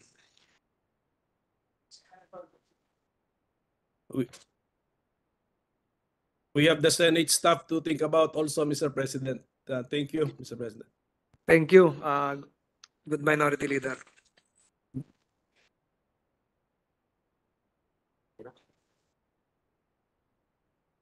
Madam Majority President, Leader. Madam President, with the consent of the body, I move that we suspend consideration of Senate Bill number 2492. I so move, Madam President. Any objections? Hearing none, the consideration of the measure is hereby suspended. Madam President, I move that we resume consideration of Senate Bill number 2386 under Committee Report number 99. This bill pertains to the Real Property Valuation and Assessment Act. I so move, Madam President. Any objections? Hearing none, so moved. Madam President, the parliamentary status of this bill is that we are in the period of interpellation. With that, I move to resume the period of interpellation and recognize the sponsor, Senator Win Gatchalian, and to interpellate again our minority leader, Senator Cockman. I move that they be recognized. We recognize our sponsor, Senator Sherwin Gatchalian, and our minority leader is so hardworking. Yes, even if he's running a fever, we acknowledge once again our minority leader, Senator Pimentel, to interpellate. Thank you. That's why, thank you. That's why, Madam President, I will ask our sponsor, who has been very patient, if this is really an urgent bill, Mr. President, because the reason I suspended my interpellation in the earlier bill, Mr. President, would be applicable for this bill, Mr. President. So.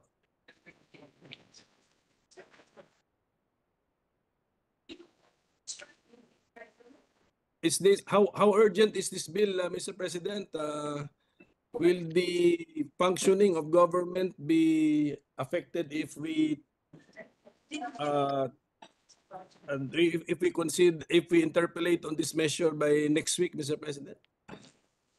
Well, Mr. President, I would like to, I understand the condition of our good minority leader, and I understand that I saw him yesterday, and I know that he is not in tip-top shape. But if I can ask for an appeal, if we can start a few questions, since the entire BLGF team has been here for the last 2 days, expecting that we can at least we can at least talk about some issues, and they can do more research, and we can continue the interpellation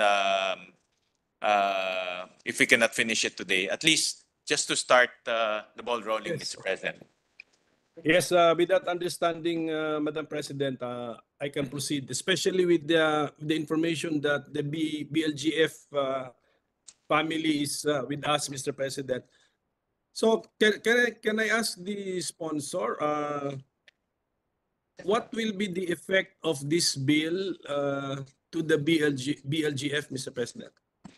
Well, Mr. President, the BLGF will be empowered to set standards and supervise the updating of market values of the LGUs.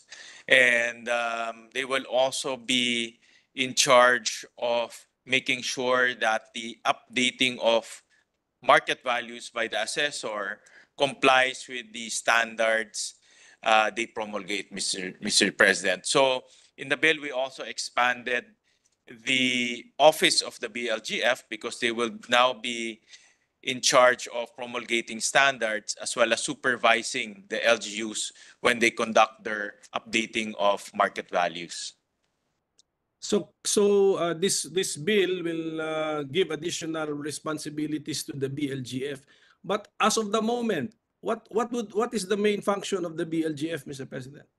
Well, among others, Mr. President, is to supervise mainly the financial operations of the local government units. That's the main responsibility. But in some cases, like for example, in the conversion of municipalities to cities, they actually certify the locally generated income, and they also certify the qualifications or the whether the local government unit, whether the municipality is qualified to be cities. But mainly their concern is the financial operations of the local government units.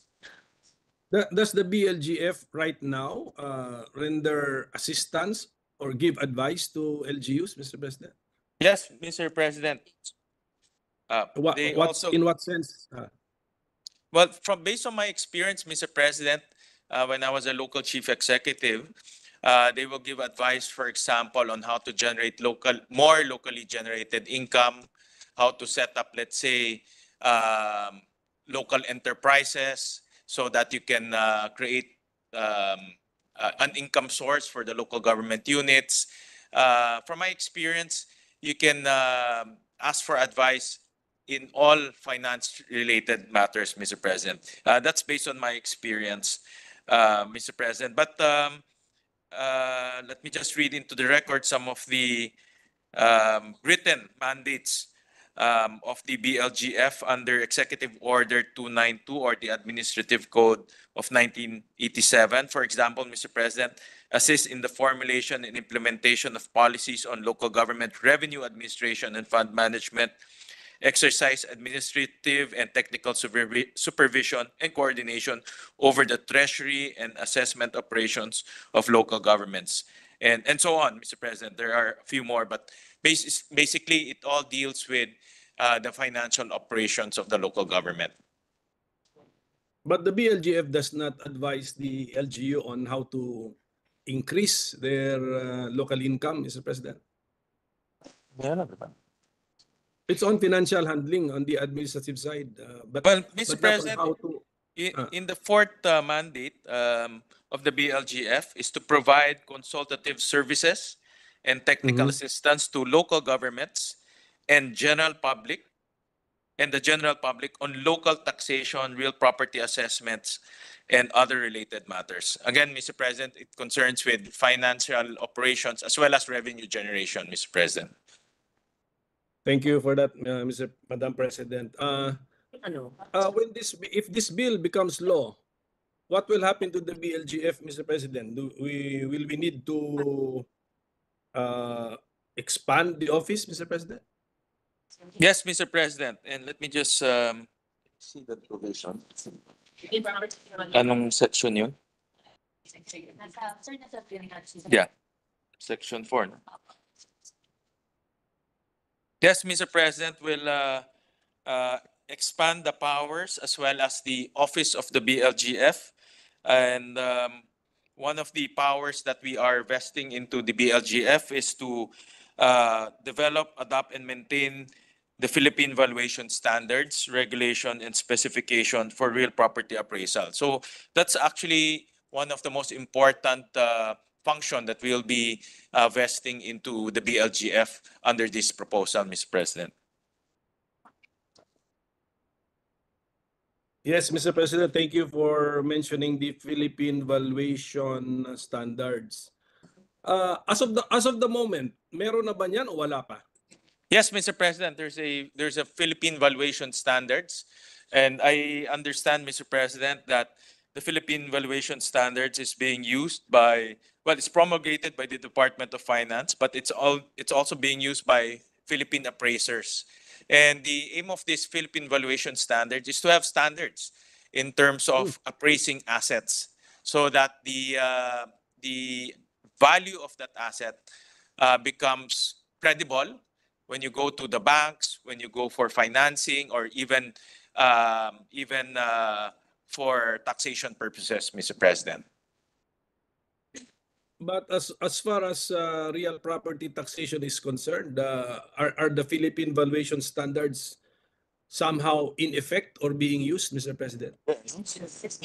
Sa assessor? Right now? Yes. Yes, Mr. President. It's also being used currently, Mr. President. So I asked that, Mr. President, because I thought one of the reasons why we want this bill is because so that international valuation standards will be introduced in how we put values to real properties, Mr. President. So kung ginagawa na pala ngayon yan, Mr. President, so why do we need this bill, Mr. President? Mr. President, one of the main thrusts of this bill, Mr. President, is to mandate our assessors to conduct updating of market values on a regular basis using the valuation standards, Mr. President. So the promulgation of the standards is only a tool for the assessors to use in order to come up with very credible market values. But one of the most important objectives of the bill is to mandate the assessors to update the market values every 3 years, Mr. President. So that's the most important. Hindi po ba yung updating of the values every 3 years is already mandated under existing law, like the local government code? No, Mr. President, because in the local government code, it specifies that you cannot update the market values more often than once every 3 years, Mr. President. So there's a minimum that you can do it, or there's a maximum. I'm sorry, Mr. President, you can do it. Not often, not more than once every 3 years. So in other words, if you don't do anything, you already complied, Mr. President. Is that how it is interpreted currently, Mr. President? If In you the do not local touch it, government. you're That's why, compliant? yeah, that's why, Mr. President, a big chunk of our local government units, and let me just flash on the screen slide 4, almost 67% of cities and 49% of provinces are not updated, Mr. President. So a lot of the local government units and their assessors don't update their schedule of market values, Mr. President. Mr. President, Section 219 of the Local Government Code provides the following. General revision of assessments and property classification. The provincial, city, or municipal assessor shall undertake a general revision of real property assessments within 2 years after the effectivity of this code and every 3 years thereafter. So isn't that sufficient mandate already, Mr. President, that valuation, kasi real property assessment is also a valuation, Mr. President. Is that sufficient mandate already that there is is that a sufficient wording already, Mr. President, that there is a mandate to revise every 3 years? Actually, Mr. President, there are 2 steps to achieve. There's a step to do prior to the general revision. This is to update your schedule of market values. And after updating the schedule of market value, then you conduct a general revision every 3 years. However, even though it's specified here every 3 years, local government units are not revising it. So both the updating of market values and general revisions are not being conducted, even though it's in the law, Mr. President. Yeah. Okay. So meaning to say, Mr. President, yung general revision of real property assessments is limited to the percentages, the assessment level, Mr. President. This does not cover the revaluation of the properties as far as the value of the property is concerned. The general revision can be independently done, Mr. President. For example, in the case of Valenzuela, we enact 2 ordinances. One on the market value and the other is on the assessment level and tax rates. And these are done independently, Mr. President. So in other words, you can increase the market value, but not touch your tax rates, and you can do vice versa, Mr. President. So in other words, it can be done independently. So, bali, there are three steps, Mr. President: market value, assessment level, and then tax rate, Mr. President. Yes, Mr. President, correct. And the general revision. The third one is the general revision. Because after enacting your, what they call the local revenue code, then you proceed with your general revision, issuing new tax declaration or real property units to the owners, Mr. President.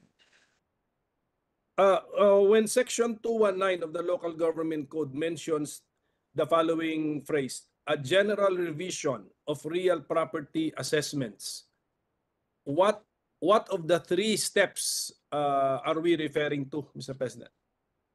This is, Mr. President, the general revision pertains to the issuance of new tax declaration.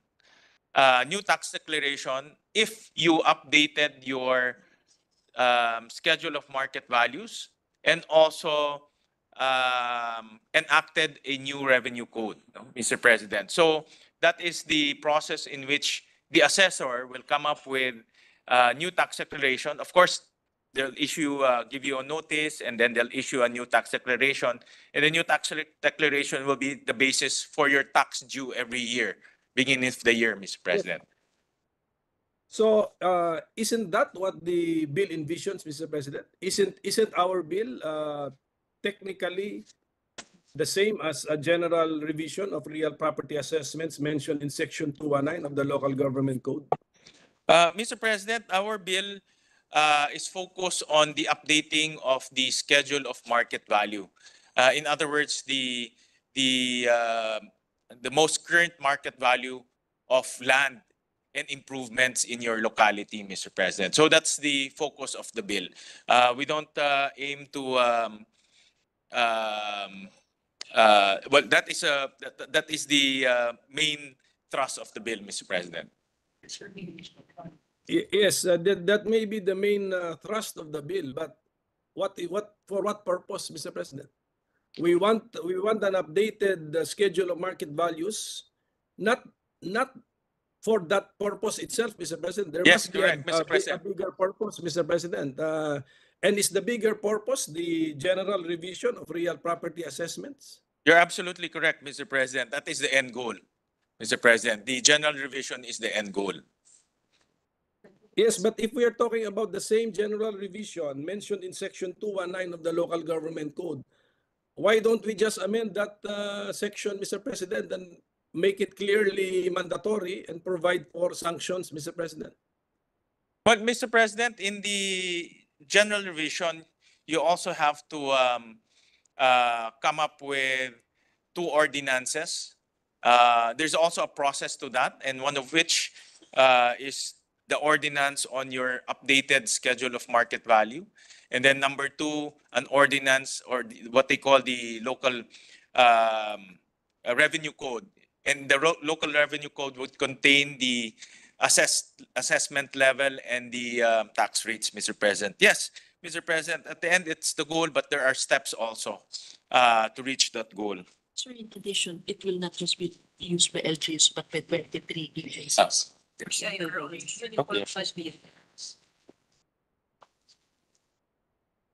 Okay. So the end goal, Mr. President, is actually to improve the revenues of the local government units, Mr. President. Yes, Mr. President, that's the end goal, is to improve their local generated revenue. Yes, But, and, but the decision on how much local revenue to generate will be left to the local government unit. So it's not a decision of the national government on how much you should generate in terms of local revenue. That would be left to the local government unit. But as a basis for them to generate local revenue, that will be prescribed using the standards, the international valuation standards, Mr. President. Mr. President, we're talking about increasing the revenues of the local government units, and this bill is very particular. Only one source of revenue, which is the real property tax, Mr. President. Am I correct? Yes, Mr. President. In this particular measure, we're only talking about the real property taxes because probably almost 70 to 80% of our local government units rely on real property taxes. Only in the urban areas can generate business taxes, Mr. President. But majority really relies on local property taxes, Mr. President. Can we be enlightened on how the RPT is computed and how it is shared, Mr. President? Slide 3. Yes. Okay, Mr. President, we'll flash slide 3. Mr. President, so this is the basic formula to come out with the tax due. So you come up with the schedule of market value, and then you multiply that by the assessment level, which is under the discretion of our local government units, and then multiply that by the tax rates, which is also under the discretion of our local government units, of course, guided by the local government code. Yes, thank you, Mr. President. So for example, Mr. President, the taxpayer, the real property taxpayer pays 100 pesos. How is this divided among the local government units, Mr. President? Ilan sa provinces? Hindi ba mayroong barangay, may munisipyo or city, and then may probinsya po ang hatian? Tama po ba yun? Yes, Mr. President. Let me just get my notes. Distribution. Yeah, my distribution. Yes, Mr. President, under the local government code, section 271, in the case of provinces, 35% shall accrue to the general fund of the province, 40% to the municipality, and 25% to the barangay. And then in the case of cities, 70% to the city and then 30% to the barangay. Thank you. Just for my information, Mr. President, yung city ba is limited to highly urbanized cities or all cities po yung formula na yun? Cities, Wala, even if it's a component city, walang share si province o meron? Wala. Yeah. All cities to, Mr. President. So So, that's the effect formula. of a declaration of a city. Yes, it's correct, Mr. President. Yes. You're entitled to 70% of the property taxes, Mr. President. So we just made it clear, Mr. President, that the national government has no share in the RPT, Mr. President. Is that correct, Mr. President? The national government, totally zero ang share niya sa RPT. Yes, Mr. President. Medyo kahit ma-maintain man yan sa current level, bumaba o tumaas, wala pong benefit si national government. So my question, yes, go ahead. Well, Mr. President, there's no direct benefit, but increasing the revenue take of the local government units will enable the local government to be more independent, has more capacity. It will rely less from the national government in terms of subsidies or grants. So the end goal is to make our local government units more financially independent. I think all local government units aspire to be financially independent or to aspire to increase their revenues, Mr. President. But how come the national government has chosen this particular way of increasing the revenues of the LGUs, and it has chosen a tax? It has chosen a tax, specifically the real property tax, where the national government has absolutely no share, Mr. President. Tax on transaction sale of property. Yeah. Capital gains tax. Capital gains. But Mr. President, outside of the local government,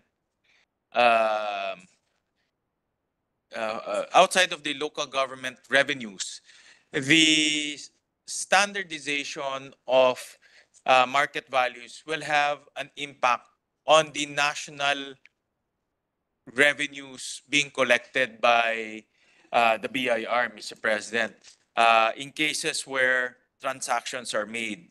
For example, capital gains,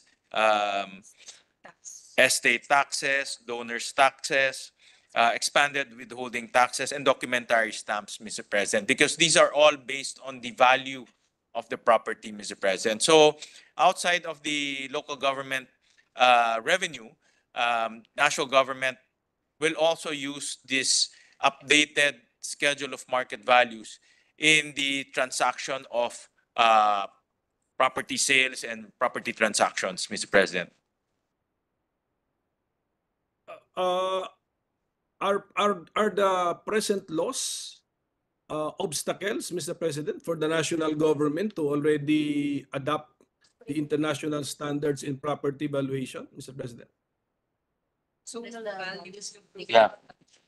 Well, Mr. President, the present system right now is national government uses BIR's zonal valuation, Mr. President. So that is the present system. And I believe that under the train law, they are now mandated to use the Philippine valuation standards as a method or as a standard to come up with the zonal valuation. Yes. So as far as the national government is concerned, the national government does not need this bill anymore, Mr. President. It can already use the updated valuation of real properties, Mr. President. Well, Mr. President, the aim of this bill also is to come up with a uniform valuation for different government agencies, Mr. President, because different government agencies use different valuation techniques, and also the value is also different, Mr. President. And let me just flash slide 12. There are 23 different agencies doing their own valuation method. Some of them use the Philippine valuation standard. Some of them use their own in-house valuation method, Mr. President. So the aim is to use one valuation standard so that the values will be more credible and will be uniform across different agencies. Okay, so what we are doing, Mr. President, is although we can do this by law just to cover the national agencies, our bill includes the local government units para isang batas na lang po. But my question is, are the local government units clamoring for this bill, Mr. President, or for the concepts behind this bill? Well, Mr. President, the concept here is the local government units are more attuned to the local situation, including the transactions and the economic activity in their locality. So in other words, the assessors are closer to the ground in terms of economic activity. So they will be the ones in charge of coming up with the updated schedule of market values using the international valuation standard. So in other words, the assessor, it will emanate from the assessor. And from the assessor, the different agencies will now be using that value, that updated market value for their own valuations, Mr. President. And yes, the ULAP also issued a statement of support. Can we flash that? Is that in the... Yes, Mr. President, no need to flash it. Okay. Pero my point is, when the committee solicited their position, ang sabi nila, they are supporting or they have no objection, but did we feel a clamor from the local government units that we need such a law? We need this bill to help them, to help the local government units increase their or improve their revenues, Mr. President? Well, Mr. President, right?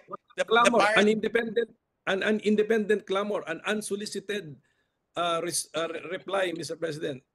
Well, Mr. President, when I talk to our friends who are local chief executives, and again, I was a former local chief executive, the paradigm right now is to increase the market values in order to increase your revenue take. We're changing that paradigm, Mr. President, because in that formula that I flashed on the slide, there are two more variables that the local governments can use. They can increase, decrease the assessment level. They can increase, decrease the tax rates. So in other words, even though the market values increase, they can lower down the assessment values, assessment level, and the tax rates to reach a status quo level in terms of tax due. So in other words, Mr. President, we're just making the market values attuned to what is the realities on the ground. And typically, right now, when you touch the market values, it becomes a political issue, Mr. President. So some of our local government friends would want to get that out of their hands and just focus on the other two variables that they can control, because the market values become a political issue, Mr. President. So that's why less than 50% or of our LGUs actually update their schedule of market values. Personnel and budget. Well, if yes, the RPT is such a sensitive issue kasi syempre burden ito ng lahat ng real property owners, Mr. President. What happens to the real property owner when he or she fails to pay the RPT, Mr. President? Well, typically right now, under the rules and the local government code, the properties can be auctioned. And when you auction a property, a third party can come in and pay the tax due for that property. If nobody bids or participates in the auction, the property can be forfeited by by the local government units, Mr. President. But the auction is also at the discretion of the local government units. Very rare that the local government units conduct auctions. Well, another way, Mr. President, is to come up with amnesties. You can extinguish all the liability of interest and penalties of the landowner. But again, that's under the discretion of the local government unit. So you can conduct an amnesty, you can do an auction, or I think those are the two most popular tools that the local government units can use. Yes, because the assumption proven by facts on the ground is that the LGUs are really sensitive to the sentiments and the needs of their constituents, Mr. President. So Correct, Mr. President. I So- agree.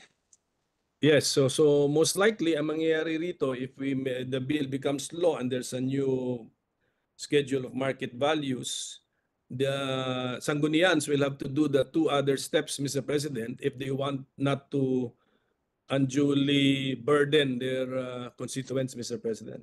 Yes, Mr. With President. the- We actually simulated conducted a simulation in Valenzuela, Mr. President. Just to flash on the slides, on the screen, slide 19. So this is a simulation that we conducted, and the objective is to maintain a status quo in the tax due. So if you look at the assessment level, current assessment level of Valenzuela is at 50%. And then the tax rate is at 2.5%. If we want to reach the same tax due, and on slide 20, we will have to decrease the 50% to 5%, Mr. President. Next slide. In order to achieve a status quo in tax dues, Mr. President. So in other words, based on this simulation, the local governments should reduce the assessment level or the tax rates in order to achieve a status quo level of tax due. Mr. President, it doesn't mean that if this bill becomes law, there will be an automatic increase in the RPT due, Mr. President. Marami pang kailangan gawin. No? If this bill becomes law, kailangan pa ng new schedule of market values and kailangan pa ng two ordinances fixing the assessment level and then ordinances adopting the schedule of market values or an ordinance fixing the tax rate. Is that correct, Mr. President? Well, Mr. President, under the proposal, there are two scenarios that can happen when we approve this bill.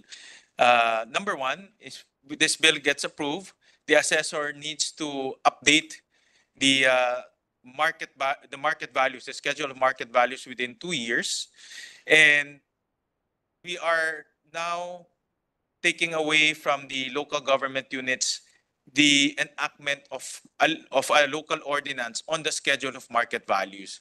What they have to enact is an ordinance on the assessment level and tax rates. So the first scenario is they have to lower down the assessment value, assessment level, and the tax rate. The second scenario, if they don't do anything, then the updated schedule of market value will be the ones will be used as a basis for their tax due, Mr. President.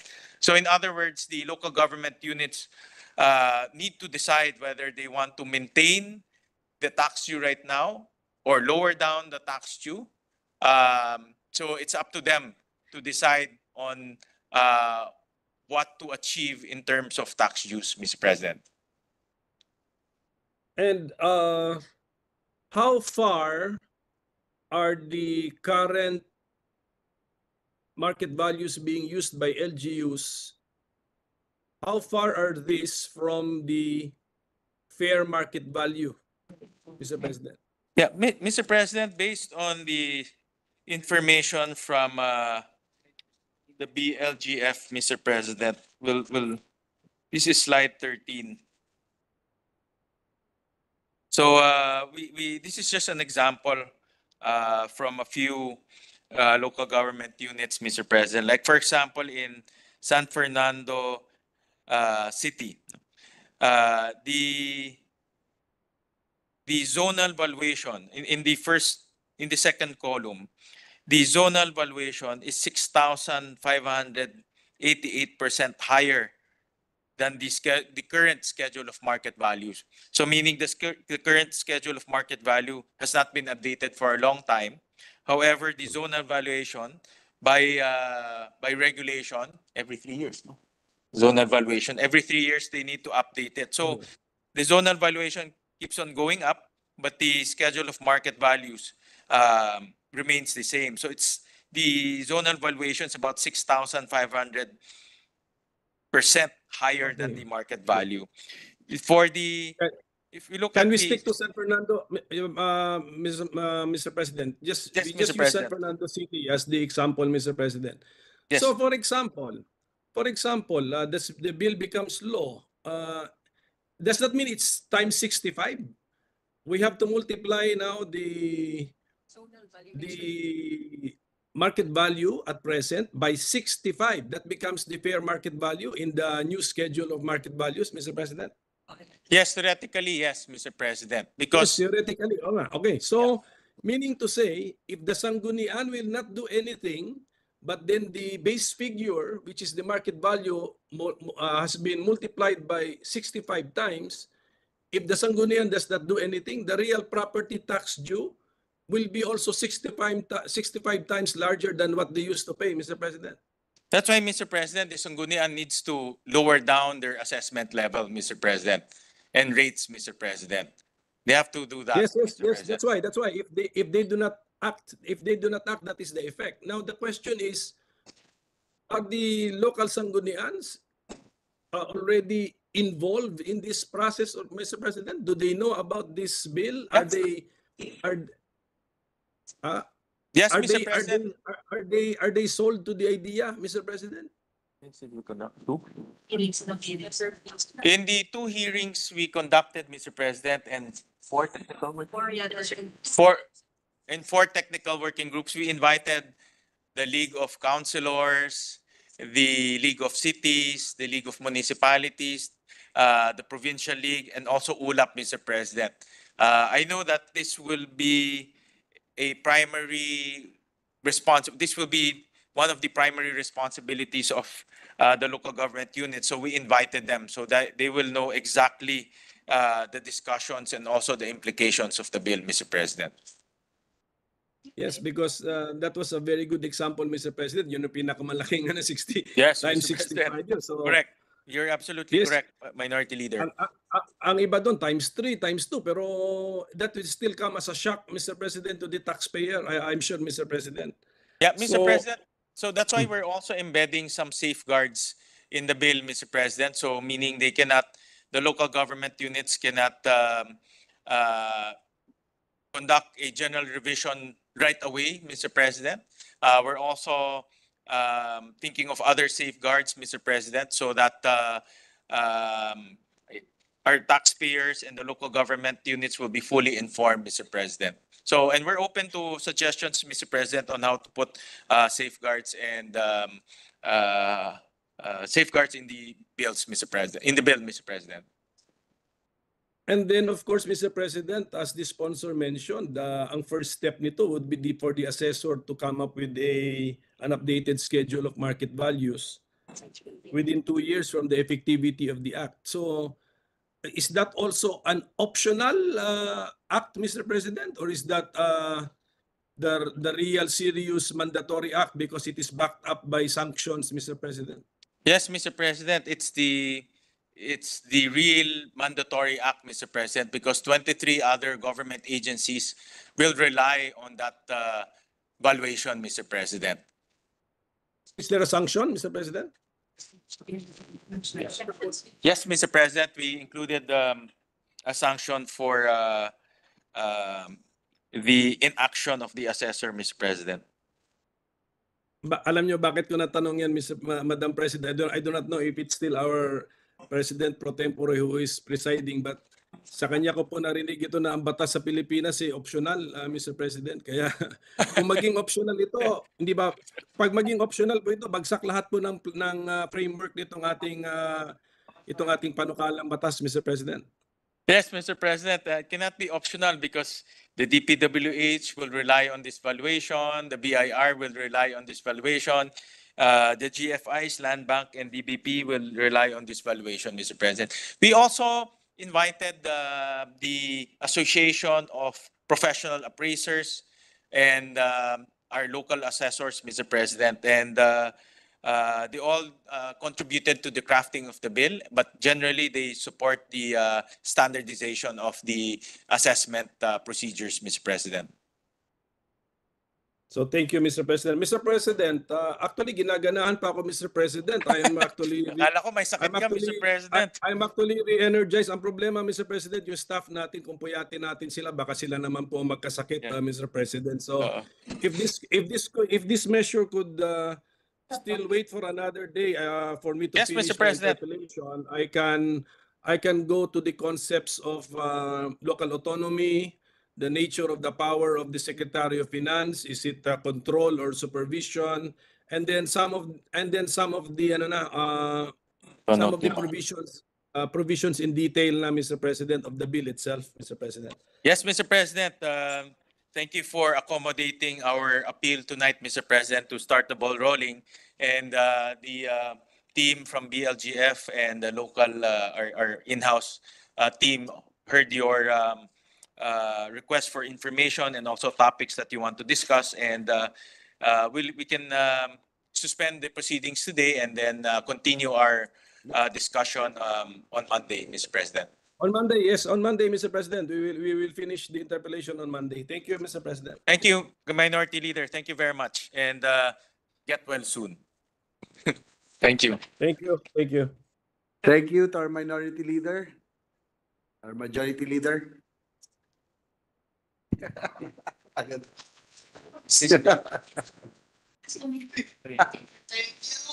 you. Sir President, I move that we suspend consideration of Senate Bill number 2386 under Committee Report number 99. So move, Mr. President. Is there objection? There being none, suspension of the said measure is now, hearing the consideration of the said measure is now suspended. Ask for a minute suspension, Mr. President. Ask for a minute suspension. Session suspended.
Hour, we waited for 17 years, Mr. President, for the victory of UST Tigress. Mr. President, at this juncture, I move that we proceed with the privileged speeches and recognize our colleague from Cavite, no other than Senator Francis Tolentino, to deliver a short privilege speech. So move, Mr. President. Thank you, Mr. President. Senator Tolentino is recognized. Thank you, Mr. President. Mr. President, this will be short. Mr. President, my dear colleagues, fellow workers in the Senate, sorry for being late. Mr. President, a few days from now, a flotilla of 40 boats would be sailing towards the BRP Sierra Madre. I wish them fair winds, calm seas, and safe harbor. All of the boats are civilian in ownership, manned by volunteers small in tonnage but big in the sincerity of their purpose. And Senator Ontiveros is well aware of this.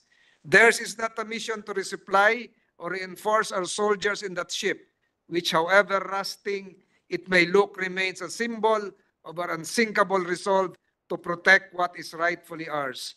Rather, it is a Christmas convoy, a gift-giving run to bring holiday cheers to our brave frontliners who may be far from us, but always near to our hearts. It is a peaceful voyage whose intention is not to anger those who blockade our ship, but to awaken the humanity in them. After all, they will be bringing regalos, not rearmaments, all in the spirit of Christmas and not for the purpose of war.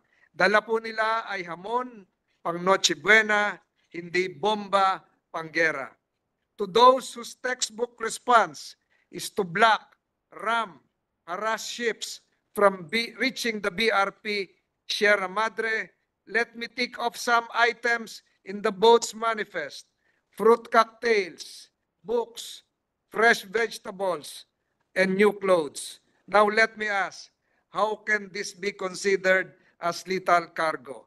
How can a can of corned beef be classified as dangerous ordnance? Mr. President, it will be heartless for any party, more so one that loudly preaches about amity and goodwill among men but does not practice it, to block this peaceful convoy. Any party that will do what will be seen and universally condemned as playing Scrooge this Christmas will be characterized as such. It would, Mr. President, it should have been learned by now that they cannot escape worldwide censure by playing the victim card when their ships are bigger, tactics brazen, and employ bully maneuvers. Inaasahan po natin at panalangin natin, Mr. President, na mababantayan ng Philippine Coast Guard at maalalayan ang Christmas convoy na ito.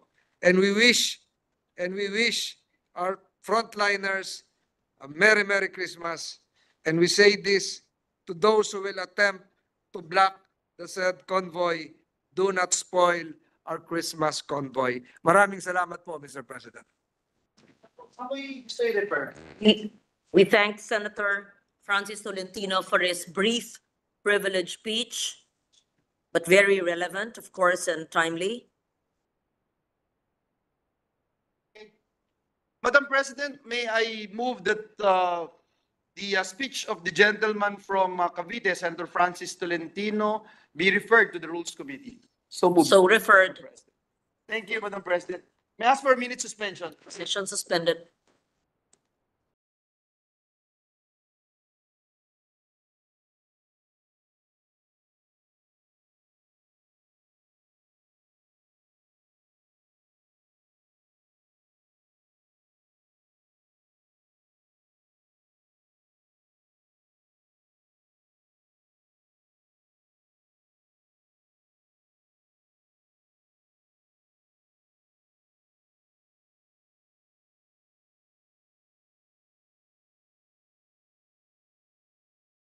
Thank you, Madam President. I move that we resume consideration on House Bill number 4844 under Committee Report number 93. This bill pertains to the creation of Barangay Ginhalinan in Barobo, Surigao del Sur. I so move, Madam President.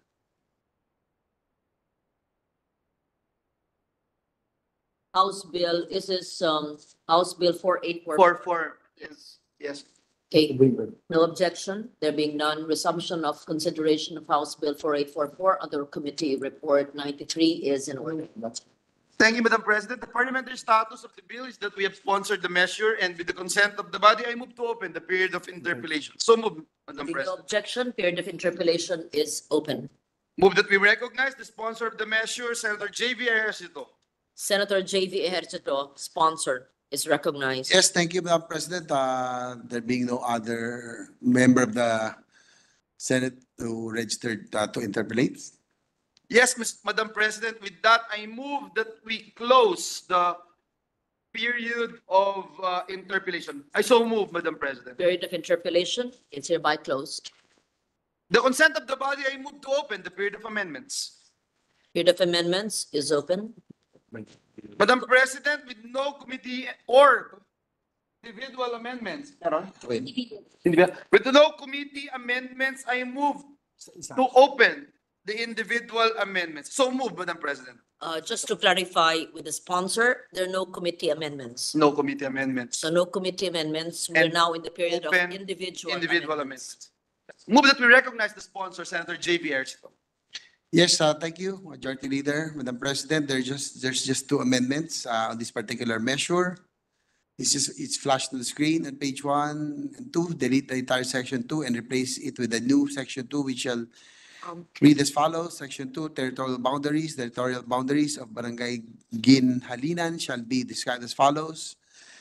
The boundaries, it can be shown, it can be seen on the screen. Oh nga, it's already on the screen, Madam President.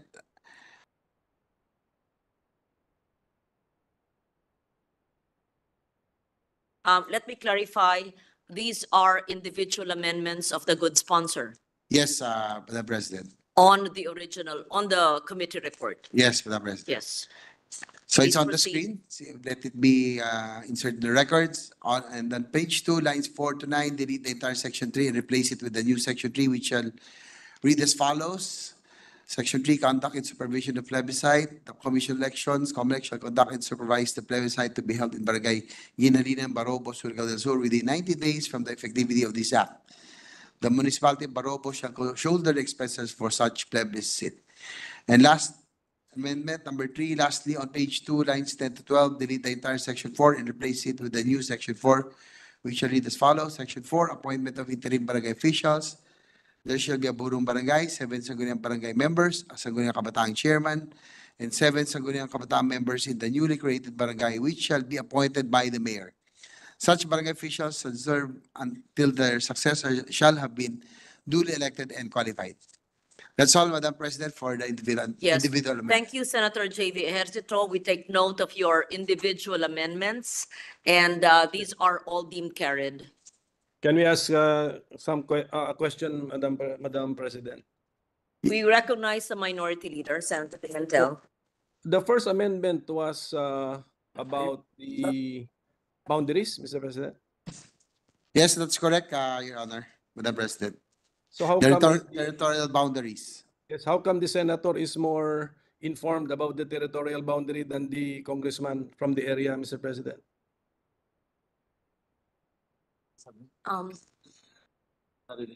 Wait. Can you repeat again? Sorry. How come the Senate is is better informed on the boundaries than the Congress than the congressman from the area, Mr. President? LMB, ordinance and council. Oh. So, iba po yung nasa bill. What- Iba po what- yung LMB. What happened? Was there a typographical error or a substantive error? So, sino may mali? Sila po, kasi Ang House. Ako ang house ko.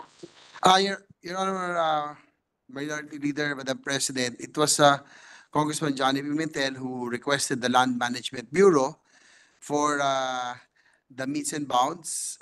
That's why I think from the original bill that they passed, there was an error. So this is just a correction, but it was also the Congressman John Pimentel of 2nd District of Surigao del Sur who wrote the Land Management Bureau for the correct meets and bounds, Your Honor. So it's good that we are passing a very accurate bill, Mr. President, as far as boundaries are concerned. And actually, I'm just teasing my pinsan from Surigao del Sur, Mr. President, Congressman Johnny Pimentel. Thank you very much, Madam President. Thank you. Thank you. Thank you, Senator JV. I already took note of these, and I said earlier that it is carried. Thank you. Thank you very much, Madam President. There being no other member who wishes to introduce any amendments, I move that we close the period of individual amendments. So move, Madam President. Carried. Thank you, Madam President. Madam President, with the consent of the body, I move that we approve on second reading House Bill number 4844. I so move, Madam President. House Bill 4844 is hereby approved in second reading. And do we hear a motion to suspend Yes, consideration? Madam President, I move that we suspend consideration of House Bill number 4844.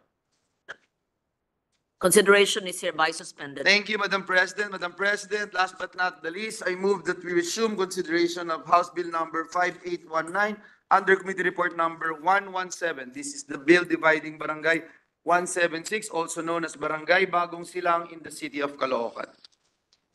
It's hereby considered. Thank you, Same Madam sponsor. President. The parliamentary status of the measure is that we have sponsored the bill and with the consent of the body, I move to open the period of interpellations and debate. So move. Senator Ejercito is recognized once again. No interpellations. Yes, There being Madam no President. member who wishes to interpellate, I move that we close the period of interpellation. So move. Period of interpellation is hereby closed.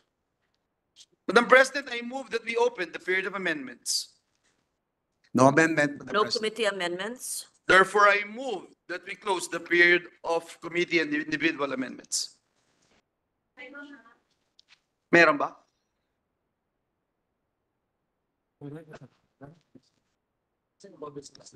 Wala ko wala.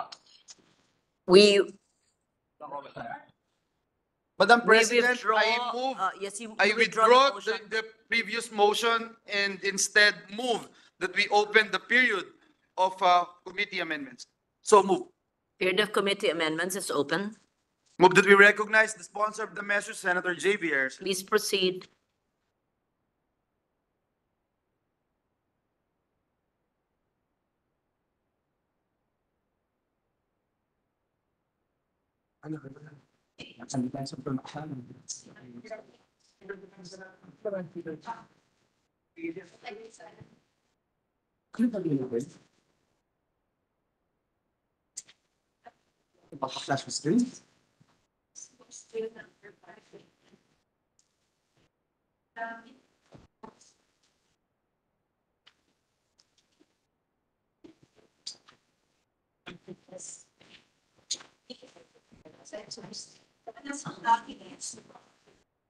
May committee amendments. So, ano yung sticker yan? Hindi nila alam.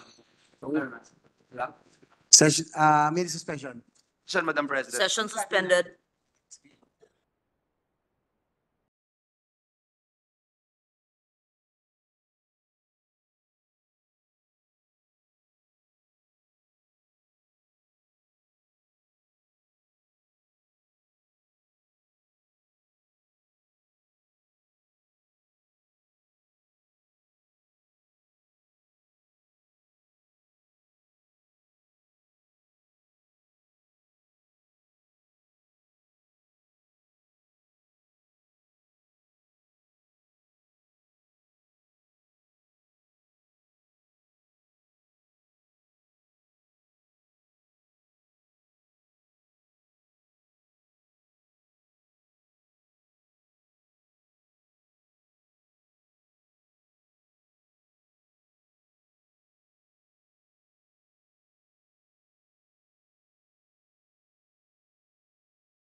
Yes, Madam President, Your Honor, we just have a few committee amendments.